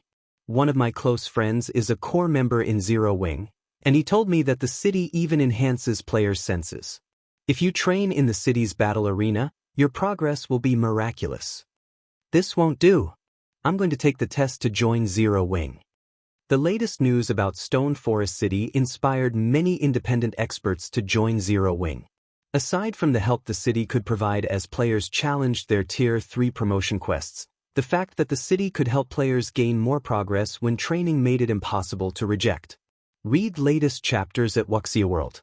EU. For a time, the independent experts that had hesitated about joining Zero Wing due to the recent incident with Starlink fervently applied to the guild. Some of the independent experts from Starlink's Adventurer Alliances even decided to switch sides, applying to become a Zero Wing member rather than target the guild. Because of Stone Forest City, many independent experts are now applying to join Zero Wing, guild leader. Based on the latest statistics, we've received over 10,000 new applications. Some of them are even from Starlink's Adventurer Alliances, Liang Jing excitedly reported. I doubt even Starlink expected that the experts it sent to attack us would end up joining our guild. Zero Wing had constantly been trying to recruit new members and expand its operations, yet its efforts had yielded limited results. However, due to Stone Forest City's new location, a flood of experts had shown up to join the guild. This would undoubtedly make it easier for Zero Wing to manage its territories. Moreover, since a large number of experts from Starlink's Adventurer Alliances had turned traitor, the pressure on Zero Wing's members in Starmoon Kingdom had lessened considerably. It's too early to celebrate, Shifeng said, chuckling. Since Lu Xinghua wants to play, we'll have to humor him. Spread the news that Zero Wing intends to establish a Starmoon Adventurer Alliance in the kingdom. Any alliance member that reaches the silver rank will have access to Stone Forest City, while gold members will qualify to purchase a private house in the city. Chapter 2378, Popular Starmoon Adventurer Alliance Starmoon Kingdom, White River City. Flashing lights filled White River City's teleportation hall as group after group of players arrived. If one carefully watched these players, they'd notice that many of them wore cloaks embossed with symbols from various adventurer teams. Most were top adventurer teams from other kingdoms and empires. There were even some from other worlds. This is insane. Even Origin Curse, the Dark Knight Empire's third-ranked adventurer team, is making a move. I've heard that Starlink is going all out to eliminate Zero Wing this time. The organization is even offering certain benefits in addition to the current bounty. Depending on how much players accomplish, they can even earn special legacies. Zero Wing's in trouble now. Most experts might have a problem with the environment and monsters in a level 100 neutral map, but peak experts and top adventurer teams shouldn't. I know, right? Getting to the Cold Spring Forest might be easier for Zero Wing's members, but once they're there, Zero Wing's ordinary experts will fall. Besides, exploring a level 100 neutral map is still a problem. Even if Zero Wing sends reinforcements from Stone Forest City, they'll likely suffer significant losses. As bystanders in the teleportation hall watched the various top adventurer teams and peak experts arrive, they were shocked, but they also began to place bets on which would survive to the end, Zero Wing or Starlink. Starlink really knows how to splurge, sending so many peak adventurer teams here.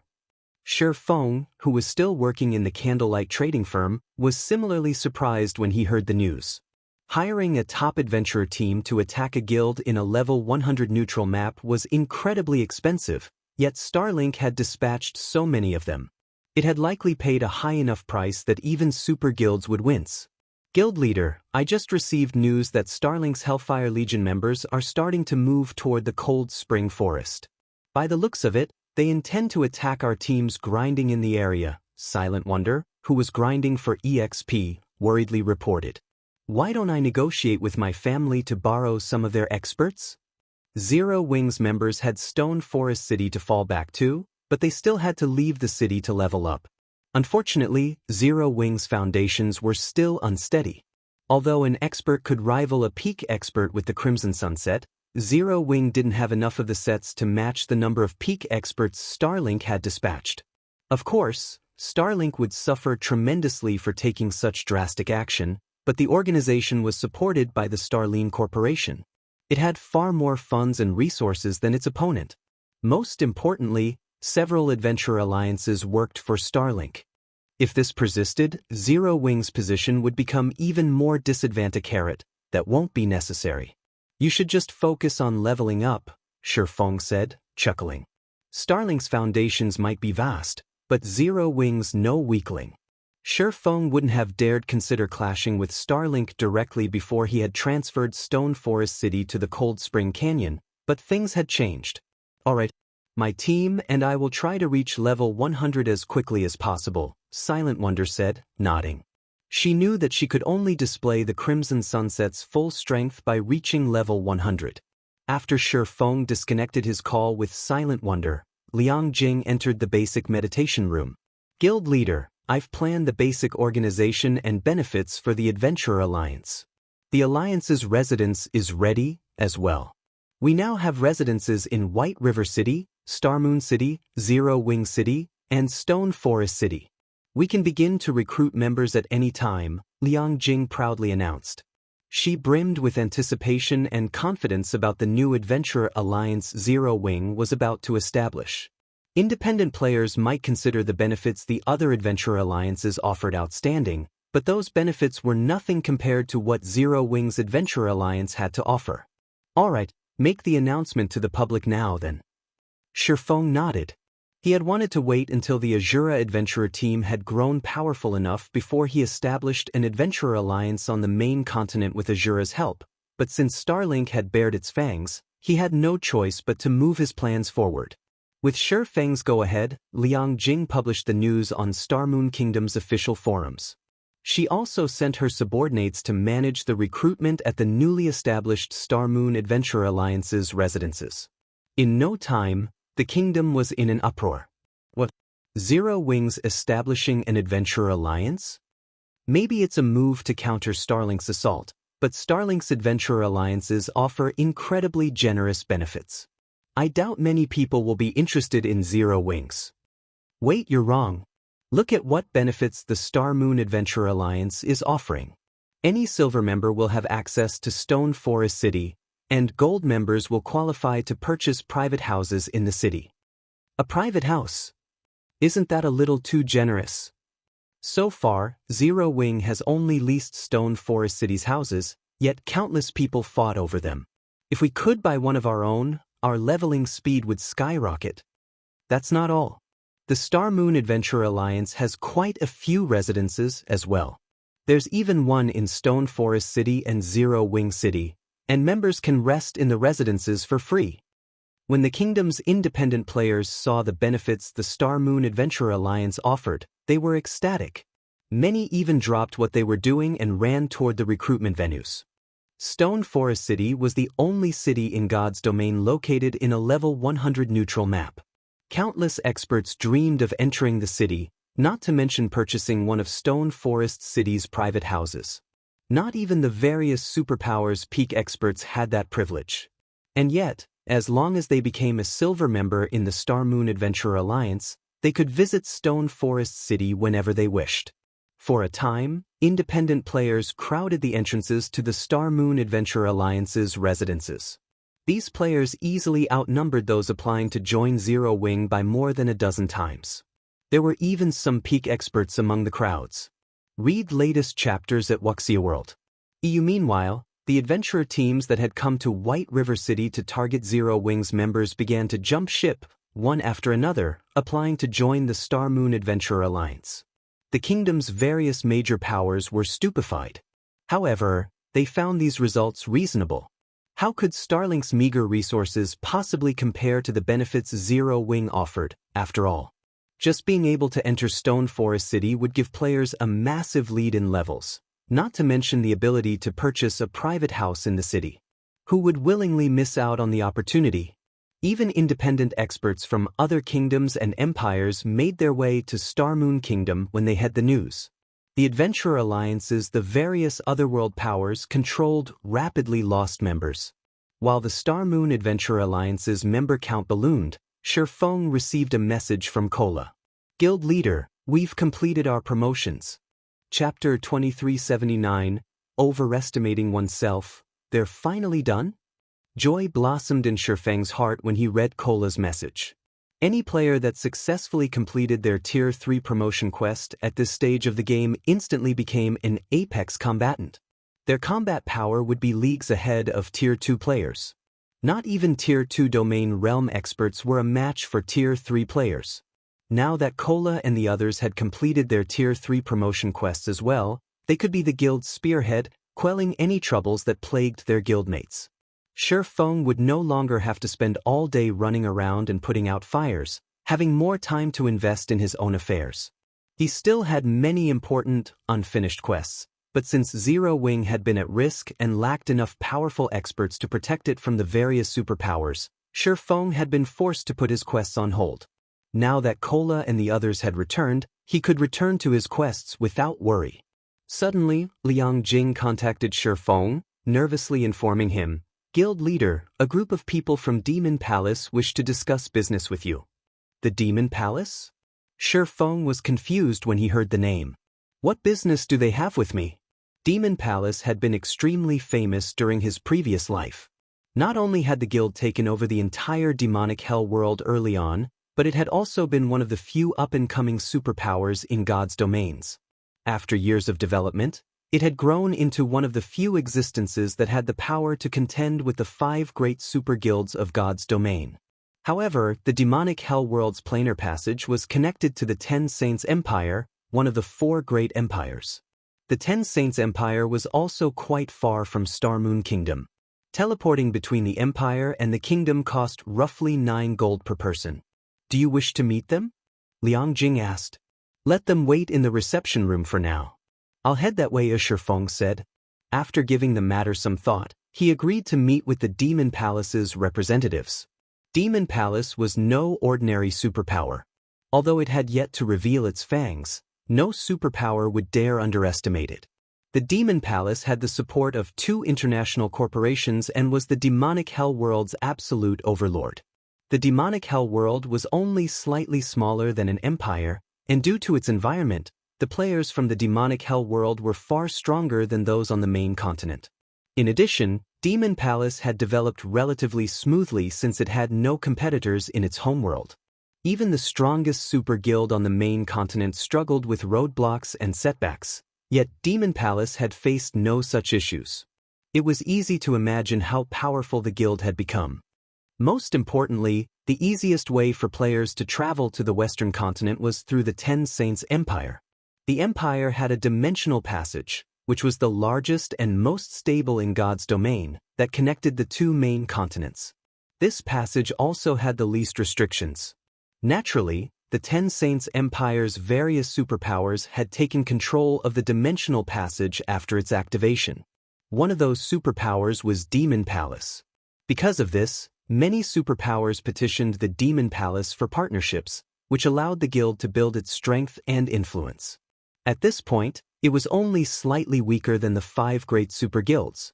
Once Shi Feng had tidied up his work with the Crimson Sunsets, he made his way to the reception room in Zero Wing's residence. 3 demonic fighters in pitch-black armor quietly waited in the top-floor reception room. Not only were all 3 level 100, but their auras felt as if the demon god himself stood in the room with them. The Tier 2 expert standing guard by the doors shuddered as these auras washed over them. Zero Wing is quite interesting. Despite such weak members, it dares to provoke Starlink. If these core members were in our guild, they wouldn't even be elite members, a white-haired youth said, shaking his head as he eyed the several Zero Wing core members that had just left the room. They are a little underwhelming, but this is a kingdom after all. It's a miracle that they've grown this strong, a robust 3-meter-tall, middle-aged man calmly stated. Moreover, Zero Wing's guild leader has reached Tier 3. It is not without reason that the Vice Guild leader has set his sights on Zero Wing. Naturally, the Vice Guild leader knows what he's doing. Zero Wing is lucky our Vice Guild leader has noticed it. Even Starlink's guild leader had to go to great lengths to negotiate a partnership, a tall, slim woman said with a reverent look whenever she mentioned Demon Palace's Vice Guild leader. As far as these 3 were concerned, neither Zero Wing nor the prosperous Starlink was of any significance. Only super guilds were worth Demon Palace's attention. While the trio conversed, Shi Feng entered the room. However, the 3 players didn't seem overly interested in him. They only observed Shi Feng in silence. Greetings, guild leader Black Flame. I am Evil Qilin, an elder from Demon Palace. The middle-aged man introduced himself. My 2 companions are the vice commanders of Demon Palace's 3rd trump card legion. Greetings, Shi Feng replied. When he sensed the trio's violent auras, he realized that all 3 were very strong. The middle-aged man, in particular, was likely only slightly weaker than Giant's Heart's White Autumn. If not for White Autumn's sea god's blessing, he wouldn't even be a match for the middle-aged man. May I know what business you have with me?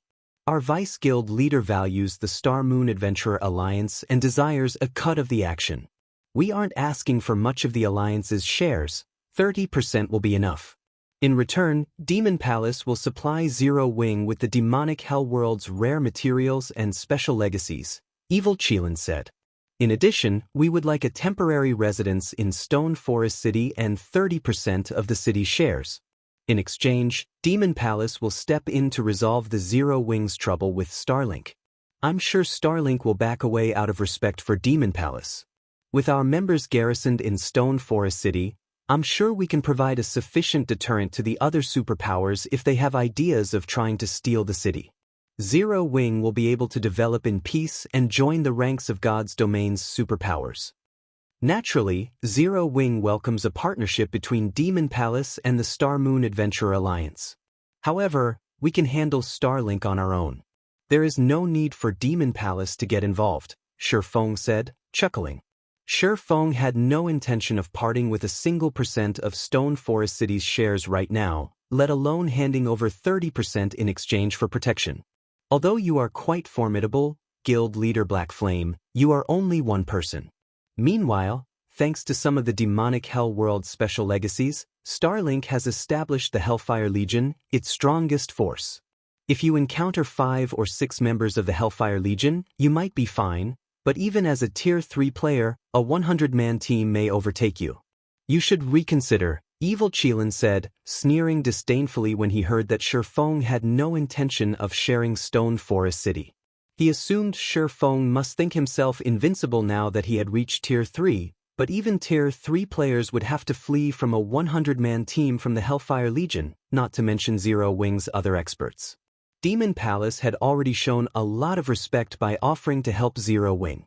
Thank you for your warning, Elder Qilin, but I am confident that Zero Wing can cope with this situation on its own, Shi Feng said. If there's nothing else, I'll be taking my leave. I still have other matters I need to attend to. Read latest chapters at Wuxia World. EU. After dismissing his guests, Shi Feng stood and left the Demon Palace's representatives alone in the reception room. By the looks of it, Elder, it will be impossible to ally with Zero Wing regarding Stone Forest City. Black Flame is simply too arrogant, the white-haired youth beside Evil Qilin said. However, the Vice Guild leader told us to secure Stone Forest City. What should we do? It's fine. We can wait. Black Flame overestimates himself, but once Starlink takes care of Zero Wing, I'm sure he'll come to his senses, Evil Qilin said, sneering at the door Shi Feng had left through. However, our demands will be much higher once he's desperate. The Star Moon Adventurer Alliance had lured many experts away from Starlink's alliances, but the guild still had many peak experts and top adventurer teams on its side. Starlink also had the Hellfire Legion. With so many enemies at their doors, Zero Wing's members shouldn't even think of stepping out of Stone Forest City. Shortly after Evil Qilin's group left Zero Wing's residence, another group of 24 players wearing Zero Wing's guild emblems entered. Chapter 2380 Tier 3 team. Many players waited in Zero Wing's residence for their turn to take the recruitment test, making the residence quite lively. Because of the commotion, no one noticed the 24 cloaked Zero Wing members' arrival. At this point, seeing Zero Wings leave or enter the residence in their cloaks had become the norm. Starlink's bounty was no trivial matter, and for poorer experts, killing Zero Wings members for a quick buck was easy. Zero Wings members could only avoid hostile players by hiding their identities with black cloaks, and to enter the guild residences, they only needed to reveal their guild emblems to the members that guarded the entrances. Many of Zero Wings members had begun to take these precautions recently. However, unlike most of the guild's players, these cloaked players didn't stop to rest in the lounge or visit the quest area. They made their way straight to the guild leader's office, where Shi Feng had been waiting for a while. Once they entered the office, the 24 players removed their cloaks and revealed themselves. As they did, violent, scorching auras filled the room. Their combined auras could paralyze Tier 2 experts with fear. What do you think, guild leader? We're much stronger than before, aren't we? Kola boasted as he radiated dense mana. Guild leader, don't listen to him. He was the last of us to complete his promotion quest. He just got lucky and constructed an advanced gold mana body with an 80% completion rate, Shadow Sword said. Hey, I'm satisfied with that. At least my mana body is better than yours. I'm happy enough to squeeze into the 8th place on the team. Kola said joyfully. Before they had left to challenge their Tier 3 promotion quests, Shi Feng had informed them of the importance of their mana body and told them that they should try as hard as they could to earn a gold mana body. Shi Feng had also offered tips about the mana body's construction process. Initially, Kola had only aimed to construct an intermediate gold mana body with an 85% completion rate, but during his second try, he had been inspired and constructed an advanced gold mana body. Of their group, only 10 people had completed an advanced gold mana body with a 75% completion rate or higher. Although the difference was only 1 rank, the difference between their stamina and concentration recovery rates was significant. An advanced gold mana body would be immensely helpful to them in the future. An advanced gold mana body with an 80% completion rate? Shi Feng was surprised by Kola's achievement. Compared to magical class players, physical class players were at a disadvantage when constructing their mana bodies. Although Kola's combat standards were considerable, he was only averagely talented among Zero Wing's main force members. If not for his fragmented legendary shield, he wouldn't have even ranked among the top 15 in the main force with his combat power. Moreover, Shi Feng had heard about the Tyrant Bear Kola's mana body during his previous life.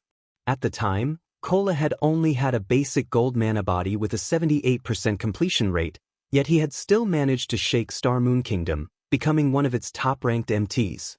Now that Kola had an advanced gold mana body with an 80% completion rate, his future strength would undergo a qualitative improvement. Kola's mana body is nothing, Guild Leader. Boss Tianxing and Big Sis E are even more amazing.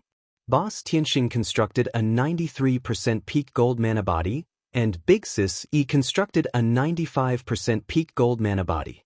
Their stamina and concentration recovery rates are ridiculous, Turtledove interjected. Originally, Turtledove had been relatively proud of constructing an advanced gold mana body. After all, Shi Feng had told them that the difference between intermediate and advanced rank was considerable. However, Yan Tianxing, Zhao Yueru, Silent Blade, Alluring Summer, and Yulan were so much more powerful. Every one of them had successfully constructed a peak gold mana body. Moreover, the weakest among them had an 80% completion rate. Since Stubborn Bone, who ranked 7th among them, hadn't been able to construct a peak gold mana body with an 80% completion or higher, he had settled for an 89% advanced gold mana body as he ran out of time. Compared to the top 7 players, Kola's achievement was nothing. While the team bickered, Shi Feng received a compilation of their promotion results. He was shocked when he examined the data. Of the 24 players that had completed their Tier 3 promotion quests, the weakest of them had constructed an 80% peak silver mana body. Not even the superpowers of his past had dreamed of such wonderful results. In the past, the majority of the various superpowers experts had been fortunate to construct an intermediate or advanced silver mana body. Second and third-rate guilds had thrown massive celebrations of any of their experts had constructed a silver mana body at all. A silver mana body was the minimum requirement for players to reach Tier 4 or higher, after all. Not even experts from ordinary guilds had dared to dream of acquiring a gold mana body. In fact, players with gold mana bodies were even quite rare in the various superpowers. Every additional expert with a gold mana body had significantly elevated a superpower's status. The advantages of a gold mana body when exploring level 100+ neutral maps were that massive. And yet, of the 24 Zero Wing members that completed their Tier 3 promotion quests, 19 had constructed gold mana bodies. Guild Leader, we haven't had the opportunity to test out our new bodies, so I suggest we head to the battle arena. I agree. My body feels too strong. It feels a little strange to move. Since we've already completed our promotion quests, we should spar with each other to get a feel of our new strength. They had been too busy celebrating their success that they hadn't bothered to test their new strength. They hadn't had any good places to do so, either. However, since so many Tier 3 players were here, it was a good opportunity to learn what they could do. You want to test your new strength? Chuckling, Shi Feng said, All right, it's simple then. Plenty of superpowers want a piece of our Stone Forest City right now, and Starlink has sent a large number of experts to the Cold Spring Forest. You guys can go and test your strength there, and while you're at it, inform Starlink's people that they have no place in the Cold Spring Forest. Even after finding out that Kola and the others had completed their Tier 3 promotion quests, Shi Feng had still worried that they didn't have enough players to deal with Starlink's forces. Initially, he had planned to mobilize the Night Division to teach Starlink a lesson and warn the other superpowers against trying to steal Stone Forest City. However, it seemed that he could save Zero Wing's final trump card. With the superior mana bodies Kola and his companions had constructed, they could move through the Cold Spring Forest unobstructed. Read latest chapters at Wuxia World. Starlink. Wonderful. I've been itching to practice some of the combat techniques I haven't fully mastered yet. Starlink's peak experts should be excellent practice partners. Shi Feng's decision excited the entire team. Although fighting a bunch of Tier 2 experts wouldn't help them properly gauge their new strength, they could use this opportunity to test the effects of their Tier 3 mana bodies in a level 100 neutral map. The 24 main force members then resupplied and repaired their equipment in White River City before teleporting to Stone Forest City. Chapter 2381.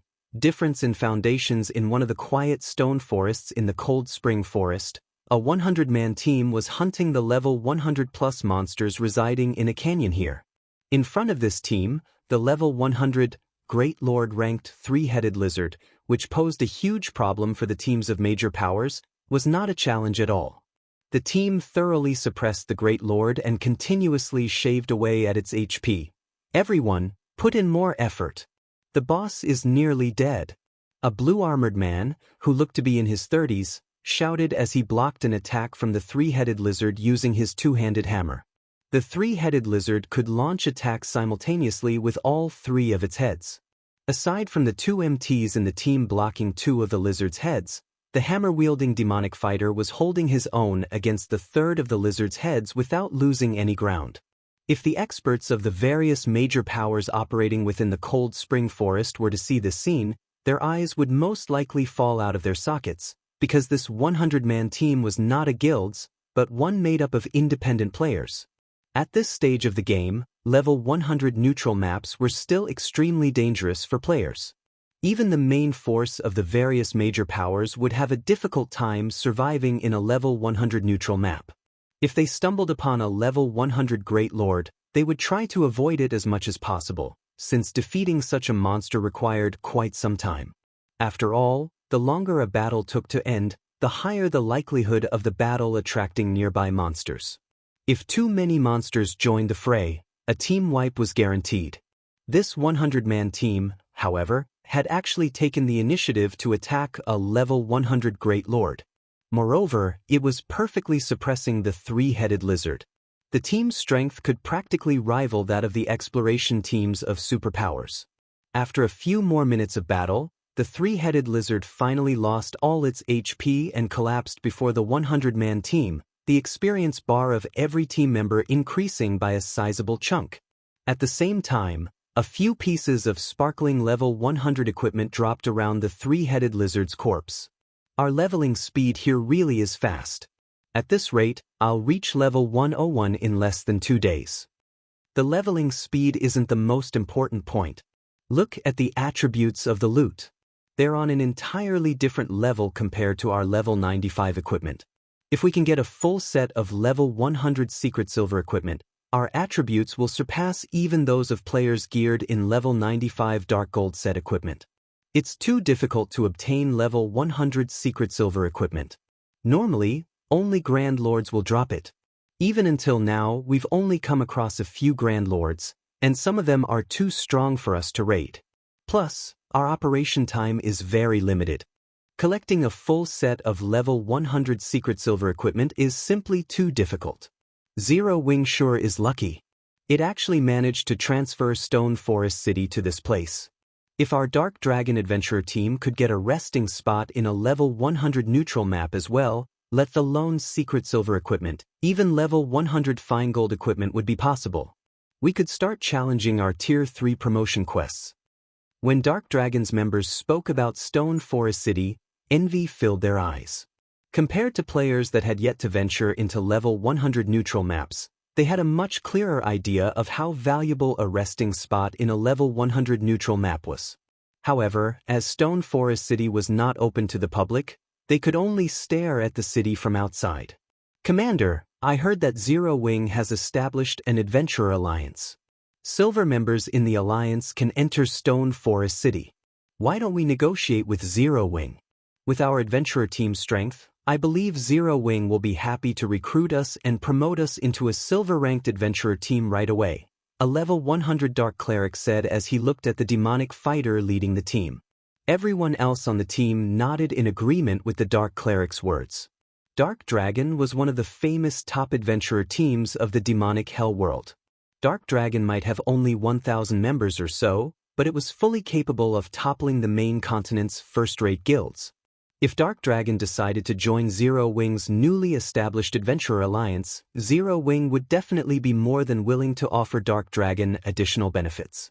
It is indeed inefficient for us to continue like this, Dark Dawn, the commander of Dark Dragon, said after giving the matter some thought. After this grinding trip, a few of you should go and negotiate with Zero Wing. Say that our bottom line for joining the Star Moon Adventurer Alliance is for us to become a silver adventurer team. If Zero Wing isn't willing to give us that much, then we can forget about any partnerships. In Dark Dawn's opinion, the only benefit of joining the Star Moon Adventurer Alliance was the right to enter Stone Forest City. If Dark Dragon's members could not enter Stone Forest City immediately after joining the Star Moon Adventurer Alliance, then there would be no point in seeking membership at all. Meanwhile, as the Dark Dragon Adventurer team's members were resting, explosions resounded, and dazzling lights appeared a short distance away.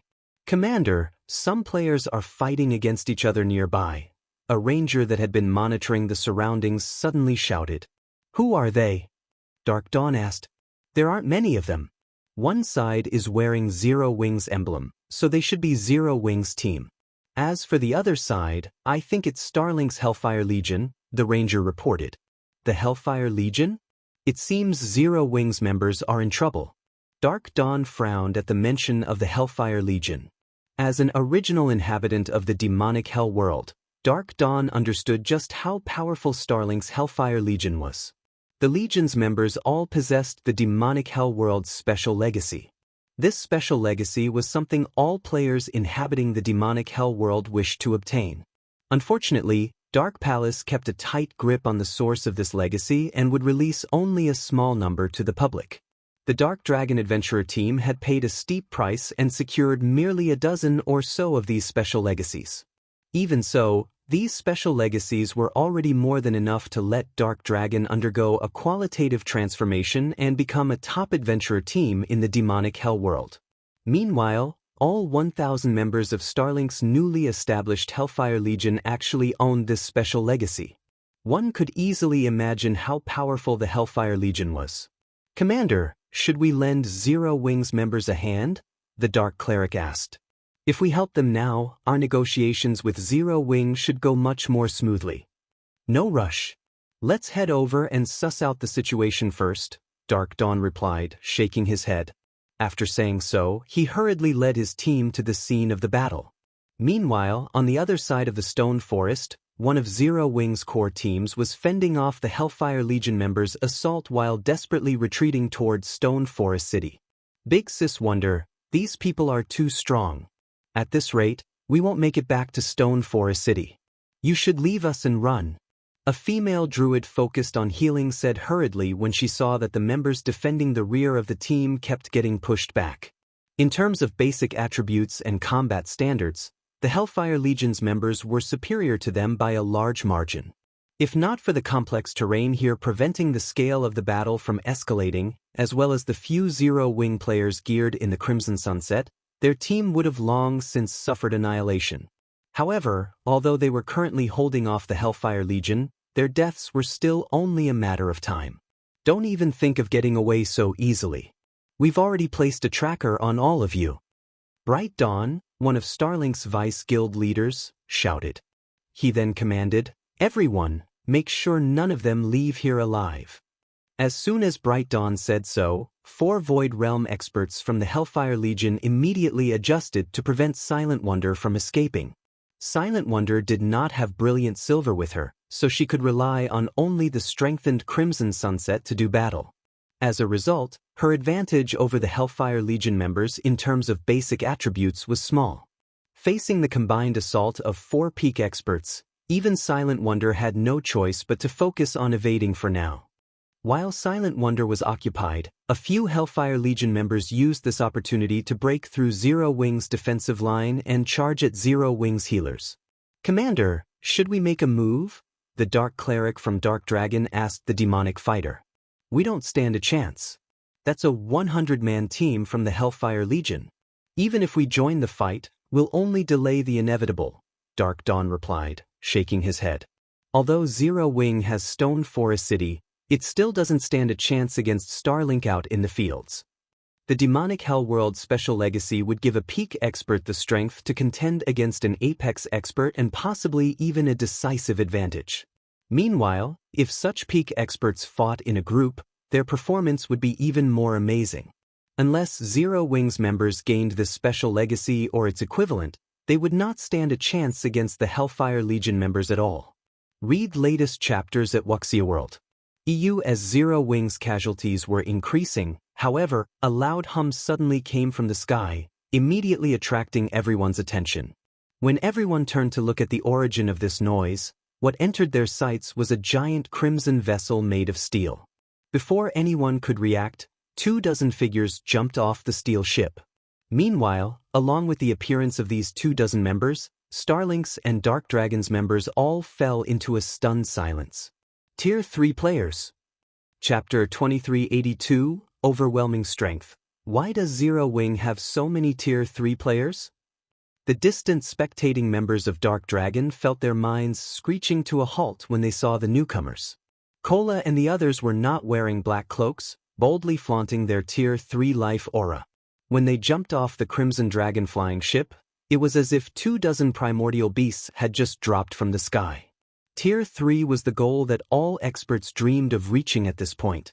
Even the old monsters of super guilds had most likely just started challenging their Tier 3 promotion quests. Now, however, Zero Wing revealed that, aside from Black Flame, it had 24 other Tier 3 players.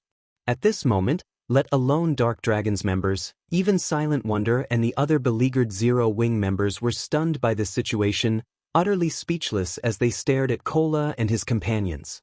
Silent Wonder, in particular, was filled with an indescribable sense of shock. Originally, she thought that she had already seen through Zero Wing's foundations. She had never imagined that what she saw was merely the tip of the iceberg. With these additional 24 Tier 3 players, Zero Wing could definitely reign supreme over the entire Cold Spring Forest. Meanwhile, gloom descended upon Starlink's members at this sudden development. The imposing aura they exuded before was now nowhere to be found. They also tried to remain as silent as possible, lest they catch the attention of the newcomers. "You punks from Starlink. Weren't you guys having fun chasing our people? Why are you stopping now?" Cola demanded, smirking as he retrieved the Titan shield slung on his back and glancing at the Hellfire Legion members before him. "Cola, why are you wasting words with them? Since they dare ambush our guildmates out in the fields, the only outcome awaiting them is death," Shadow Sword said as he glared coldly at Bright Dawn's team. "Moreover, the sooner we get rid of them, the sooner we can return. The guild leader is still waiting for us to report back to him." Upon hearing Shadow Sword's words, Yen Tianxing and the others nodded in agreement and promptly readied their weapons. They then stalked toward the Hellfire Legion, each step they took making the hearts of the Hellfire Legion members shudder. At the same time, the Hellfire Legion members also started retreating unconsciously. "Vice Guild Leader, what should we do?" The Berserker standing beside Bright Dawn asked anxiously. "Zero Wing has far more Tier 3 players than we anticipated. Our 100-man team can't handle this." The Hellfire Legion had come to the Cold Spring Forest, assuming that Shifeng would take action against them. Hence, they decided to hunt for Zero Wing's members in teams of 100. That way, even if Shifeng made a move, they could handle him. Now, however, 24 Tier 3 players had appeared before them. This was totally different from what they planned. Zero Wing. Bright Dawn gnashed his teeth in anger as he looked at the Tier 3 players. "We don't have any other choice. Use all the deification crystals we have. Everyone else, do your best to escape." Even now, Starlink remained considerably fearful of Shifeng's existence as a Tier 3 player. Hence, the guild had specifically assigned 10 deification crystals to each of the Hellfire Legion's 100-man teams. That way, a team could instantly produce 10 Tier 3 players, enough to take down even an expert like Shifeng easily. Now, however, their deification crystals would only serve to buy time for the others to escape. After saying so, Bright Dawn and 9 other peak experts of the team took out a deification crystal from their bags and activated it, instantly raising themselves to Tier 3. Immediately afterward, all 10 of them charged at Cola's group. They were prepared to pin down Cola and the others to the best of their abilities and allow the rest of their teammates to retreat safely from the area. To think that Starlink made such preparations as well. Although Zero Wing is powerful, Starlink is no pushover either. It seems Zero Wing won't be able to just swat the Hellfire Legion, Dark Dawn said, his understanding of superpowers getting refreshed upon seeing Bright Dawn's team use 10 deification crystals. After Dark Dragon became a top adventurer team in the demonic hell world, Dark Dawn had believed that Dark Dragon was superior to the main continent's various superpowers in terms of peak combatants. Looking at this scene now, however, that was not the case at all. Even if Dark Dragon's members had the demonic Hell World special legacy, the main continent's superpowers possessed powerful treasures like the Deification Crystal, which could forcibly promote a Tier 2 player into a Tier 3 player for a short period. Come! Cola revealed an excited expression when he saw Bright Dawn and the others becoming Tier 3 players. He then raised his shield and charged forward all by himself, the confidence he exuded making it seem as if the 10 Tier 3 peak experts before him were no different from common monsters. Coming at us alone? Bright Dawn sneered at Cola's recklessness. If you want to die so badly, we'll grant your wish. Everyone, get rid of him first. Although they were at a numerical disadvantage in terms of Tier 3 experts, every one of them was a true peak expert. This was also the reason why Bright Dawn dared harbor the thought of distracting Cola and the others. Now, Cola was actually charging at their group all alone. Even if Cola was an MT, this was simply suicidal. After saying so, Bright Dawn swung the white bone greatsword he wielded. The violent aura of death the greatsword released, transforming into 3 ghosts that flew at Cola. Not only did every one of these ghosts carry 120% of Bright Dawn's strength, but these ghosts were also akin to doppelgangers. Bright Dawn could control them for 10 seconds. Tier 3 Undead Knight skill, Undying Rage. Aside from Bright Dawn, the 2 Tier 3 elementalists positioned behind him also finished casting their spells. Immediately, pillars of fire descended from the sky, and earth spikes shot up from the ground. These attacks perfectly coordinated with the 3 ghosts Bright Dawn summoned, thoroughly sealing off Cola's paths of escape. This scene dumbfounded both Dark Dragon's members and Silent Wonder's group. The power, rapid execution, and coordination the Hellfire Legion's Tier 3 players displayed were simply inhuman. Just when the fire pillars and earthen spikes were about to devour Cola, however, Cola released an angry bellow and executed a powerful stomp on the ground. The resulting shockwave shattered some of the approaching earth spikes. At the same time, he raised the Titan Guard and summoned 8 translucent energy shields around himself. Tier 3 skill, Heavenly Defense. In the next moment, the 8 energy shields stopped the fire pillars and remaining earth spikes, preventing the attacks from damaging Cola. As for Bright Dawn's 3 ghosts, despite their frenzied assault, they failed to break through the 8 energy shields' defensive net. Impossible! Bright Dawn gaped at Cola in confusion. He knew about the Heavenly Defense skill, one of the standard skills of a Tier 3 Guardian Knight.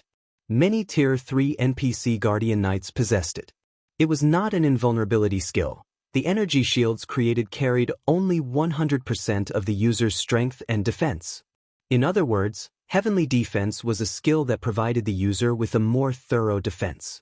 It did not offer any damage reduction effects whatsoever. Now, however, even after receiving multiple Tier 3 attacks, Cola had actually come out unscathed. If Sher Feng were present, he would not have found this situation surprising at all. Setting aside the fact that Cola wielded a fragmented legendary shield, his Tier 3 mana body alone already allowed him to trample pseudo-Tier 3 players like Bright Dawn.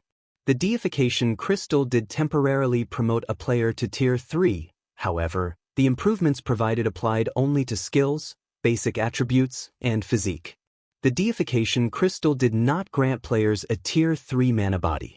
Meanwhile, without a Tier 3 mana body, players couldn't fully exhibit the power of Tier 3 skills and spells. In contrast, Tier 3 skills and spells empowered by a Tier 3 mana body would manifest drastically stronger effects. Before Bright Dawn and the other Hellfire Legion peak experts could react to the situation, Cola had already arrived before Bright Dawn and executed Shield Bash. Sensing the incoming attack, Bright Dawn instinctively raised his white bone sword to block the attack. Read latest chapters at Wuxia World. Boom! Upon collision, Bright Dawn felt as if a truck had just rammed him. His entire person went flying backward, his HP falling by over 40,000. The two sides were on entirely different strength levels. At this time, Zero Wing's other Tier 3 players had also made a move. Similar to Bright Dawn, the Hellfire Legion's other Tier 3 players were overwhelmed in both raw power and agility. Unable to put up any resistance whatsoever against Zero Wing's members, they rapidly lost HP. As for the Hellfire Legion's fleeing Tier 2 players, They were like fragile glass before Yan Tianxing, Yin Lufei, and Zhao Yueru. Every attack the trio from Zero Wing executed would reap at least one life. Rather than fighting experts, the trio felt as if they were slaughtering chicken. The difference in strength drove the Hellfire Legion members to despair. In less than 30 seconds, Zero Wing's members had not only disfigured the surrounding terrain completely but also reduced all 100 Hellfire Legion members into corpses that gradually transformed into particles of light. Chapter 2383. Shocking the continent. Upon seeing the Hellfire Legion members dissipating corpses, the spectating members of the Dark Dragon Adventurer team fell into a daze. So, these are Tier 3 players? Dark Dawn's heart quaked after seeing Cola and the other Tier 3 experts' performance. It was no exaggeration to say that fights between Tier 2 players and Tier 3 players were on entirely different levels. Although Dark Dawn had understood that Tier 2 players couldn't win against Tier 3 players, he had never dreamed that the gap was this massive. Although every member of the Hellfire Legion possessed the demonic Hellworld special legacy, none of the Hellfire Legion's Tier 2 players had lasted more than one hit against Zero Wing's Tier 3 players. The strength of Tier 3 classes completely exceeded Dark Dawn's expectations. From the fight between the Hellfire Legion and Zero Wing, Dark Dawn could tell that Tier 3 players were superior not just in terms of basic attributes but also in reaction speed. A Tier 2 peak expert himself, Dark Dawn could tell that his reaction speed was slower than Cola's and the others by a heartbeat. Although the difference wasn't massive by any means, it was still enough to determine whether one could block an attack or not. This difference was why the Hellfire Legion's Tier 2 players failed to block the attacks launched by Zero Wing's Tier 3 players, and ended up getting killed instantly. After watching the performance of Zero Wing's 24 Tier 3 players, Dark Dawn concluded that even an army of 10,000 Tier 2 experts would suffer annihilation if they tried fighting against these 24 Tier 3 players. At this moment, the other members of Dark Dragon shared similar thoughts. The frightening power and reaction speed Zero Wing's members displayed simply weren't something that could be overcome with numbers. While Dark Dragon's members were quietly discussing among themselves, Cola and the others suddenly looked in their direction. This situation frightened Dark Dragon's members, and they very nearly turned around to flee. "Commander, they're not mistaking us for Starlink's members, right?" The Dark Cleric standing beside Dark Dawn asked worriedly. Having witnessed the combat power Cola and the others displayed, the Dark Cleric was sure that if Zero Wing's Tier 3 experts took action, then Dark Dragon's 100-man team would definitely share the Hellfire Legion's fate. In fact, the Dark Dragon team might die even more quickly than the Hellfire Legion. Now that they had already reached level 100, getting killed even once would pose a significant setback. After all, the amount of EXP required to go from level 99 to level 100 was massive. Moreover, the difference in strength between level 99 and level 100 players meant they would also miss out on many exploration opportunities. "I don't know. We should head over and greet them first," Dark Dawn replied, shaking his head. He then steeled himself to step forward and take the initiative to greet Zero Wing's members.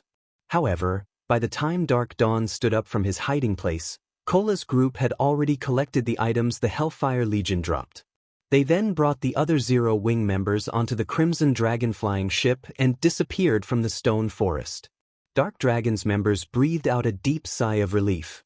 "They're actually ignoring us?" Dark Dawn could not help a bitter smile when he saw Cola and the others leaving. The Dark Dragon Adventurer team was an existence that even the expert teams of superpowers feared. However, in the eyes of Cola and the others, Dark Dragon's members were akin to common monsters.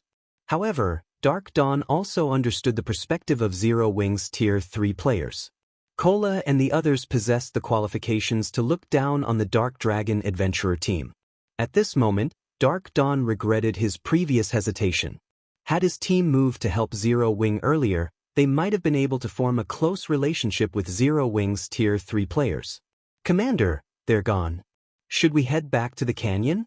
The Dark Cleric standing beside Dark Dawn asked. "No, we're returning to White River City," Dark Dawn said, shaking his head. "We're returning? But we still have plenty of time before we run out of gas," the Dark Cleric argued. "Returning now will be a huge waste." Level 100 neutral maps were quite distant from NPC cities. Even with the help of a mount, players still took a very long time to reach a level 100 neutral map. Hence, every team that visited the Cold Spring Forest would endure to their very limits before choosing to return. Their team had spent just half of their expected time in the Cold Spring Forest, yet Dark Dawn was already calling for them to return. "We're returning. The sooner, the better. It'll be best if we can join the Star Moon Adventurer Alliance before news regarding this matter gets exposed," Dark Dawn said seriously. Previously, Dark Dawn had still been hesitating over whether he should get Dark Dragon involved in the struggle between Zero Wing and Starlink. After all, the potential risks of siding with Zero Wing were greater than the potential gains. Now, however, he no longer cared about that. 24 Tier 3 players. With this many Tier 3 players, Zero Wing could rule over the Cold Spring Forest with an iron fist. The various superpowers would be crazy to pick a fight with Zero Wing here. Not to mention, Zero Wing also had Stone Forest City as its base. Once news of Zero Wing's Tier 3 players got out, adventurer teams and experts would definitely flock to the Star Moon Adventurer Alliance. Hence, Dark Dragon had to join the alliance before that happened and quickly accumulate CPs to raise its position in the alliance. After all, once the demand for the alliance's CPs increased, acquiring CPs would become more difficult. The Dark Cleric immediately understood what his commander meant. Following which, Dark Dragon's members hurried back to White River City. Meanwhile, shortly after the Dark Dragon Adventurer team left the Cold Spring Forest, the shocking news that a 100-man team from Starlink's Hellfire Legion got annihilated reached the ears of the various superpowers. A 100-man team from the Hellfire Legion got annihilated? 24 Tier 3 players? How is this possible? Burning Owl, who was currently raiding a field boss, was astonished as he read the report his subordinate just sent him. Starlink's Hellfire Legion had shocked the various superpowers with its might. Even Burning Owl was not confident that his Heaven Piercer team could survive an encounter with the Hellfire Legion. After all, the demonic Hellworld's special legacy was no laughing matter. Now, however, a 100-man team from the Hellfire Legion actually got annihilated. Moreover, Zero Wing now had an additional 24 Tier 3 players. Burning Owl could understand how a monster like Shi Feng had come into existence. After all, as the guild leader of Zero Wing, Shi Feng could utilize all of his guild's resources to go on dangerous and rewarding adventures. Hence, his reaching level 100 and completing his Tier 3 promotion quest so quickly was still within the realm of probability. However, Burning Owl simply couldn't bring himself to believe that aside from Shi Feng, Zero Wing also had 24 more Tier 3 players. After all, even Long Xianglong had just started challenging his Tier 3 promotion quest. Burning Owl himself felt unready to take on the challenge. Shortly after the various superpowers received this information, news of Zero Wing's 24 additional Tier 3 players spread quickly to the ears of the various major powers as well. Over 20 Tier 3 players? How did Zero Wing accomplish such a feat? Amazing! Too amazing! Zero Wing is actually patrolling the Cold Spring Forest using its flying ship, combined with those 24 Tier 3 players. Nobody will dare target Zero Wing in the Cold Spring Forest now. Aside from the various major powers members, quite a few independent experts also heard about Zero Wing's recent achievements and were stupefied by this situation. As for the top adventurer teams that were originally planning to attack Zero Wing's members, they gave up on the idea, especially after seeing the mobility of the Crimson Dragon flying ship. After this incident, the number of players seeking to join Zero Wing and the Star Moon Adventurer Alliance skyrocketed. Guild Leader.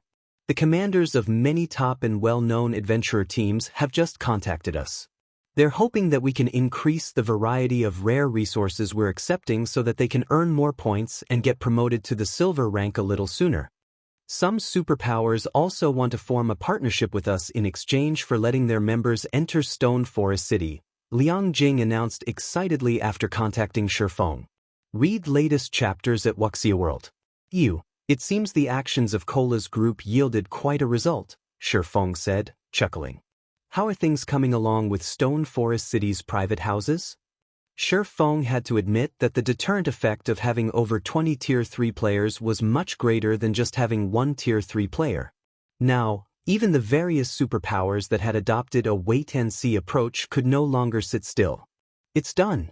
I've already refunded everyone who asked for one. Currently, we have over 12,000 empty private houses available in Stone Forest City, Liang Jing reported. Could make an announcement stating that Stone Forest City will not be opened fully to the public. Candlelight will also be holding an auction for the leasing of Stone Forest City's private houses, and anyone who rents a private house in the city will be able to live in it immediately, Shi Feng said, smiling. Shi Feng had set aside the matter of leasing Stone Forest City's private houses, as the time hadn't been right. However, now that Cola and the others had completed their Tier 3 promotion quest and Zero Wing already had its own night division, including Stone Forest City's current popularity, it was the perfect time to lease Stone Forest City's private houses. Chapter 2384, Accumulating Advantages After Receiving Shi Feng's Instructions, Liang Jing posted an announcement on the forums, stating that Zero Wing would be leasing Stone Forest City's private houses. The moment she published the post on Star Moon Kingdom's official forums, the kingdom erupted in an uproar. Everyone had already learned a little about Stone Forest City through the information Zero Wing's members had leaked. They all came to the conclusion that the city was a haven for leveling resources. Unfortunately, players had been forced to gaze at the city from afar, since it had only been open to Zero Wing's members and the Star Moon Adventurer Alliance's silver members.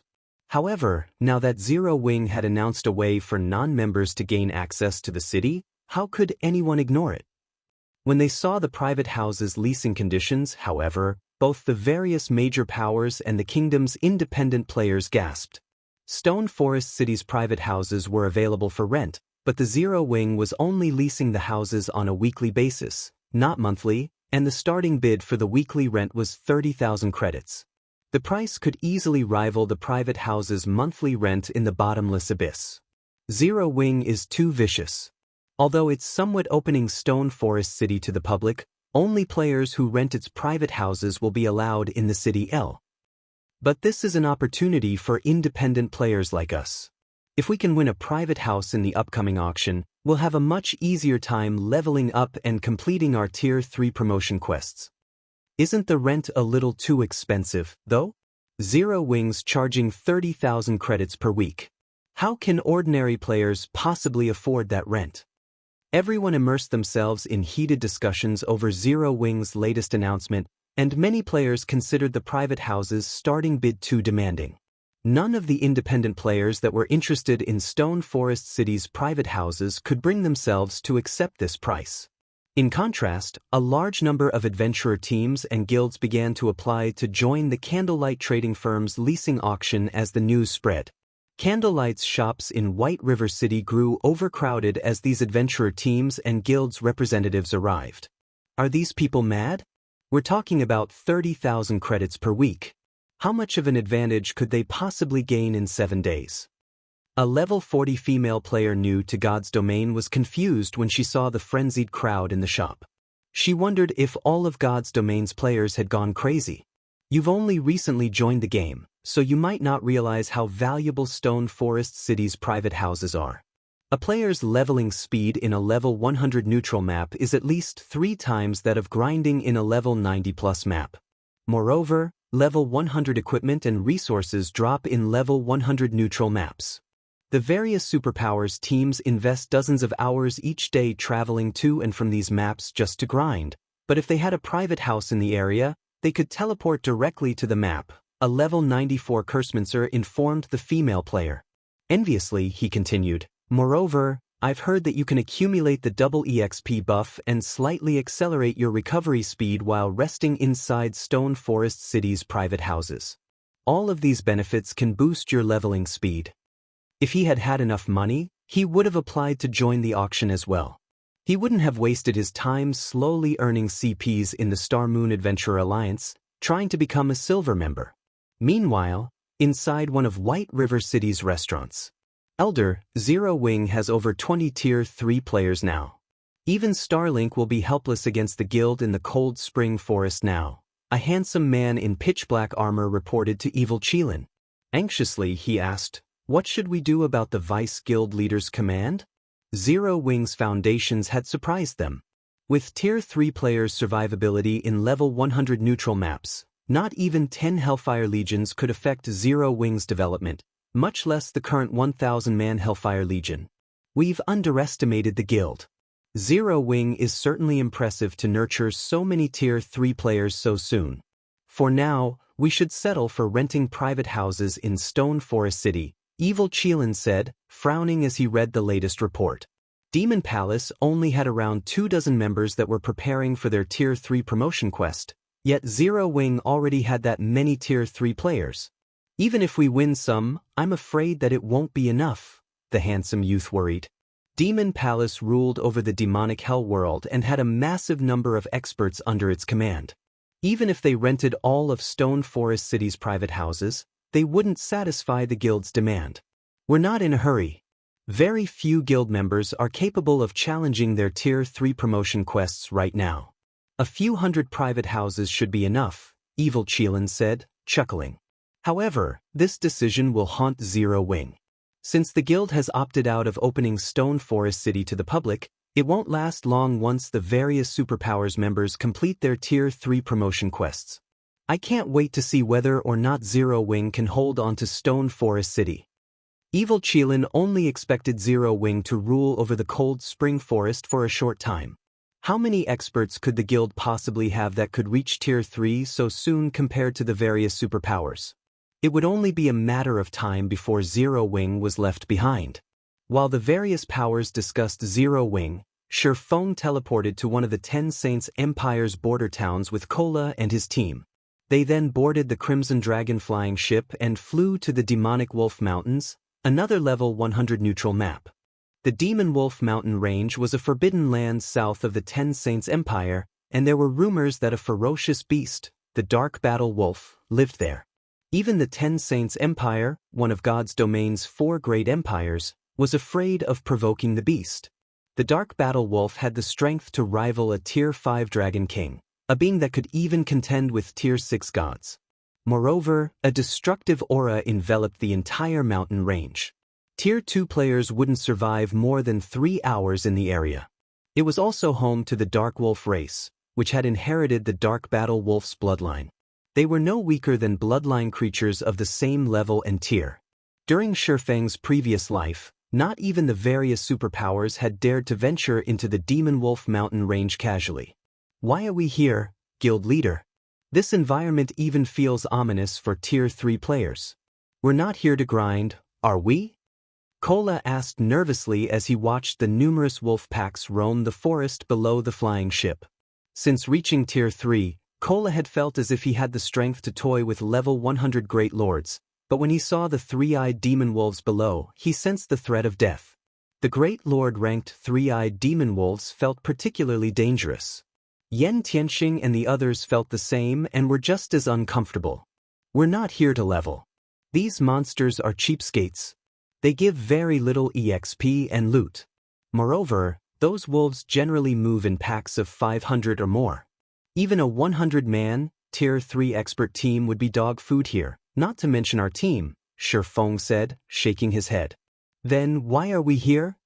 Yen Tianxing repeated the question. Read latest chapters at Wuxia World.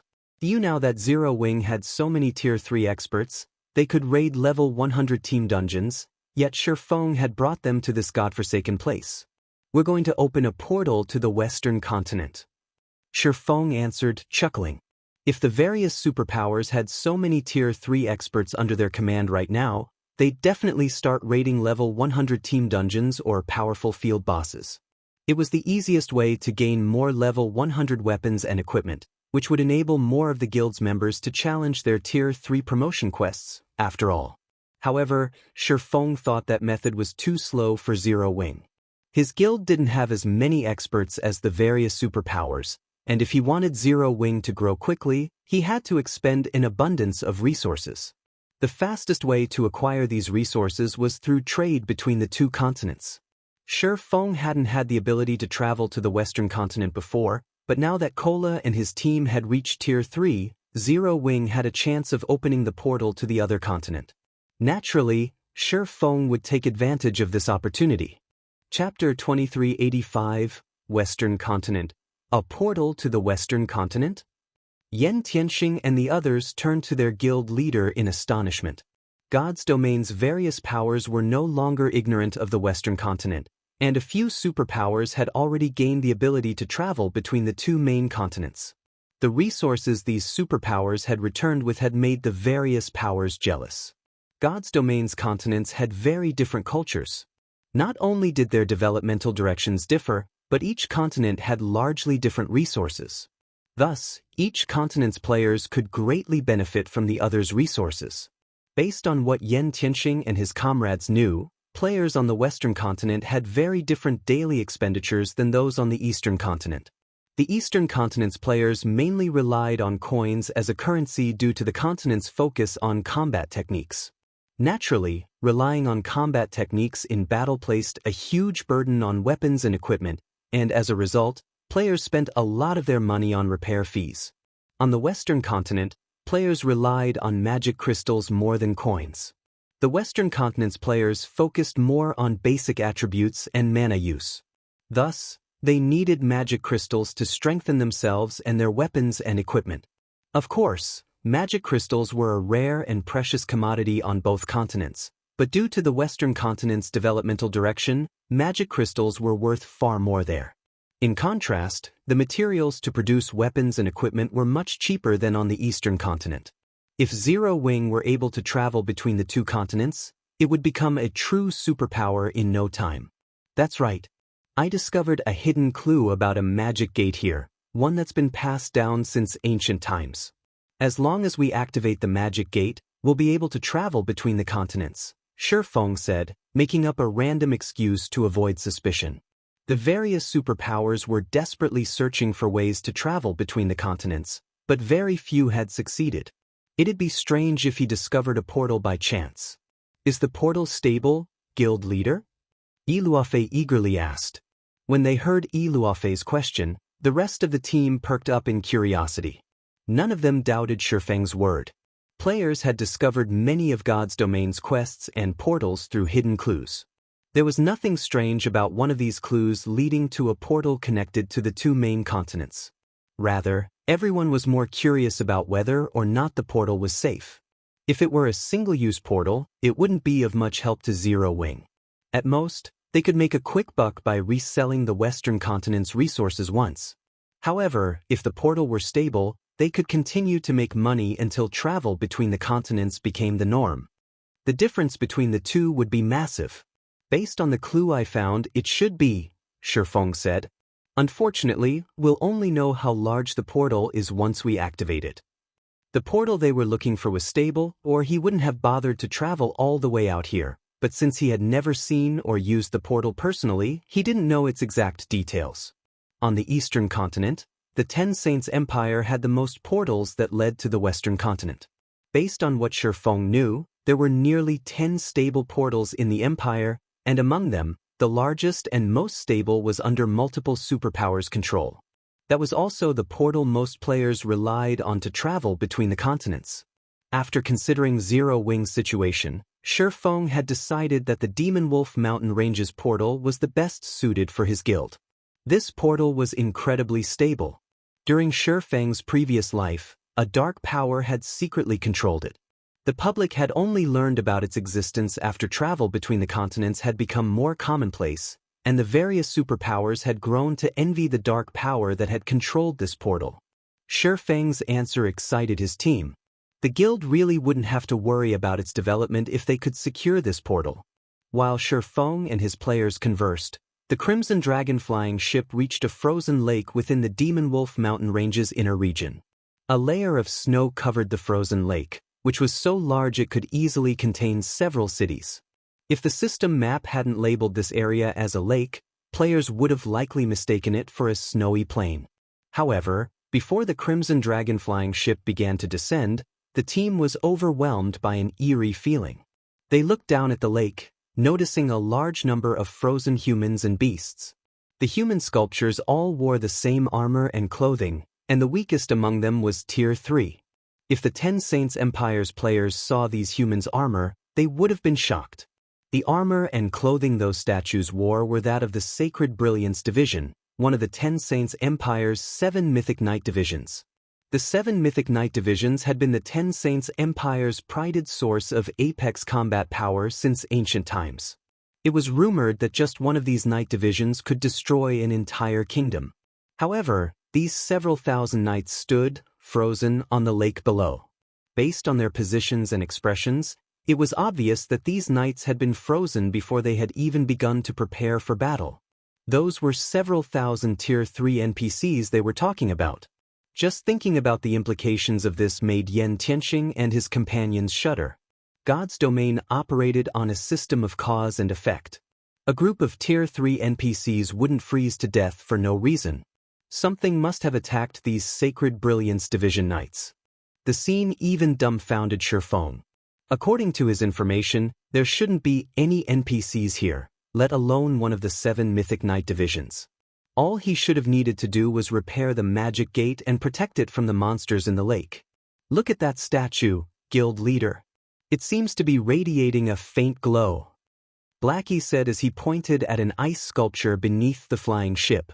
Unlike the other frozen knights, the sculpture Blackie pointed to glowed with a faint, golden light. It was also dressed more luxurious than the rest and gave off a trace of divine might. The divine might didn't originate from an item, but from the NPC himself. A hero? Shifeng was surprised to see the frozen NPC in question. Heroes were apex beings among the human race, and although everyone knew they existed, meeting a living hero was an extraordinarily rare encounter. Most heroes had died ages ago and only retained a fraction of their original strength. And yet, Shifeng could tell that the frozen hero below him was still alive. Read latest chapters at Wuxia World. Guild leader, should we check them out? Blackie asked. Let's go take a look. Shifeng agreed after considering the situation. They didn't really have a choice. The magic gate they were after was sealed under the hero's feet. They couldn't avoid approaching the NPC unless they gave up on the magic gate. Shortly after the Crimson Dragon flying ship landed on the lake, a deep, powerful voice addressed the team. Adventurers, might I trouble you to remove this seal? Shifeng, the team leader, then received a system notification. Chapter 2386, Another Inferior Legendary Quest System. Inferior Legendary Quest, Last Night triggered. You have 3 minutes to accept the quest or not. You will not be penalized for refusing the quest. System, if you choose to accept the quest and complete it, you will gain Holy Knight Alba Gray's favor. Alba Gray's favorability of you beyond the corresponding reward will depend on the quest's completion rate. System, if you fail to complete the quest, all basic attributes will be permanently decreased by 100 points. You will lose 5 levels, and your reputation in the 10 Saints Empire will be reduced by 500 points. The system notifications repeated 3 times. He's Alba Gray. Shifeng stared at the frozen, middle-aged man before him in astonishment. The penalties for failing the quest didn't particularly surprise him. In fact, for an inferior legendary quest, the penalties were a bit light. Even epic quests had more severe consequences for failure. What truly surprised Shifeng was the hero's name. Alba Gray.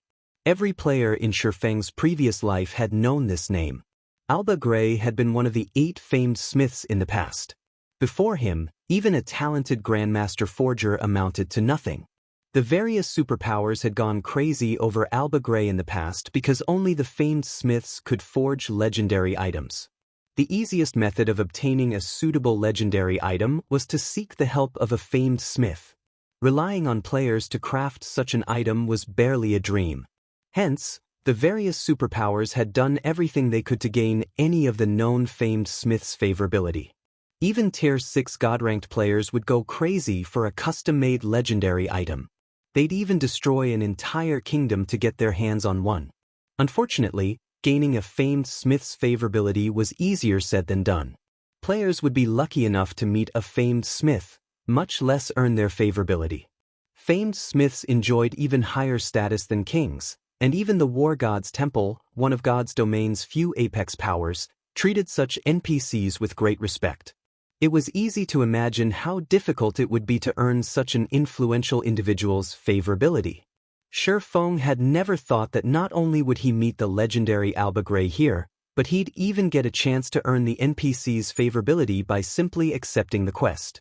If the various superpowers of his past life found out about this, they'd kill him out of jealousy. Without any hesitation, Sure Feng accepted the inferior legendary quest.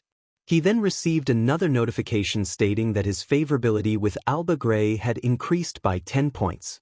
The rest of the team was also notified of the quest. Are we really going to challenge this inferior legendary quest? Blackie asked, worriedly glancing at the last night quest's rank.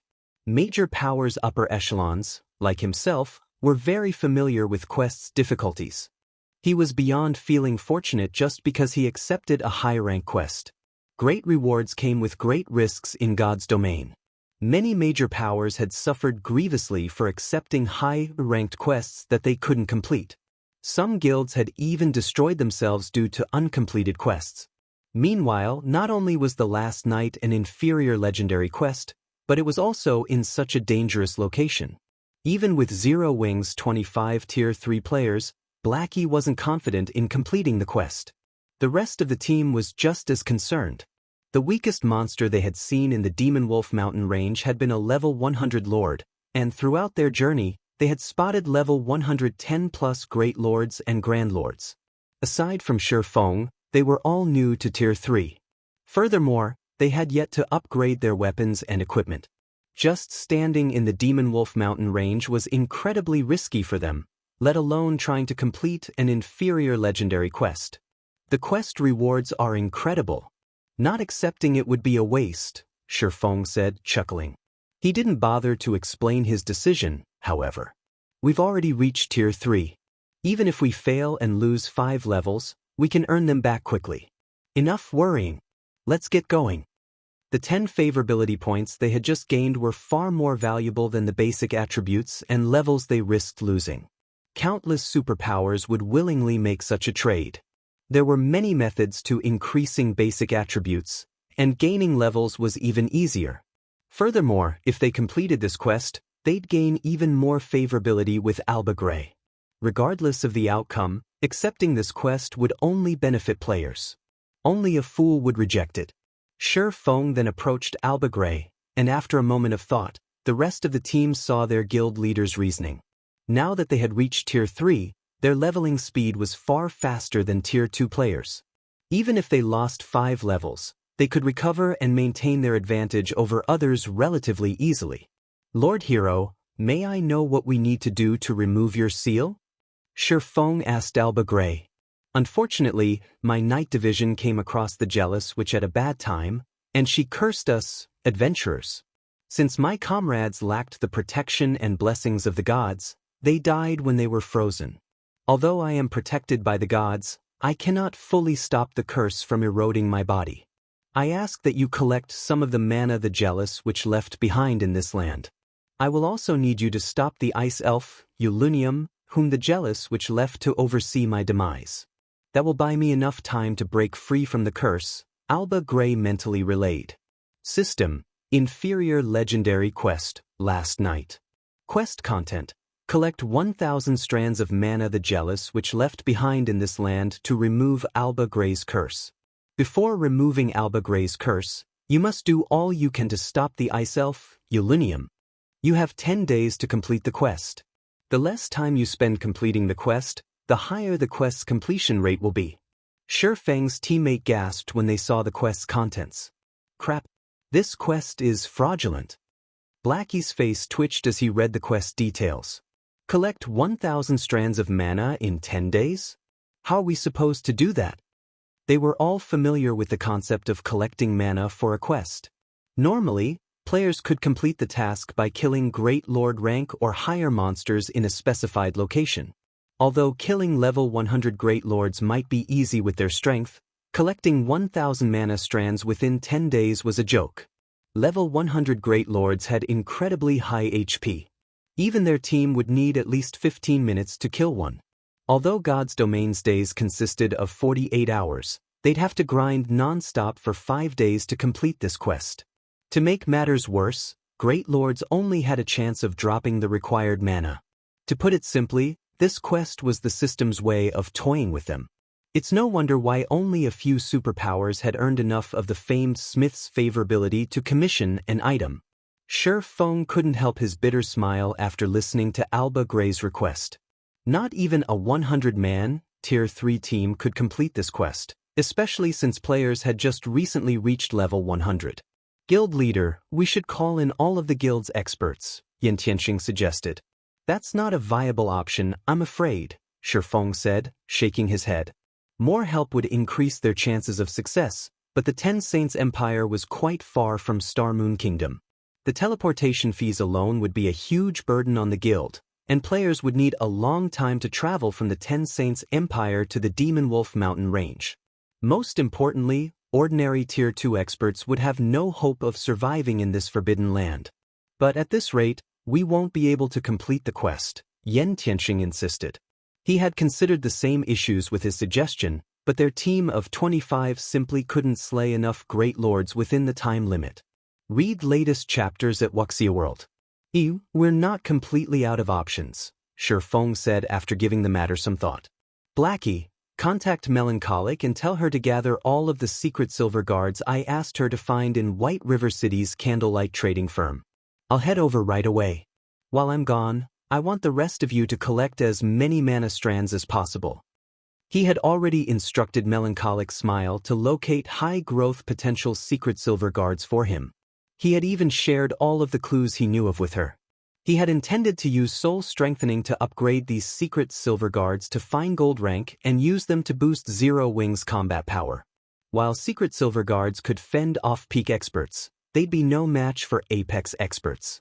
The same couldn't be said of fine gold guards, however, especially a full team of them.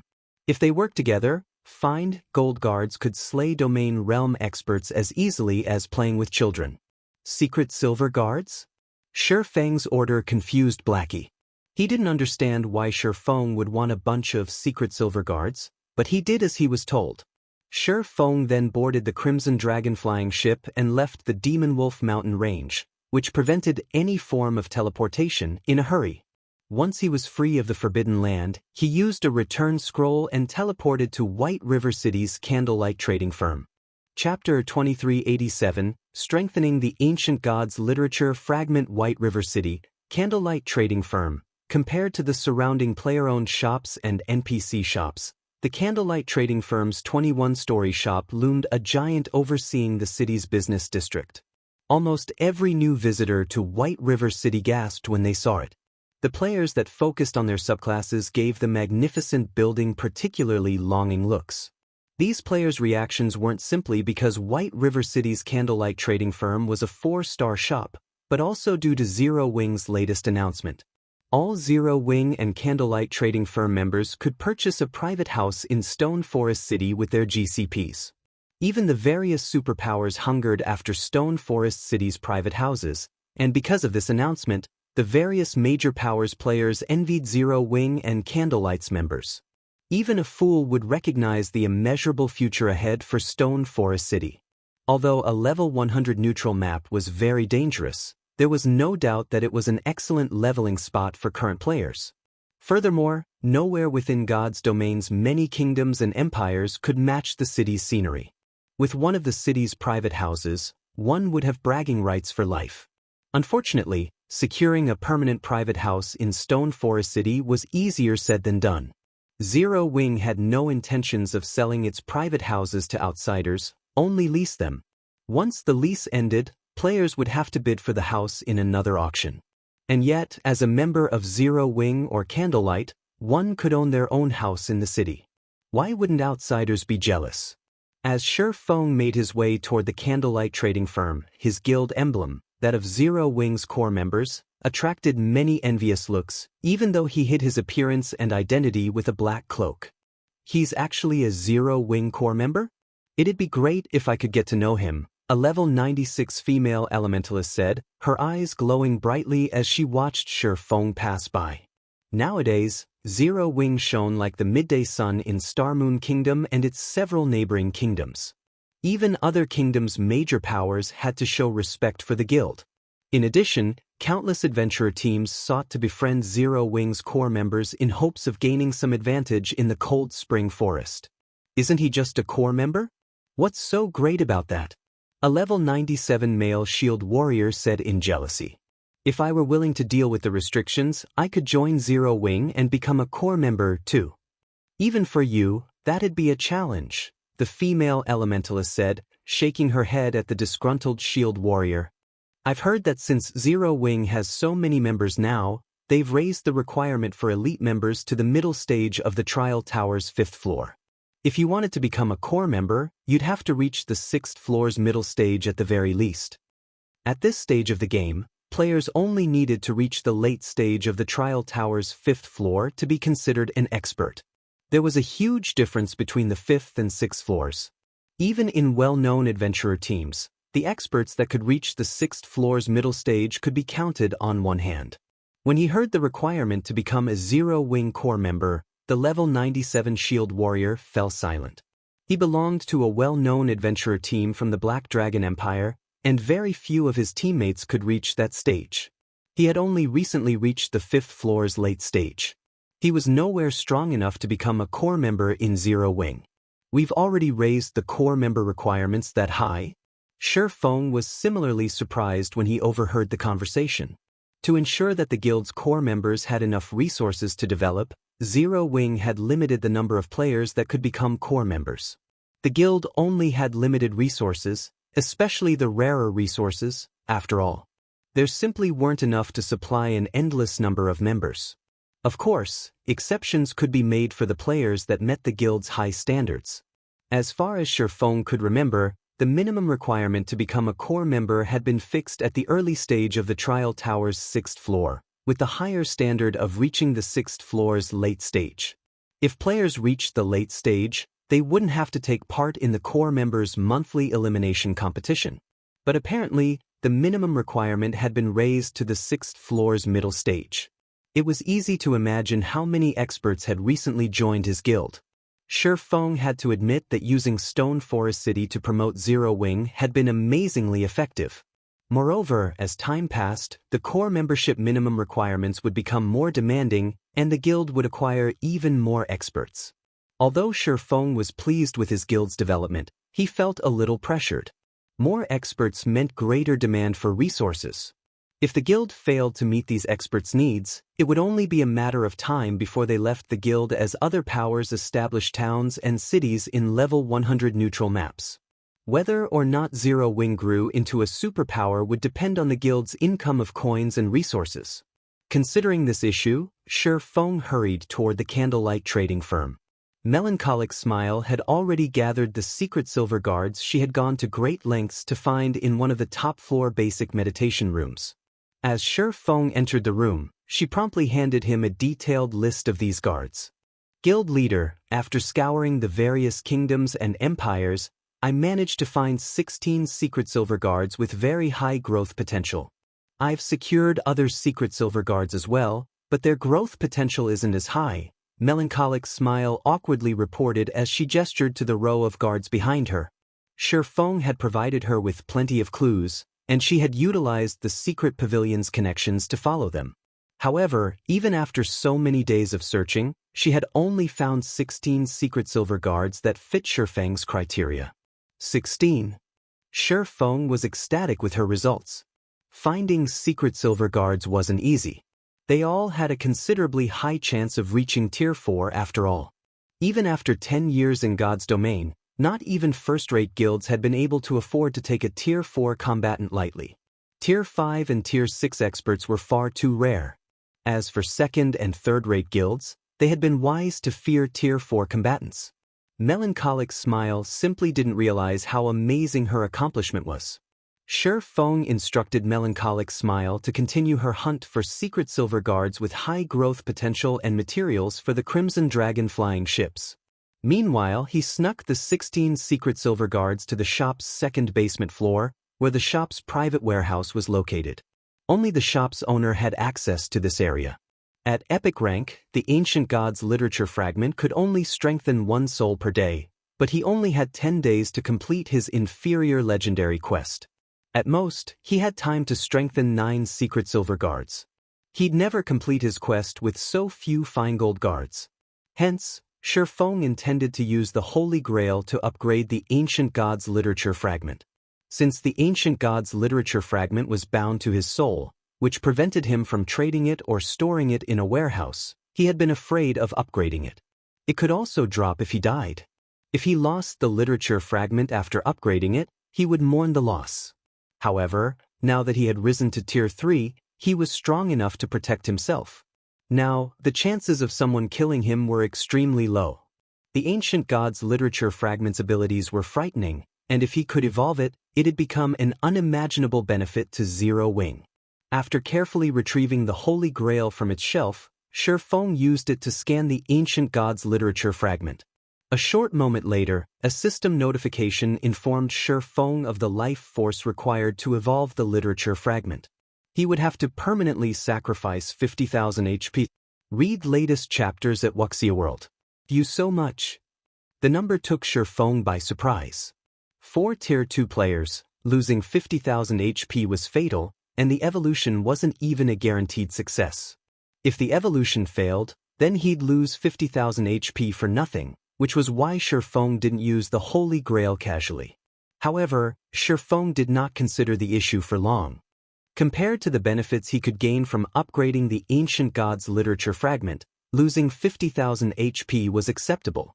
After all, the Ancient Gods Literature Fragment wasn't an ordinary epic item, and he currently had nearly 1 million HP. Fortunately, HP wasn't particularly important for a swordsman, and Shifeng knew of many ways in God's domain to increase his HP permanently. Evolve! Shifeng growled, gritting his teeth. As he did, the Holy Grail plundered 50,000 HP from Shifeng and converted it into purple-blue smoke that enveloped the Ancient Gods Literature Fragment. Chapter 2388, Evolution Effects suspended in mid-air. The Ancient Gods Literature Fragment radiated a golden light as it hungrily devoured the purple-blue smoke. As the literature fragment absorbed more of the smoke, the engraved divine runes sharpened. The surrounding mana began to flow toward the literature fragment as well. After 10 seconds of this, the divine runes on the Ancient Gods Literature Fragment had completed, fully repaired, and it radiated far stronger divine might than before. What a powerful aura! Shifeng began to grow excited as he sensed the literature fragment's divine might. The strength of the divine might meant the literature fragment had been upgraded, and the process was a success. Eagerly, Shifeng clicked to inspect the Ancient Gods Literature Fragment. Ancient Gods Literature Fragment, Page V, Epic Rank Item, an ancient parchment that has undergone the baptism of time. The divine runes have been fully restored by the Holy Grail and contain unbelievable power. Summon Heroic Spirit. Sacrifice a portion of the user's soul to summon 18 ancient heroic warriors to do battle. The summoned heroic warriors will be 1 tier higher than the user up to Tier 3. Duration, 12 hours cooldown, 3 natural days. A weakened soul cannot conduct the summoning. Skill 2 Soul Absorption. Absorbs the souls of half-dead creatures for a high chance to generate a drop of soul essence. Cooldown, 3 hours. Stronger targeted creatures increase the chances of generating soul essence. Skill 3 Soul Strengthening. Consumes soul essence to strengthen a creature's soul. Cooldown, 3 hours. Stronger targeted creatures require more soul essence for soul strengthening. Skill 4 Divine Resonance. Automatically detects any Ancient Gods Literature fragments within a 1,000-yard radius. This item is bound to the owner's soul and cannot be traded or stored in a warehouse. This fragment also has a chance of dropping on death. Drops on death if in a weakened soul state. Why is it still epic rank? Shifeng was confused when he saw the Ancient Gods Literature fragment statistics. In terms of abilities, the upgraded Ancient Gods Literature fragment was stronger than some of the fragmented legendary items Shifeng had seen. In fact, if the various superpowers found out about the literature fragment's current abilities, they'd likely offer to trade several fragmented legendary items for it. Yet, despite such abilities, the Ancient Gods Literature fragment was still an epic item. It was unbelievable. Sure enough, I'll need to collect more fragments if I want to upgrade its rank, Feng concluded. The ancient gods' literature was a divine tome, which numerous ancient gods had written. It had the power to decimate the heavens and earth. Trying to upgrade a single fragment to fragmented legendary rank was simply unrealistic. However, Feng was satisfied with the results. With the minor strengthening, the literature fragment's summon heroic spirit skill had massively improved. The skill was enough to make him a one-man army. Furthermore, soul absorption and soul strengthening's cooldowns had shortened significantly.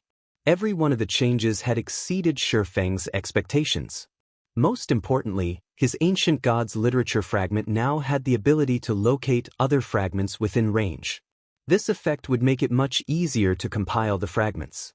If he could complete the tome, the ancient gods literature would benefit the guild far more than 4 or 5 more fragmented legendary items. Following which, Feng stored the Holy Grail and turned to face the secret silver guards behind him. These secret silver guards weren't like monsters like Anna and Kite. Each only needed 3 drops of soul essence for their first soul strengthening. Fortunately, Feng had collected over 100 drops, so he could strengthen all 16 secret silver guards at least once. With 16 fine gold guards and Anna and Kite's strength, he could move through the Demon Wolf Mountain range unhindered. Feng wasted no time as he began to chant the soul strengthening's incantation and target the elementalist before him. A 5-fold magic array, one far stronger than the one that had appeared when Feng had strengthened Kite's soul, immediately appeared under the elementalist's feet. The array even absorbed mana from its surroundings and the void at least 3 times faster than it had with Kite. Very quickly, a fist-sized ball of liquid mana appeared before the elementalist. This ball of mana melted into the elementalist's forehead, and the secret silver guard released a bone-piercing howl. Although the elementalist was in pain, Feng could clearly sense the guard's aura rapidly growing stronger. This excruciating process continued for 5 seconds. By the time the ball of liquid mana and the elementalist had merged completely, the elementalist felt like a completely different person. To Feng, the level 103, Tier 3 Great Mage had only felt slightly threatening, but now, even he'd have to tread carefully in a fight with this NPC. This NPC improved so drastically. Feng could not believe his eyes when he saw the Great Mage's statistics. Previously, the Great Mage had only had 78 growth potential, which was considerably high for a Secret Silver Guard. Secret Silver Guard's growth potential only ranged between 71 and 80, and this Great Mage had only been 3 points away from Fine Gold rank. When Feng used Soul Strengthening on Kite, the NPC's growth potential had only risen by 2 points. While Feng had expected a greater increase for a Secret Silver Guard, he had only expected a 3 or 4 point increase at best. However, the Great Mage's growth potential had risen by 5 points, to 83. The Great Mage had crossed the Fine Gold threshold and more. Every additional point of growth potential was significant to personal guards. At 83, a personal guard could perfectly suppress an apex expert of the same level and tier. Feng couldn't help his growing excitement. With the ancient gods' literature fragment's new strength, he could even elevate Secret Silver Guards with 76 growth potential to Fine Gold rank. Now, Zero Wing could amass a small army of Fine Gold Guards. Read latest chapters at Wuxia World. Feng immediately contacted Melancholic Smile and had her send him the guild's Secret Silver Guards with at least 76 growth potential to the basic meditation room on the top floor. Guild leader, those guards are currently protecting Silverwing Town. I'm afraid that I'll need some time to find temporary replacements and recall them all to White River City, Melancholic Smile said. Of the secret silver guards she had found, she had ordered those that met Feng's requirements to stand guard in White River City. She had sent the rest to defend Silverwing Town in the meantime. Secret Silver Guards had incredible combat power, and once they reached level 100, they could complete their promotion to Tier 3. They were an excellent deterrent in the Chaotic or Empire. Don't worry about it. Just recall them all here, Feng said. He did not mind waiting. The upgraded soul strengthening still had a 3-hour cooldown, and it would take a full, natural day to strengthen the 16 Secret Silver Guards before him. Alright, I'll start making the necessary arrangements, melancholic smile said, not giving the matter much thought. She then contacted the core members that owned the secret silver guards in question. Chapter 2389, Feingold Team. While Shifeng waited quietly for Silverwing Town's secret silver guards to arrive in the top-floor basic meditation room, Liang Jing contacted him. Guild leader, we've got trouble in the Dark Knight Empire. Liang Jing exclaimed. The Dark Knight Empire? What's happened? Shifeng asked when he saw Liang Jing's anxious expression. Although Zero Wing hadn't been developing in the Dark Knight Empire for long, it had received help from Unyielding Soul. Because of that, both Zero Wing's strength and the Candlelight trading firm's business had been progressing relatively smoothly, and thanks to Stone Forest City, more of the Empire's experts sought to join Zero Wing. Moreover, Starlink hadn't been able to do anything drastic against Zero Wing for fear of unexpected attacks from Unyielding Soul and Crimson Emperor. Hence, Zero Wing's branch in the Dark Knight Empire was booming. Starlink has established a city at the Gloomy Hills, a map near the Gloomy Ruin, a level 100 neutral map. Moreover, Starlink has announced that it is opening the city to all of its Adventurer Alliance's members. Many of the Empire's experts are siding with Starlink because of this, and some experts and adventurer teams that had been thinking of joining the Star Moon Adventurer Alliance have changed their minds, Liang Jing explained. In addition, the Dark Knight Empire's various major powers have started to side with Starlink.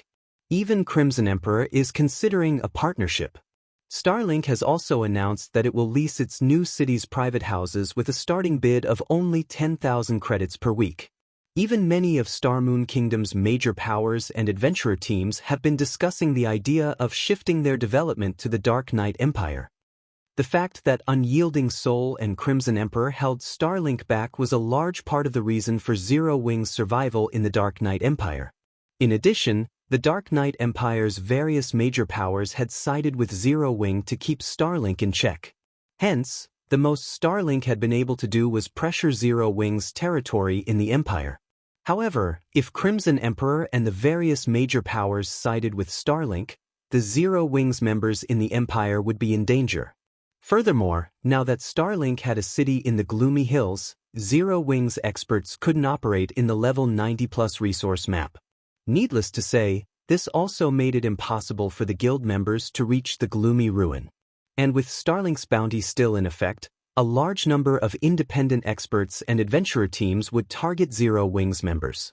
If this persisted, it wouldn't be long before Zero Wing could no longer survive in the Dark Knight Empire. Zero Wing had already grown to a substantial size, and there were only so many high-level maps in each country. The high-level maps available around Star Moon Kingdom weren't enough to fulfill Zero Wing's needs. Although the Cold Spring Forest was rich in resources, very few guild members were strong enough to grind in a level 100 neutral map right now. At this stage of the game, a grinding team would need a peak expert to lead it if it wanted to survive in such an area. Unfortunately, unlike the various superpowers, Zero Wing only had a small number of peak experts. The majority of the guild's players would still need some time to grind in level 90+ maps. Starlink wants to gather both manpower and resources? Shifeng had a rough idea of what the enemy guild planned after listening to Liang Jing's report. Starlink's new city might not be as impressive as Stone Forest City, but it was near a level 100 neutral map. It would also be quite useful to players who wanted to explore the Gloomy Ruin, and Starlink was accepting far cheaper rent for the private houses in its new city. It was enough to tempt many players. However, this wasn't good news for Zero Wing, which needed credits and resources. What should we do, guild leader? At this rate, not only will we earn less income from our private houses, but more experts will target our guild members as well, Liang Jing said. The opportunity to enter Stone Forest City was a large part of the reason that the Star Moon Adventurer Alliance had attracted so many experts, but only silver and higher-ranked members could take advantage of that opportunity. On the other hand, Starlink gave all of its Adventurer Alliance's members access to its new city. Naturally, this would make the Star Moon Adventurer Alliance less attractive to independent experts. Starlink's Adventurer Alliances would also gain more independent experts to target Zero Wing's members. Lu Xinglua is sacrificing his new guild city just to deal with us? I guess he really wants this to be a fight to the death, Feng said, frowning. Since he wants a war of resources, I'll play with him until he's satisfied. Make the arrangements. From now on, half the number of CPs required to become a silver member in the Star Moon Adventurer Alliance, and we'll hold auctions for the Crimson Sunsets. However, only silver members and above will be allowed to participate, and the starting bid will be 30,000 magic crystals and 10,000 gold. We're auctioning the Crimson Sunsets? Liang Jing could not help but gasp. But guild leader, those are a part of our guild's foundation. Our guild members also need those to survive in level 100 neutral maps. If we sell the Crimson Sunsets, nothing was more important than one's strength to the various powers and players. If the Star Moon Adventurer Alliance auctioned off the Crimson Sunsets to its members, there was no doubt that experts and adventurer teams would swarm to join the alliance. However, the Crimson Sunsets were an advantage Zero Wings members needed over other players. If they auctioned the Crimson Sunsets to the public, they'd only help other players rapidly improve, which wouldn't benefit Zero Wings' development. It's fine. The Crimson Sunset might be valuable, but it is still a consumable. Moreover, as players reach higher levels, it'll become less valuable. Since the various superpowers experts have started to reach level 100, this is the perfect opportunity to sell the sets, Feng said, chuckling. Before this, he would have hesitated to make such a decision, but he didn't mind now. Now, he had an even stronger trump card to assure Zero Wings' advantage in the Cold Spring Forest. The Ancient Gods Literature Fragment. With so many fine gold guards, Zero Wing wouldn't have to worry about the various superpowers peak experts. Giving the matter some thought, Liang Jing agreed with Feng. Besides, Zero Wing didn't have a better option to stop Starlink from poaching its potential members. She disconnected the call and immediately saw to Feng's orders, publishing a public announcement regarding the Crimson Sunsets auction on the notice boards in the Star to Moon Adventure Alliance's residences. When players noticed the announcement, it caused a sensation throughout the Adventurer Alliance. Crap. Zero Wing is too amazing. A Tier 2 mana set equipment. If I had a Crimson Sunset, I could challenge my Tier 3 promotion quest right away. The Star Moon Adventure Alliance's members were astonished when they saw the Crimson Sunset's attributes. None of them had ever thought that Zero Wing would have such powerful equipment. The experts and adventurer teams that had considered joining Starlink's Adventurer Alliances changed their minds instantly. Some that had even joined Starlink's Adventurer Alliances already made their way to the Star Moon Adventurer Alliance after learning about the Crimson Sunsets. Of course, the various large guilds were just as stunned. Is Zero Wing insane? It's actually selling mana set equipment? Zero Wing is probably panicking. Starlink's new city has dealt quite a blow, after all. These large guilds all thought Zero Wing was foolish to sell the Crimson Sunsets. The guild was practically throwing away a huge advantage. Selling the Crimson Sunset might alleviate Zero Wing's current problems, but it wouldn't benefit the guild in the long run. Moreover, once the Crimson Sunsets were no longer useful, the various adventurer teams and independent experts would return to Starlink's side. While everyone discussed the mana set equipment, Feng visited his special forging room to produce more of them while he waited for the Soul Strengthening's cooldown to end.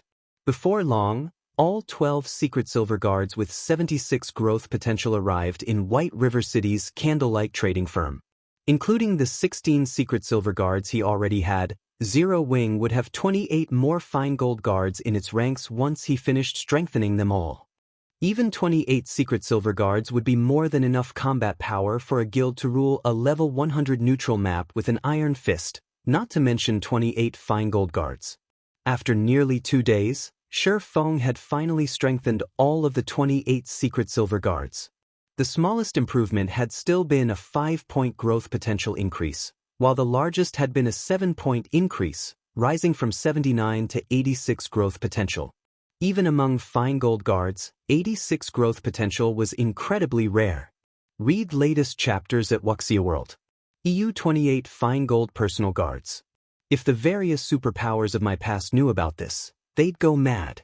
Feng sighed ruefully as he gazed at the 2 rows of personal guards before him.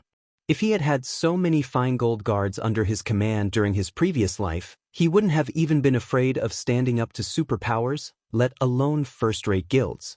Fine-gold guards were exceptionally rare in God's domain, and every one of them had the potential to reach Tier 5. If they were provided enough resources, fine-gold guards could have up to a 40% chance of completing their promotion to Tier 5. Even among the various superpowers, Tier 5 combatants were apex beings. Every one of them was a priceless treasure. Of course, Tier 5 NPCs were even stronger than Tier 5 players. To suppress a single Tier 5 NPC, one would need several players of the same tier. And now, he had 28 fine gold guards standing before him, waiting for his commands. Chapter 2390 Powerful Guard Team 10 Saints Empire, Demon Wolf Mountain Range. After nearly 2 days of fervent work, Shi Feng had produced 50 Crimson Sunsets. When he handed them to Liang Jing, he instructed her to keep 20 sets to gradually auction off in the Star Moon Adventurer Alliance, while the rest would be given to Zero Wings core members. These core members would lead their own grinding teams in the Cold Spring Forest, helping to alleviate the lack of manpower in that area.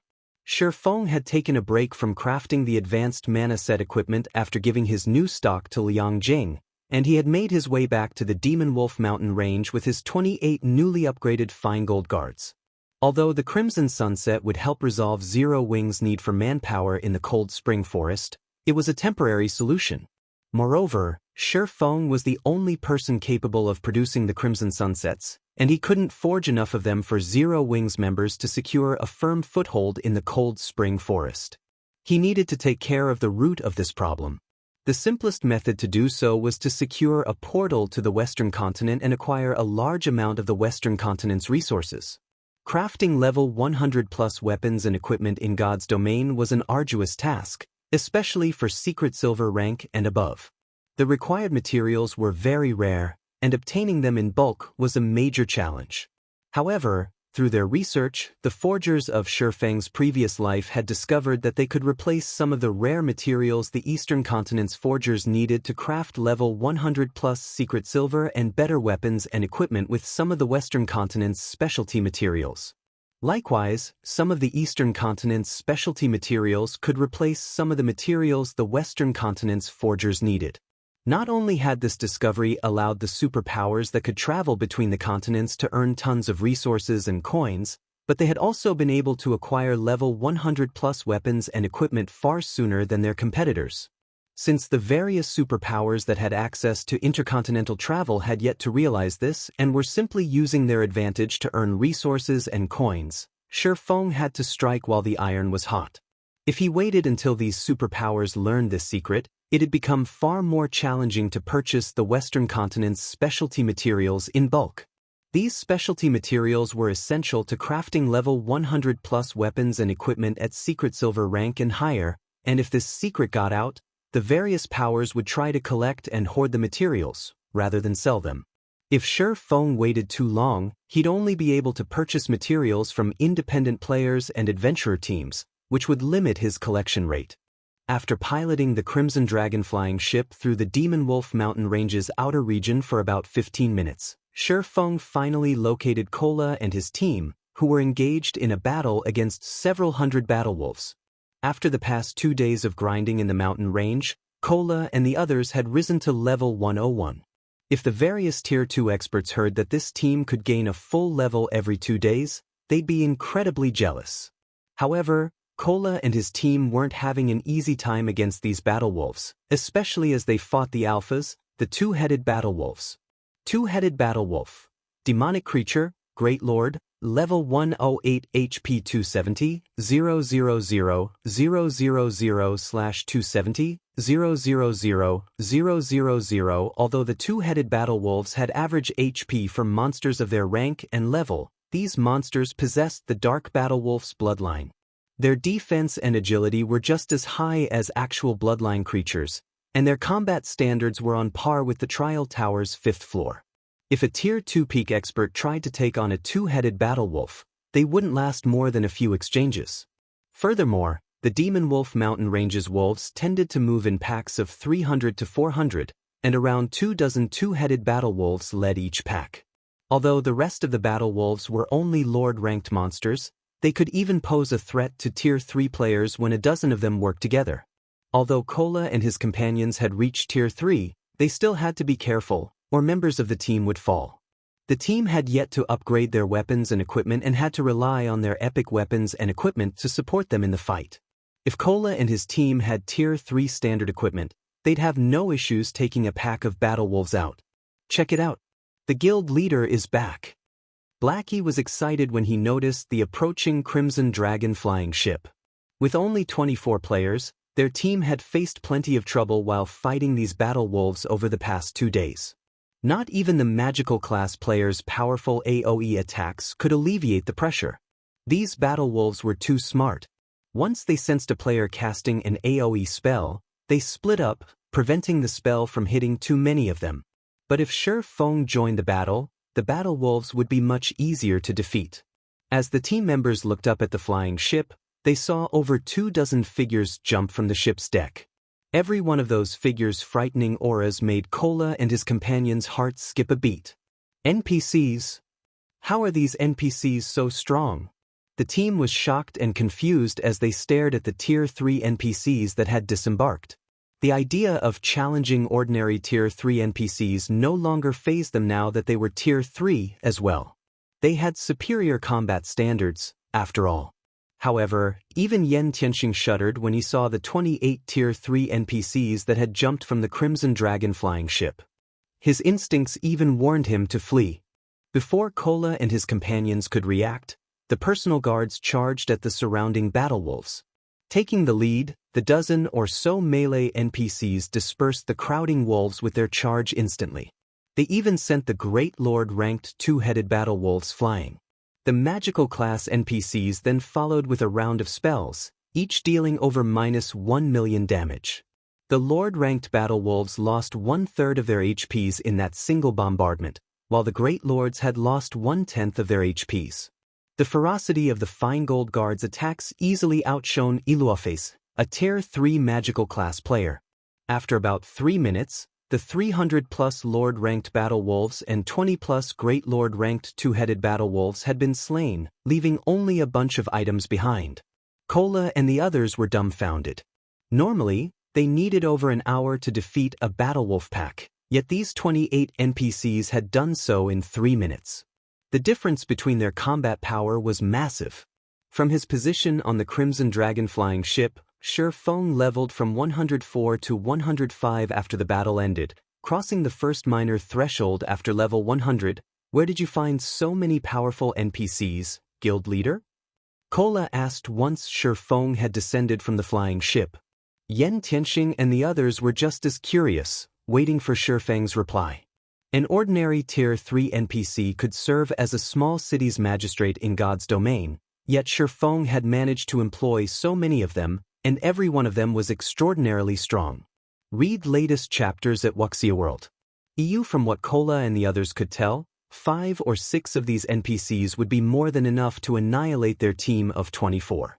If they had these 28 NPCs help, they could explore the Demon Wolf Mountain range without issue. How could I possibly afford the help of Tier 3 NPCs? These are our guild's personal guards, Shi Feng said, chuckling. Personal guards? The explanation stunned Yen Tianxing. How is that possible? Not even Tier 3 personal guards can be this powerful. Yen Tianxing had encountered the guild's Tier 3 personal guards before, and he had been confident of putting up a fight against the guild's Tier 3 secret silver guards. If he faced any of the personal guards standing behind Shi Feng, however, he'd be able to do nothing but flee. Of course, these aren't ordinary Tier 3 personal guards. They are all Feingold guards, Shi Feng continued with a grin.